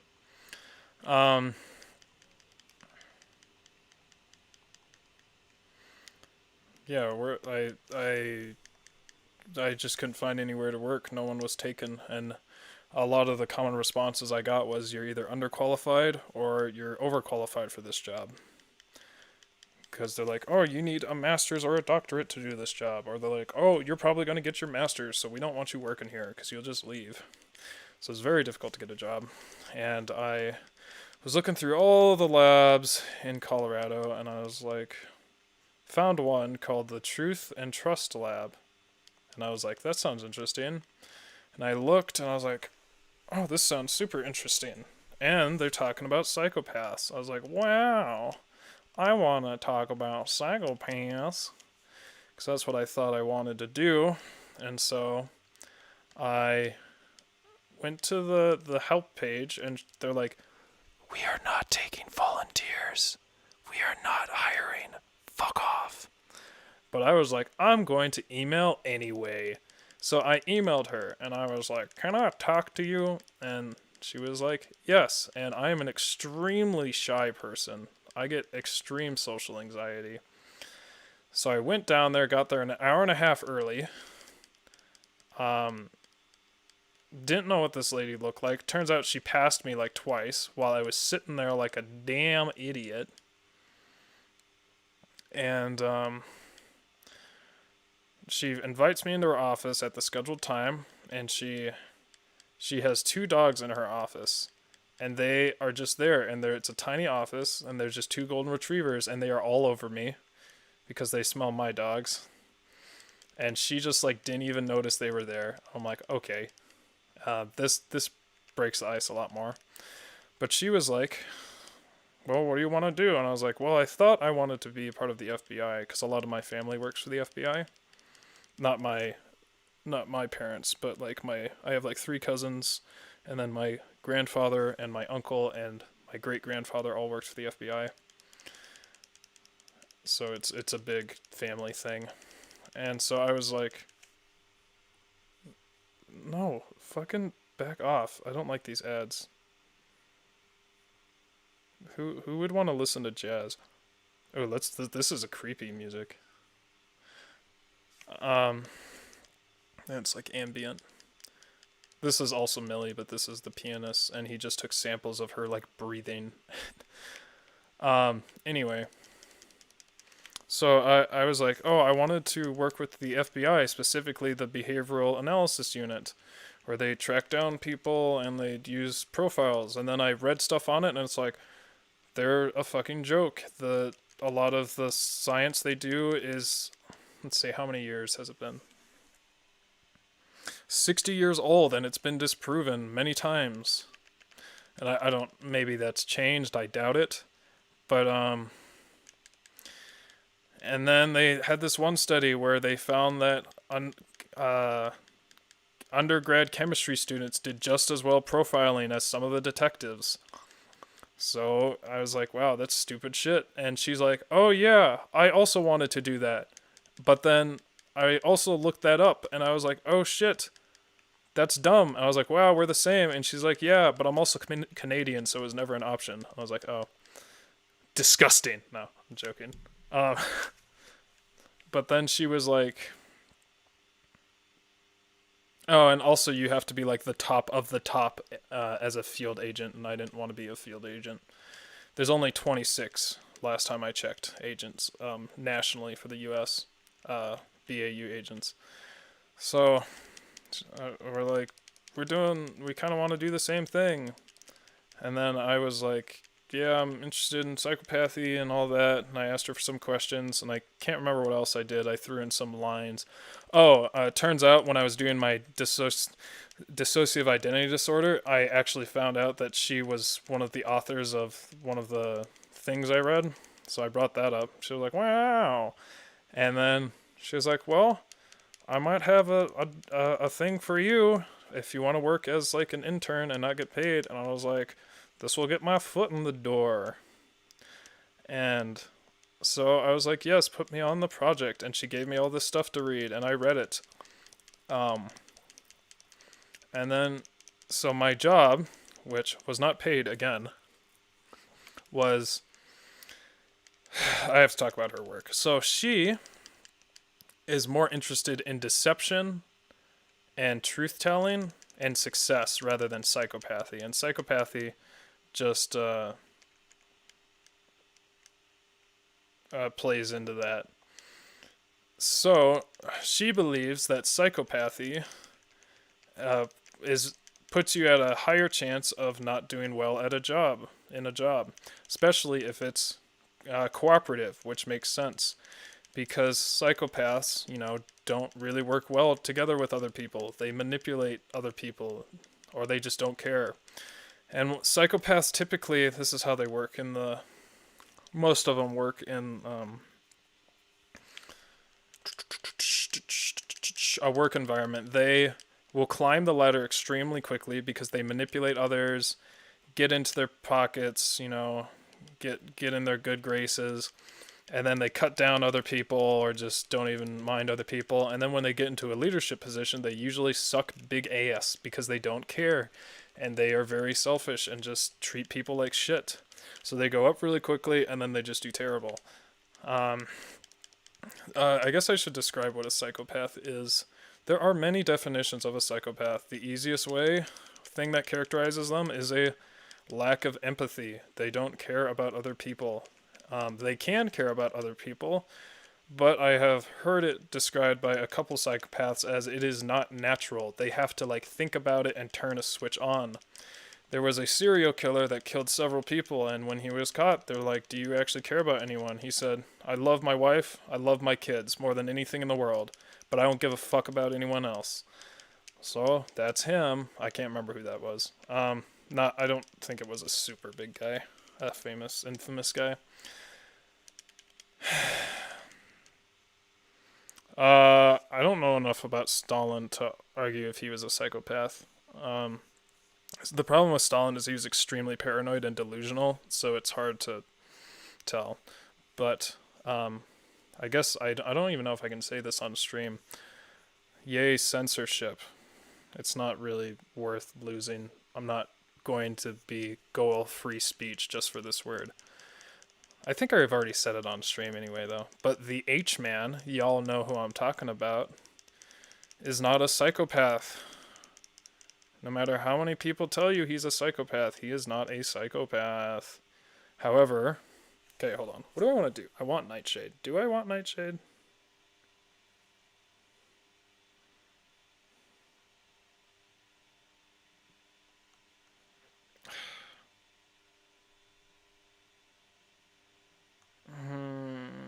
I have an idea.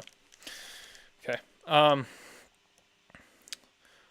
The H-Man, the big H-Man that we all know and hate, he was not a psychopath, but he was extraordinarily narcissistic and, you know,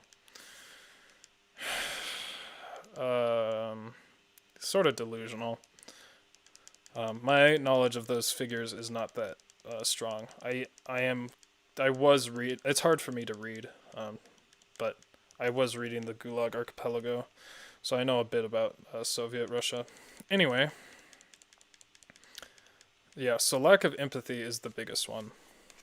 There's several different ways you can characterize psychopaths, and that leads to a confusion of the terms, which I'll get to later. Anyway, just throwing that out there, that's the easiest way. We can get into more about that later. Also, the problem is, I've studied this stuff for hundreds of hours, probably almost getting towards thousands, at least 1,000. You will not believe how quickly you forget this shit, so I apologize if I am a disappointment. But I mean, I haven't gotten a call back from this lady, and I just was like, I'm not working anymore, I'm not making money. But anyway, let's go back to the correct chronological point in the story. So she puts me on the job, and the job is I work with 2 other students. Well, I'm not a student, but I work with 2 other undergrads, and they, so I have to talk about her research. So she believes that psychopaths are less successful. More psychopathic you are, the less successful you'll be. So her 2 main studies are, she studied U.S. senators and found that the more psychopathic they are, the less political influence they control. And then also, she looked at hedge fund managers. The more psychopathic you are, the less money you make over time. However, narcissistic people make the same amount of money in the end, but they're much more crazy. Their ups and downs are way more drastic, so they're way more risk-taking. Machiavellians didn't really have an effect.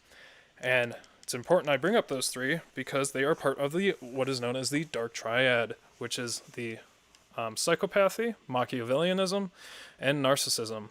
Psychopathy being, oh man, I'm such a failure. I'm forgetting like basic definitions of the entire field. Basic definition of psychopathy. It's because there's so many different ones. Psychopathy, cold, callous, no empathy. Good enough. Narcissism, very self-centered. You only care about yourself. Very grandiose. Machiavellianism, you are really self-centered, and you are self-centered in the way that you'll cut people down, and you're extremely utilitarian. Wow, I am like disgusted with how much I forgot. I'm just butchering it. Anyway, so I was put on a project where we looked at mining CEOs, and to get past ethics stuff and get past spending money, we used videos of mining CEOs. And we wanted to see if mining CEOs that were more psychopathic made less financial returns. So you might ask, how do we measure psychopathy? Well, there are many, many ways, and that is a big problem because all of the ways are pretty shite. The most used way is the PCLR, the Psychopathy Checklist Revised, made by Robert O'Hare in 2006. 2006 is 14 years ago, and people loved it. And I will tell you why it is a shit measurement. The PCL has been in use for a long time because we were able to measure Bundy with it. But anyway, the main problem with the PCLR is it takes into account criminal record. Well, not all psychopaths have criminal record. And, how are you supposed to measure a person that is a habitual liar and wants to manipulate you? So that's one of the main problems. Psychopathy, as it was first described by Harvey Cleckley, he's the one that basically came up with it in 1940. His version of psychopathy is very different, but it's still applicable. We call it the mask of sanity. So if you put a depressed person in a room alone, like say you have in an interrogation room and you have a one-way mirror. So what do? They look down, they're looking at the ground, their shoulders are down, like in front of them, and they mope around. You put a schizophrenic in the room, let's say a positive schizophrenic, one that, you can do both. A negative schizophrenic, they're going to be catatonic, they're not going to move. You put a positive schizophrenic in there, they're going to be talking to themselves, they're going to be moving around a lot, saying, it's called a word salad, they're not going to be speaking coherently.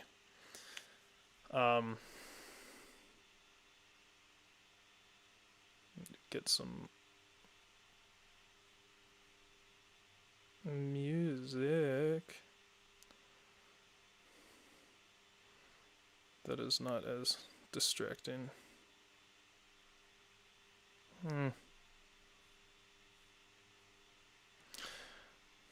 You put a psychopath in a room, what do? They act completely normal. It's the mask of sanity. Psychopathy is one of the only personality disorders that you can only see manifested in their interactions with other people. And even then, it's hard to tell because they are so good at acting sane and, because that's the whole point. They want to hide their psychopathy so they can manipulate you. Even some of the best profilers, diagnostic masters admit that, 10 to 20% of the time they get it wrong, even though they're experts. And it's just because, they were hidden so well, and then it comes out later like, oh, it's definitely a psychopath because of this, this, and this. So one of the biggest problems with this checklist is that this is the example I give. This is an extreme example that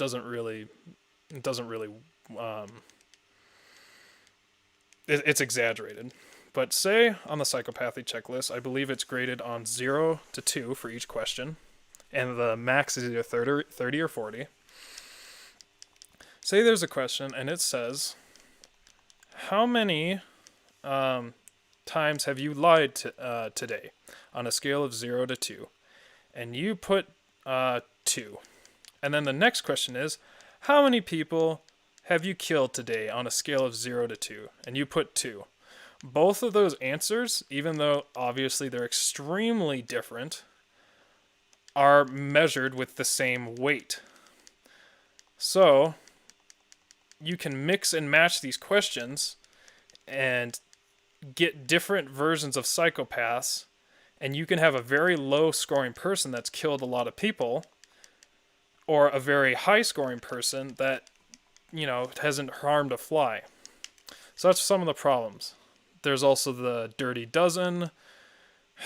There's so many different ways to conceptualize it, and this is one of the problems. Because how do you trust a liar? And it's very difficult to categorize the disease or the disorder because people can't find biological markers and they don't know what they're talking about. And also,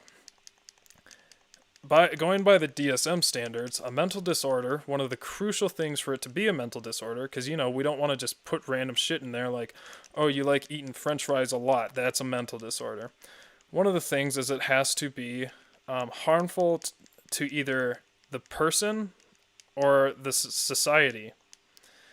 So, I need to get out of here.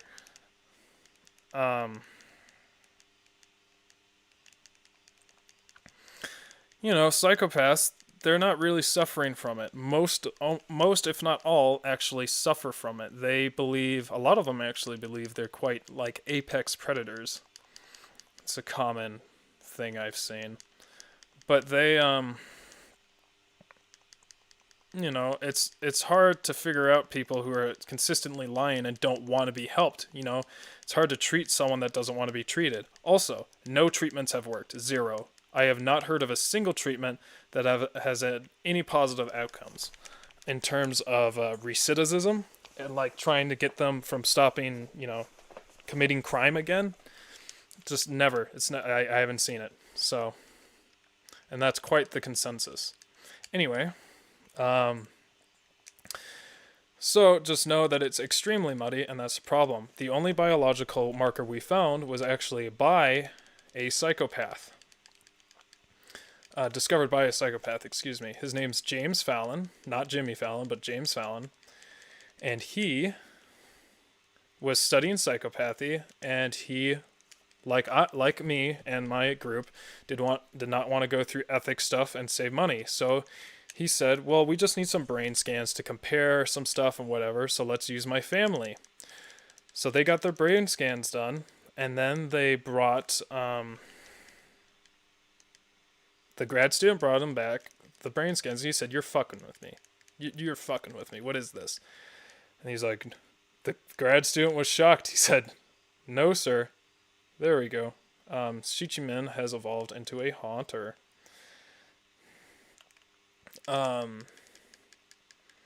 Turns out that he was a psychopath because he has the same brain patterns, and that's one of the useful things we can use. I don't know how good those are,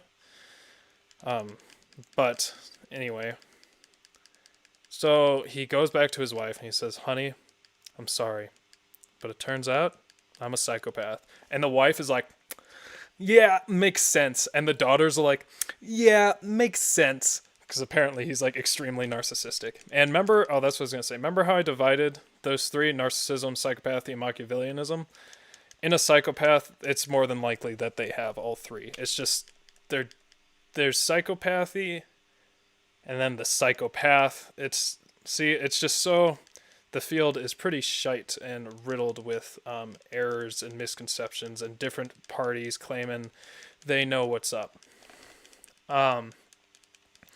Anyway, he discovered, and I like this model, and I am hoping it is true. He discovered, I believe it is either serotonin transporter or an MAOI transporter, which is very similar to serotonin. Unfortunately, I forgot my neurochemicals right now. But it is a transporter, so it takes... Fuck. What did they do? We'll just say it regulates serotonin in a part of the brain. And, anyway, if you have this gene, and this is incredible, they have proven this. If you have this gene, it reacts to childhood abuse. Or I guess you could say stress as well. Whether it's physical or sexual. And what they found is that if you have this gene turned on, I believe. I don't know if it's off or on. I think it's CERT1. Or it's MAOI1. Anyway, if you have this gene, you are a psychopath. But there are two types of psychopath that James Fallon is categorizing. They found that if you are, if you had childhood abuse and you have this gene, you turn into what is known as a type 2 psychopath, or a factor 2 psychopath, which means you are violent. Please stop being emo. Anyway.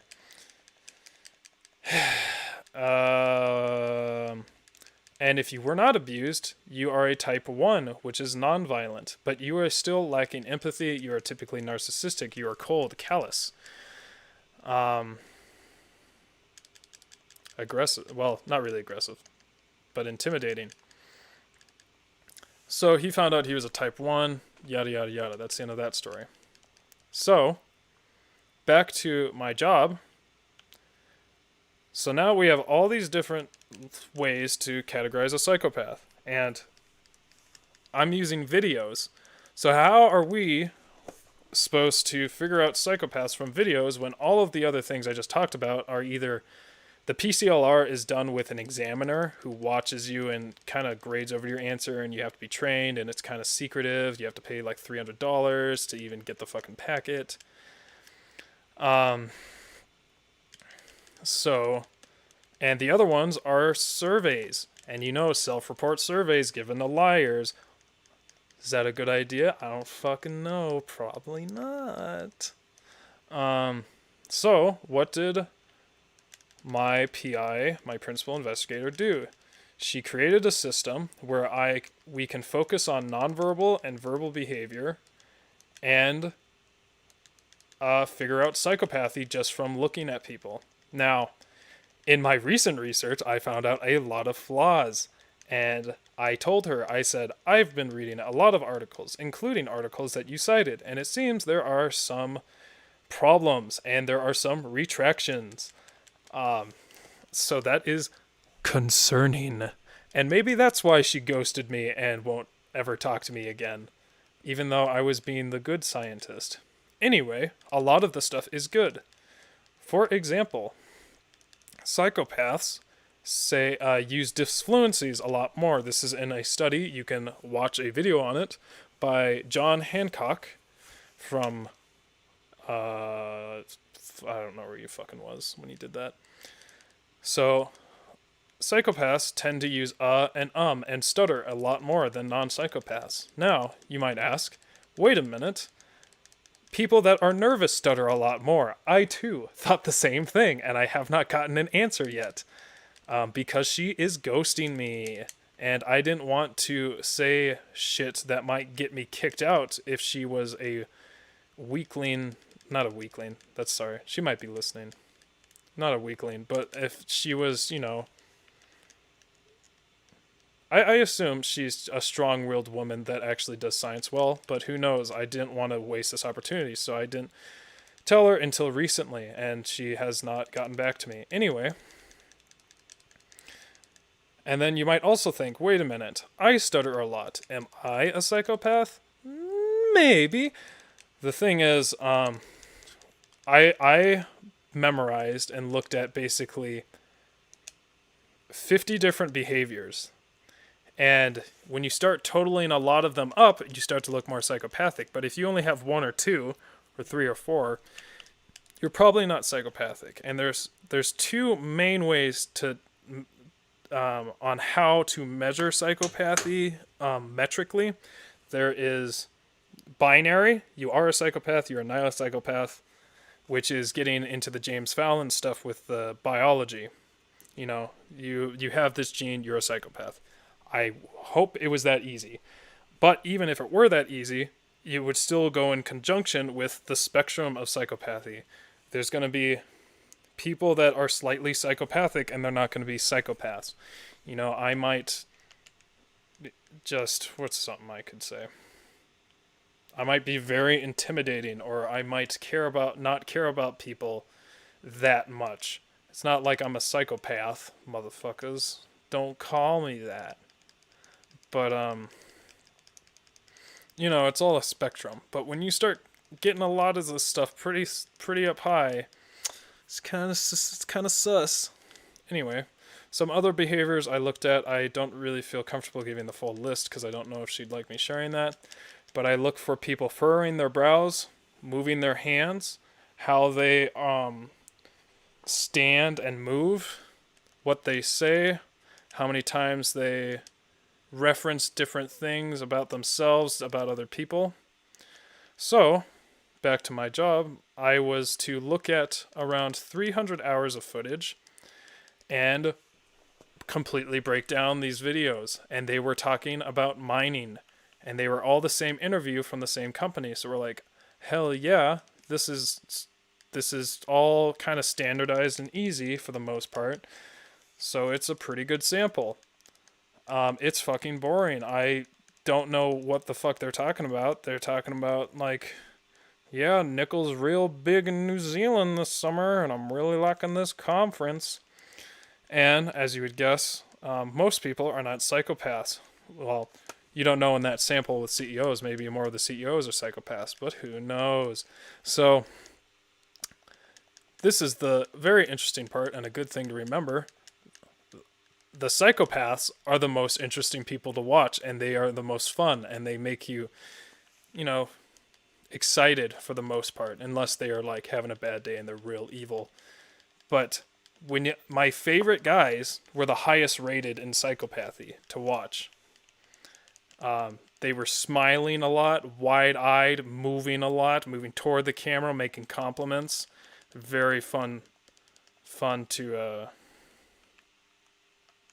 watch. Anyway, so I looked at over 500 hours, 300 hours. It was either 300 or 500. I think it was 300. And I was like, I want to prove myself because I want to get another job and I want to get paid and I want to do this. So I went full steam ahead. It took me a while to get completely trained to where I was good at it. And it is so mentally taxing that I'm only able to do it 3 hours at a time. It's because I'm looking for 40 different things at once. It's very difficult. So I did that every day. Sometimes I did it twice a day. I do 6 hours after a long break. And I went hard. So we were supposed to have it finished in 3 months. And I finished it in a month. And I was like, yeah, I'm cool. Look at me. I'm the good worker. Please hire me. Please give me money. Please. And she's like, wow, great. Now we just got to wait for... She doesn't sound like this. We just have to wait for the other 2 undergrads. I was like, fair. It took them like 6 fucking months. I was pissed. And for some reason, I feel like the gap was wider or something. Like I did it even faster than I just said. But anyway, I was also like, man, I have nothing to do. I can't get hired anywhere. Can you like set me on another job? So I got put on another job that was dealing with sexual abuse research. And I found out I was helping a freshman undergrad with her honors project. And I was like, well, I'll do this as a favor and maybe they'll come back and help me.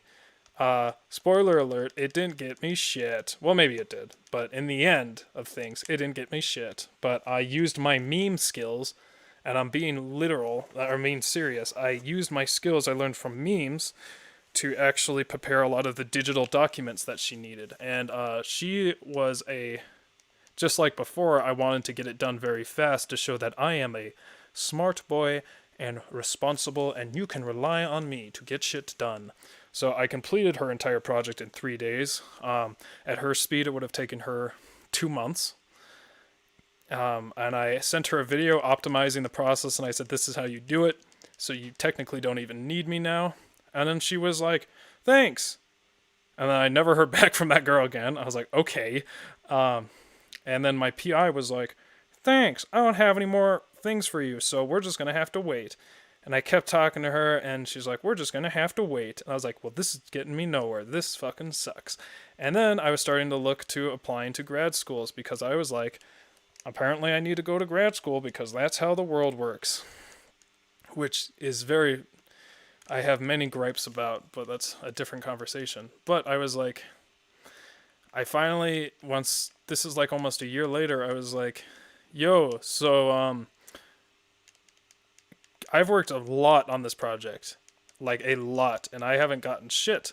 So, would you be willing to accept me as a co author, which means I write the manuscript and I get published, and my name is actually something you have to cite in fucking Bibliography Owl or whatever the fuck you lazy assholes do. I actually do all my citations by hand. Once you get it memorized, it's good because the biblio thing, Teca, the biblioteca site, that's it gets a lot of the citations wrong, and it's frustrating when citations are wrong. And I found people that made poor citations, and I'm like, I could report you for this, and you would have to, yeah, easy bib. And I was like, you didn't reference this correctly, or like you referenced it and then didn't put it in your fucking works cited, so I could just fucking, I could make you do like a retraction, but I never did that. That's happened a few times because I when you start studying stuff, you actually look at those works cited and you get into that shit. Like references and bibliography and all that is really, really, really fucking important and useful when you get into it. But anyway, she was like, yeah. And so, here, I will read you. Let me pull up my resume, or my CV. Long story short, on the grad school, I applied to many a school, or not many a school.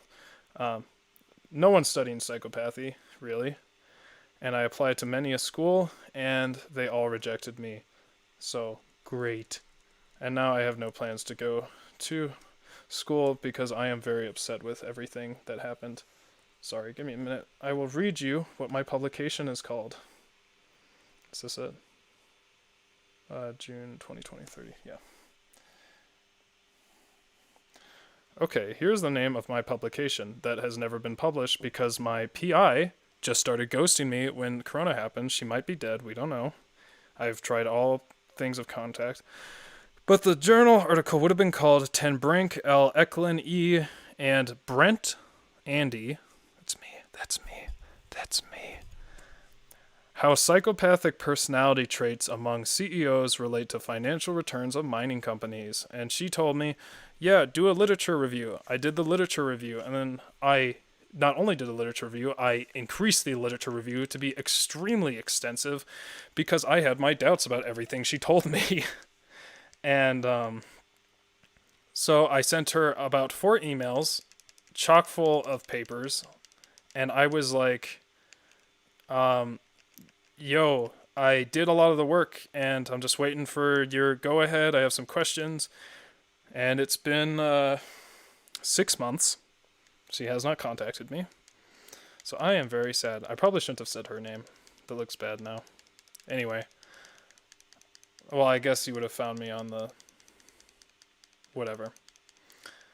But I literally just ghosting me, so I don't. It's just I'm big sad. I'm please talk to me.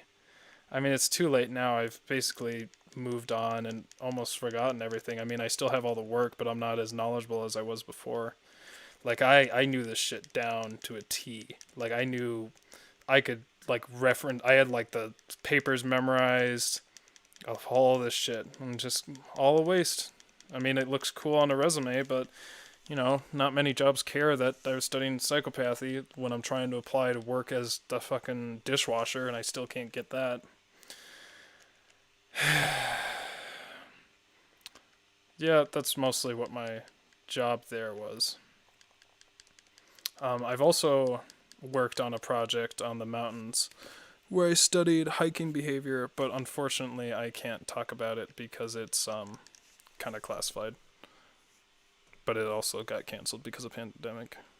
See ya, Jonathan. Thanks for staying. I'll see you for the Minecraft. Anyway,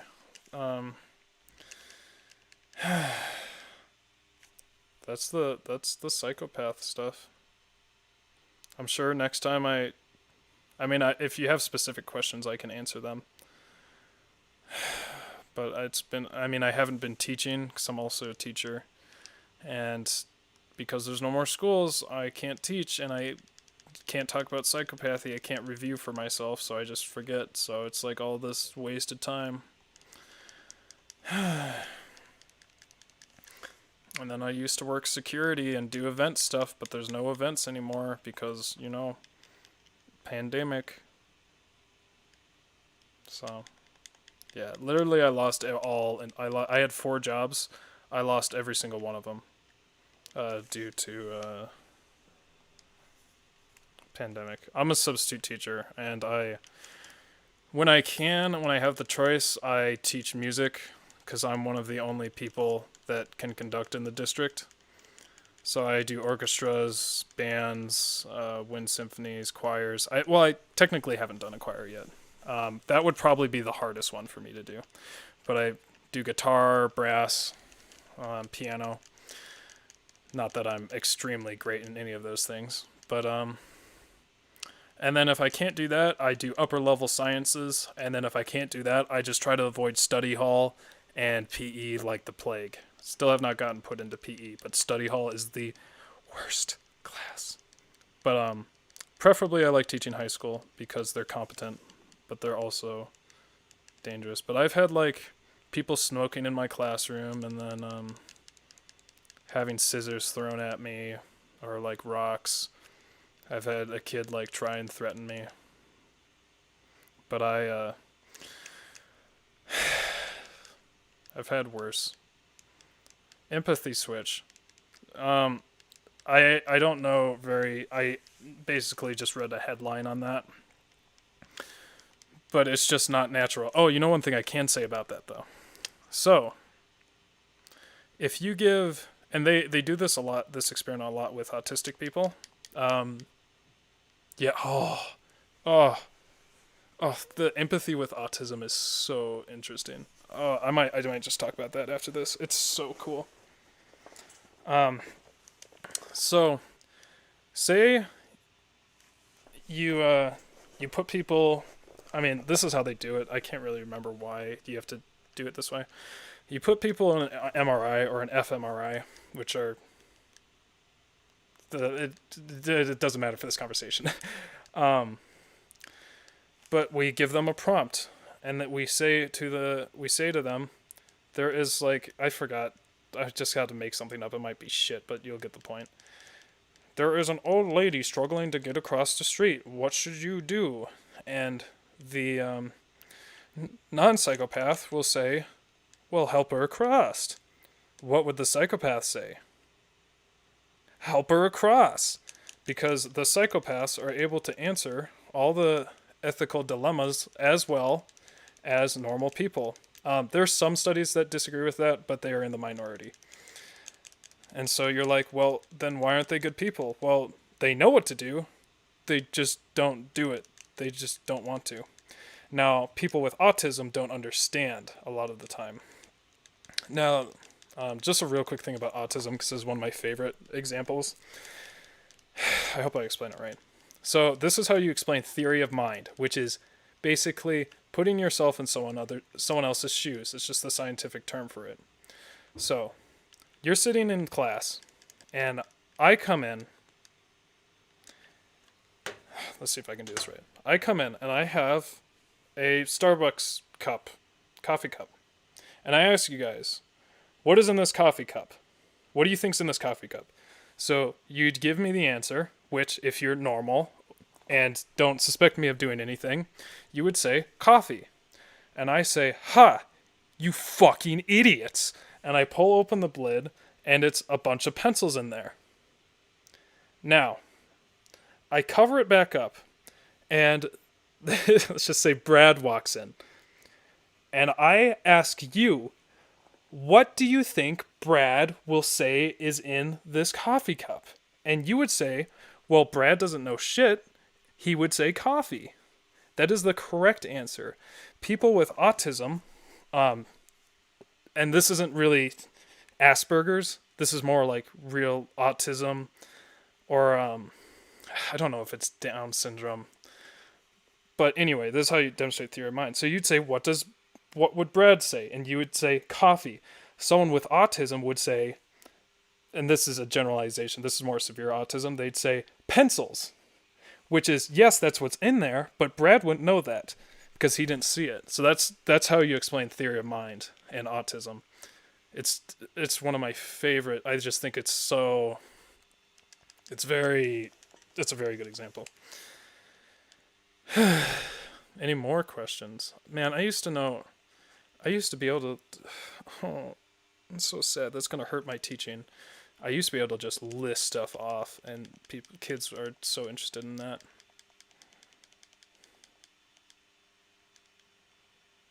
I used to do all these games with psychopathy. It was a fun learning exercise.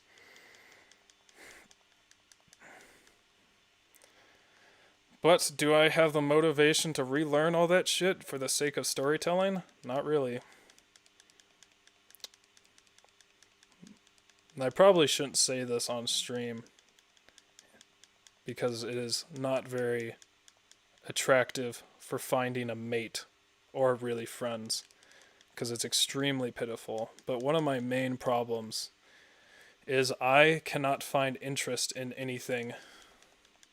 I feel like people that are happy and like successful in life are obsessed with something and they can pursue it and are motivated to do it. I'm like broken and don't have anything like that. I thought I did. I thought like jazz and trumpet and all that, but I gave it up. And just like the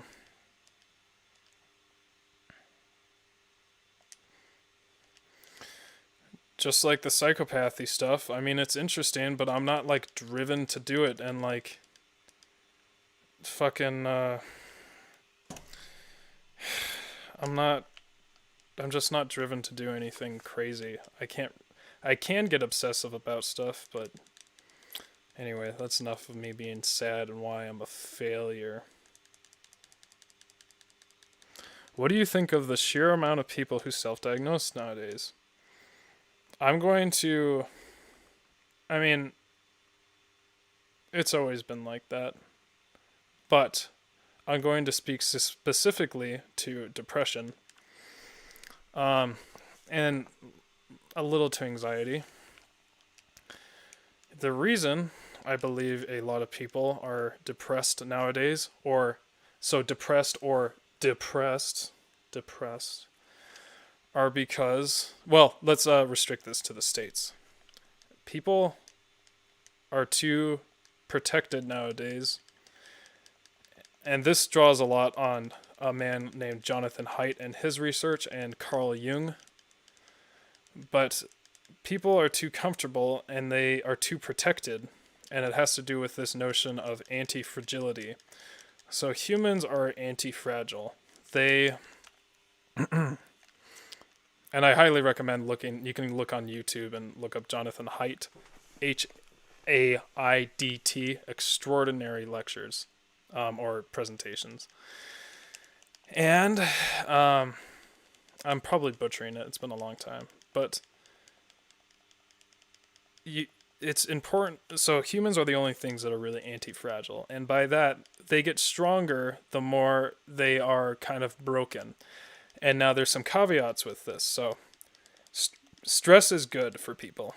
It just can't be an overwhelming stress. And I kind of differ on him. This is just my own personal opinion, but he says it must be voluntarily accepted. I think there's some leeway with that, but if you are voluntarily accepting burden on yourself and like work and pushing yourself, you're just going to be a better human being. And I apologize, I forget a lot of the reasoning behind it. But people need to have control over their own lives before they try and drastically change other people's lives, you know? Get your own house in order. But anyway, I think a lot of people they're just so pampered, and life in the States is extremely great. I mean, worldwide the poverty rates are dropping like crazy. I mean, it's insane. the growth of the world, how many people are coming out of poverty every single year. It's getting better and better, and the less drive you have to do something for yourself. So if you're just because you're rich, it doesn't mean that you're gonna be a shithead. But it becomes more voluntary in that case, or it depends on the parents. But if you're protected and you never have to work for anything and everything's given to you, basically what happens is you seek to change or destroy, and you've never worked, you don't understand hard work, you don't understand really people that well. There's a bunch of negative effects, and the best case is, I think this is Dostoevsky, gosh, I think, that said this. Give a man just all the money in the world, all the food, all the drinks, and all the women, and let him sit there for like 15 days with all of that. He doesn't have to do anything. What do you think he's going to do? He's going to go out and destroy something just to make something happen. If we live in a perfect world where everything's controlled by AI and we have no worries, there's going to be people just wrecking shit because there's got to be something to do. There's got to be some conflict, some goal to accomplish. And so this is a lighter degree of this where, if I'm forgetting all the reasons. I'm remembering the wrong things. But that's what I think about self-diagnoses. Also, having experienced a lot of mental illness myself, people are bitches. No, but I almost like feel like sometimes like, no, you're not depressed. This is just normal. I think people are way too overdiagnosed in ADHD. I mean, technically, if I wanted to, I can apply a diagnosis of ADHD to myself. I've had one doctor say that, and I've had others. Who is this going to? No. I could apply PTSD if I wanted to for myself. I have papers for that, and I just generally don't believe that. I think therapists are generally overpaid and quite unchecked. Man, I could make myself sound. I am technically I can technically like federally make myself disabled, which is dumb. I'm definitely not disabled. I could make myself disabled. I could be classified as disabled if I want to, and legally have the right to do that. But it's dumb shit, and I don't believe what they're saying. It's just, I don't know. That's kind of what I have to say on that. I think a lot of people are just having no purpose, so they don't understand that, and they think it's the world that's doing this to them rather than their lack of trying, really. But at the same, what do I know?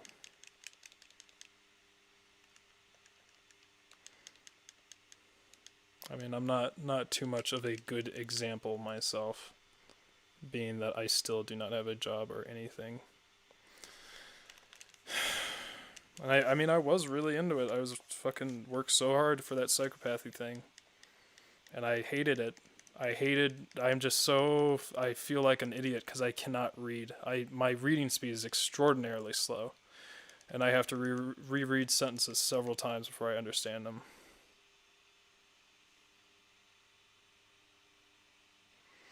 Yeah. See, that's the narcissism kicking in. That is a part of the whole depression. I get the same exact feeling. Too wrong. But also, it's like, I'm also like, well, I'm not as fucking pathetic as you guys.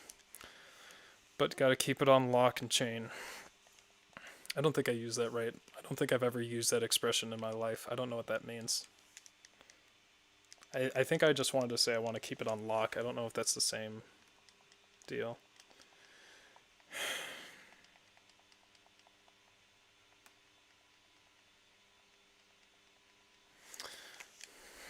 Any other questions about anything?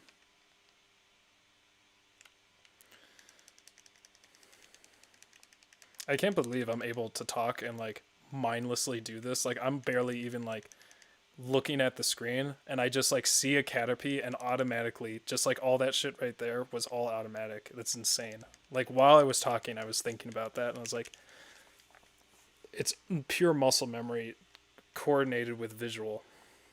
Big insane. See, I think I might not be the most expressive streamer. I mean, man, I thought I'd be yelling and everything. I just don't get frustrated anymore. I'm just dead. What is mania? Oh shit. I know that, Kira, and I still was like, I'm just big dumb. Um, so ball and chain was actually um, more to what I wanted. Anyway,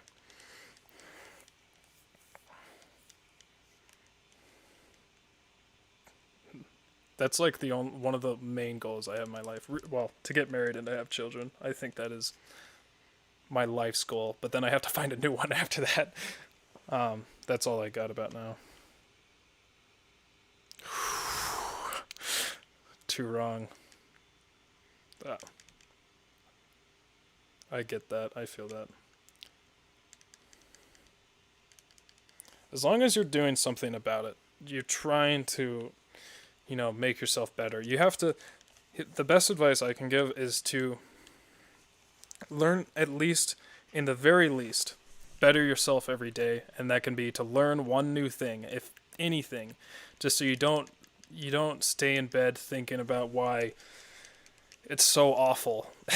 You just at least be better every day, and then you can say, I am better than I was yesterday, or at least I am better in a different way than I was yesterday, or build on something. Just continually get better, even if it's the smallest thing. But you know, one of the best, some of the best advice I've ever heard, although I don't really know how to apply it. But people have to understand that this life is hard and it's suffering, and I think a lot of people, and that's one of the big things with the depression overdiagnosis. People think, why am I not happy like 80% of the time? Well, there are some people that are like that, and I was thinking the other day, I was very interested, and I know someone that's very happy all the time. I just kind of want to know if that's real on the surface. But there's people that are happy all the time, and they just aren't really normal people. Um, but like the best, some of the best advice I've ever gotten, which isn't too helpful, but you know, life is suffering. It's hard. It's very full of suffering and everything, but it should never be hell. If you're in, sometimes it might be hell for like a week or a month or whatever, but your life overall should not be hell. If it's hell, something's wrong. If you're suffering every now and then, it's probably normal. You can do more to stop that. But if it's hell, you need to get off your ass and motivate yourself, fix stuff. I mean, even if you are going through something really horrible, you can't let yourself sit in that hell forever. That is not. You shouldn't be thinking this is hell. And if you are, you have to do something. And if you at least learn something new every day, or make yourself better, exercise, do something better every day, at least you can look back and say, well, I am better than I was yesterday in terms of, character or what. People need to build character. I'm very aware every day, trying to make myself a better person. So what is mania? I probably won't talk about this because there may be people in the chat or a specific person, although I've interacted with many people, but that are dealing with mania, so I have to be careful. I don't think I can give any examples because I don't want to talk about personal things, even though it would make for a great story. Mania is most used with bipolar disorder, and there are many types of bipolar disorder. There's bipolar 1, bipolar 2, and then some other lesser known types. So bipolar, what does that mean? Two poles. So you would think depression and very happy. That is a very bad way to look at it. So mania, you need to think of mania as energy levels. So bipolar people are depressed and it's called manic. And in my opinion, and from what I know, manic is much more scary than the depressed side. So there's different levels. Some people go up a lot and then down a little, down a lot, up a little, go very fast. It's called hyper cyclical. Fuck, that's not what it's called. Something hyper. Anyway, mania is, so depression, you don't have any energy, you're sad, whatever. Mania, you are very hyperactive. Very, what's the word? You feel like you can do stuff sometimes. You're very confident. There's some other stuff. I usually like to give 3 adjectives to each thing. But anyway, so you might think, well, why is that worse? It sounds like you're happier. Well, happy isn't part of the equation. You just have more energy. And I don't really like bringing this into my streams because it bothers me talking about it. But, if you have more energy, you probably have you have the energy to, end your life. So that's why mania is, in my opinion, considered way more dangerous. It gives you the energy to do something that is very bad to yourself. But yeah, also, I don't know how common this is. In my own experience, it seems very common to different varying degrees, but mania can also make you a bit almost positive schizophrenia, where you're kind of you're talking so fast and your thoughts are racing so fast that the person says things that aren't really connected or coherent, or they are nonsensical. I've had a couple of incidents meeting people like that. But yeah, mania is really, I think, restricted only to bipolar disorder. I'm not sure when else you would use it in a clinical sense. And even saying positive schizophrenia, I wouldn't say is really manic. It's kind of its own different beast.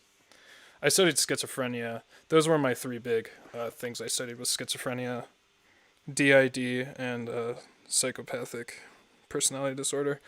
And that is in degrees of how much I know about them, and also when I learned about them. So I can't really remember much about schizophrenia, so I probably will have less to say. One of my favorite things about schizophrenia, though, or one of my favorite stories is, so I read a book called The Center Cannot Hold by Ellen Sachs. Yes, Ellen Sachs. Incredible woman. She has like 2 PhDs and a law degree or some crazy shit, and she has schizophrenia. And one of my favorite parts of the book, because it's so hilarious. So she keeps saying she's killed people. She's killed all these people. She hasn't hurt anyone. And most schizophrenics actually are not violent. Most. They just don't really hurt anyone, even though they seem like they would.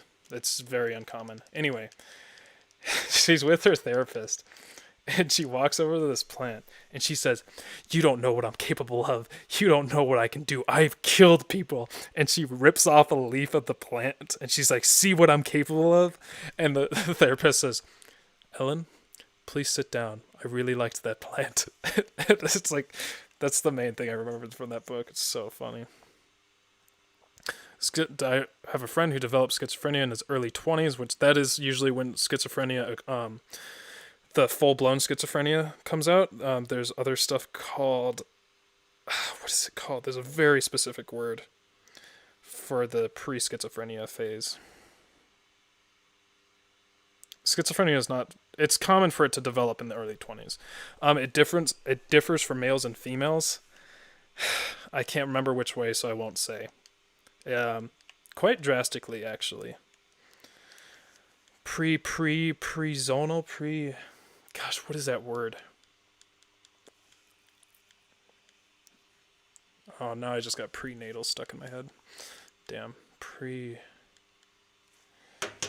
That's gonna bother me.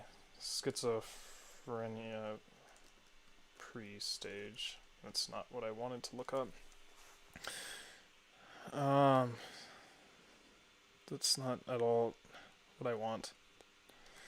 Schizophrenia prodronal. Is that what I'm thinking? Fuck. Where is it?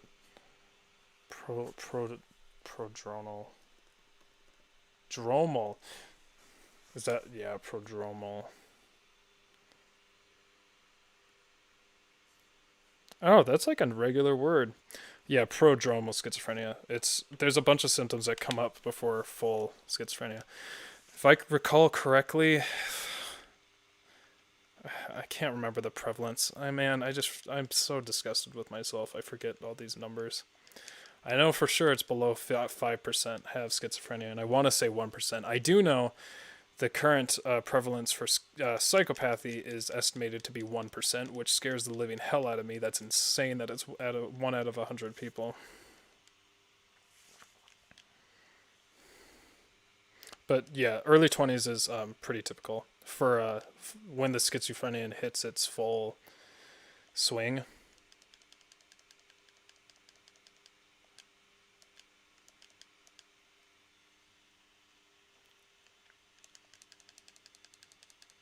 Um, in terms of why is it?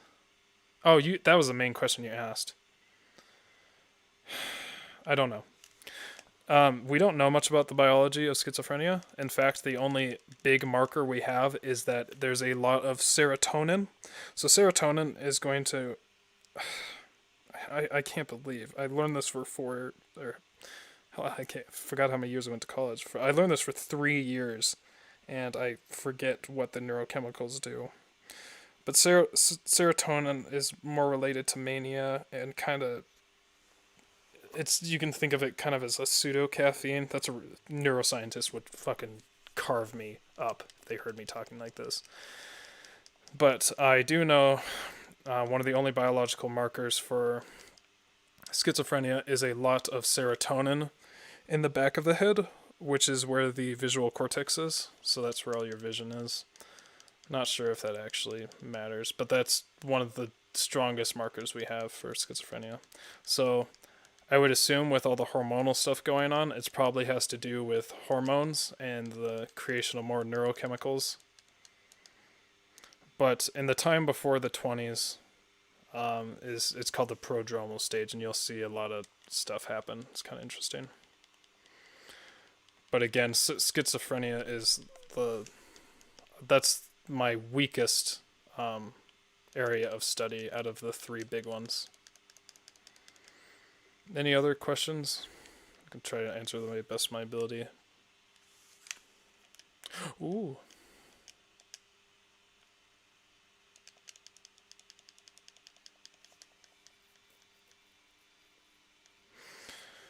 I personally am just not that interested in autism. I do like that example, but I'm interested in the correlates between autism and psychopathy because there's a lot of autism that involves a lack of empathy, and it kind of works more through theory of mind. Psychopaths have very good theory of mind. Well, it's kind of, some people argue it's kind of disrupted, which I guess I would agree.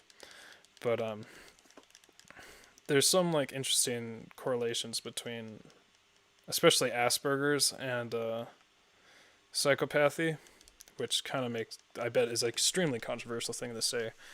But that was in my research, but I stopped before I read it. I don't know too much on autism, and the more we go on, the less I'll know, because I just will forget basically everything. I hate forgetting stuff. Just feel like I wasted all that shit. Right on, baby. I love when they say that. That's my favorite part of the song. Right on, baby. Right, especially in the beginning. Right on, baby. That's a good song.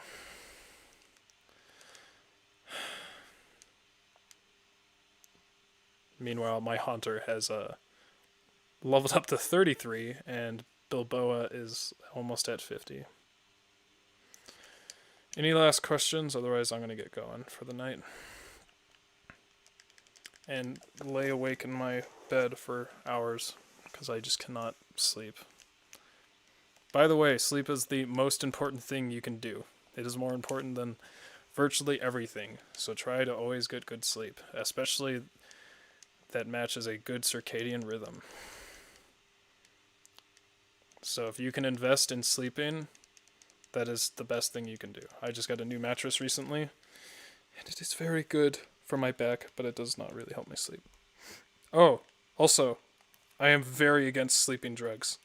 Extremely. You should look into the side effects for that, especially if you're a woman and you haven't hit menopause yet. Because those birth defects, my boys, when you get, especially if it has melanin, if it has melatonin, which is the sleep chemical, you don't want to fuck with that artificially. Drastic effects. It scares the shit out of me. I wish I could be more specific. I know if you give like straight melatonin to women, the chance of birth defects is it's ridiculously high, which I don't know. I might be over exaggerating because that's like my goal in life is to have children. That's all I think about. But yeah, I've never taken sleeping stuff, especially if it affects with melatonin. But taking melatonin is the worst. So I advise you to look into that if you take sleeping stuff. I actually try to stay away from medication a lot. I believe, and I'm not really. I recommend this just becomes because my mother uses antibiotics like when she never fucking needs to, and I am terribly frightened of superbugs and all that. Where you were using way too much antibiotics. But I guess this is just kind of weird of me, but I try not to use medication ever. Like if I have a mild headache, I'm not going to use ibuprofen. One is so I can not build up the tolerance to it, so I can, when I really need it, it can kick in. And also, don't vaccinate your children. I'm kidding. Definitely, I'm totally joking on that. But it sounds like I'm heading that direction when I talk about this. But anyway, one of the reasons I do that is because I had many headaches when I was a kid, and I probably made them way worse than it sounded because I wanted to leave school, and I took many ibuprofen. And what happened was I developed. Well, now I can't remember if I developed it or my mother did, but took so much, and my mother uses medication for everything. And I tell her not to use sleep stuff, but I mean, if anyone should be using it, it's her, because she's flies all over the world. So, anyway, I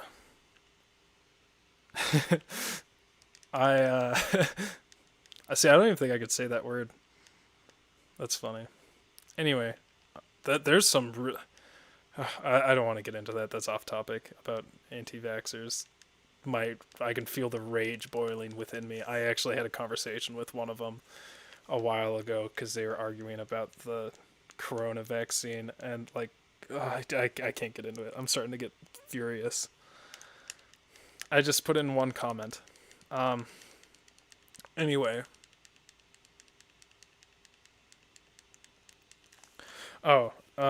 I forgot what it's called, but she basically took, I think it was my mother, took so much ibuprofen that she basically created like a withdrawal thing. Like sort of like, it wasn't addiction, but it's worked the same as addiction, where she started getting headaches when she took the ibuprofen. And it's a well-known phenomenon, and I think it's almost really specific to ibuprofen. It's got a cool name. I can't remember what the phenomenon's called. But basically, I like to only use medication when I really need it, so that I don't build up tolerances or put stuff in my system I don't need. But that's a big me thing. I don't really advocate that for other people. I'm pretty tough when it comes to sickness, in my opinion. Now, antibiotics, I think you should only take those when you need to. That's something I think I push onto people. And definitely dispose of them correctly. My years in biology labs have taught me that. But also, like, yeah.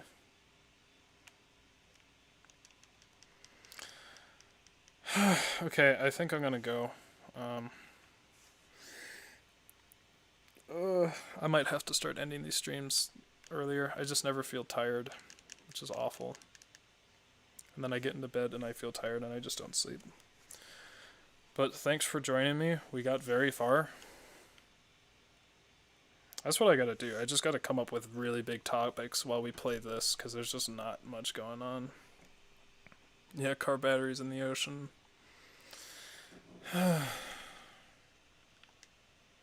And now I'm thinking of all these interesting stories. Man, that would have been useful earlier.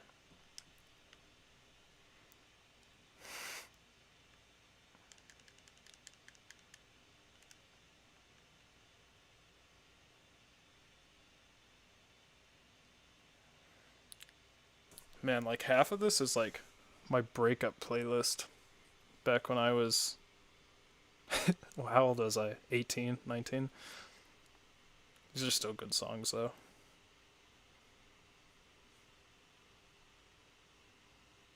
Slow, slow.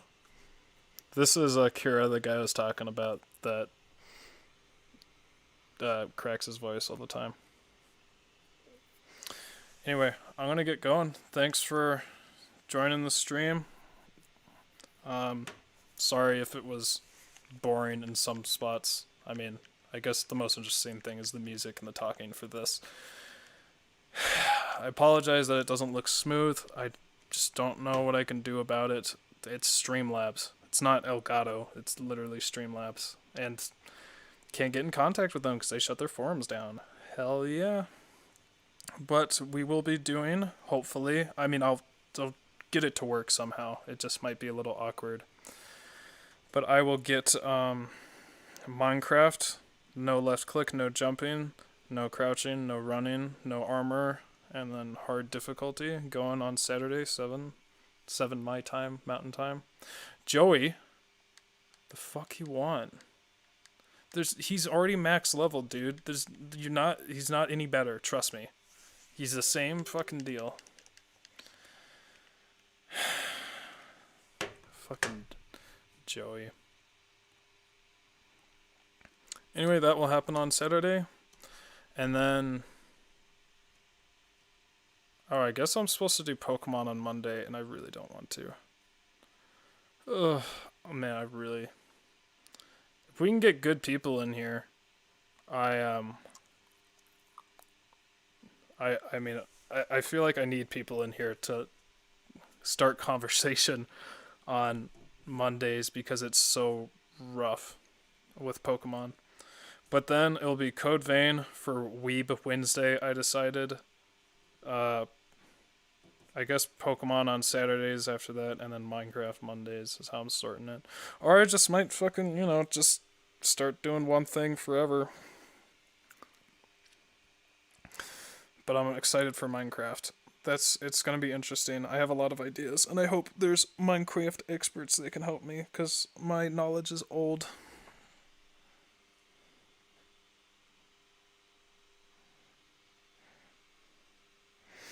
Oh man, no, just text chat is fine. I don't want voices. I don't want the voices in my head. But I think just having the music, that's why I don't want to do the voices. Hopefully I can get, well, I don't know. I know I can get one guy on that is, I don't know if he'd be a good streamer, but in real life he is the funniest fucking guy. But he's not really a gamer. But I might invite one of my friends to play with me if I can get a co-op run going. That's way in the future. Well, thanks for coming to the stream. I'm gonna head out. Minecraft on Saturday. Yeah. I'll see you guys later. Good night. Stay safe. Don't make your life a hell. And make yourself better every day. That's my advice. Good night.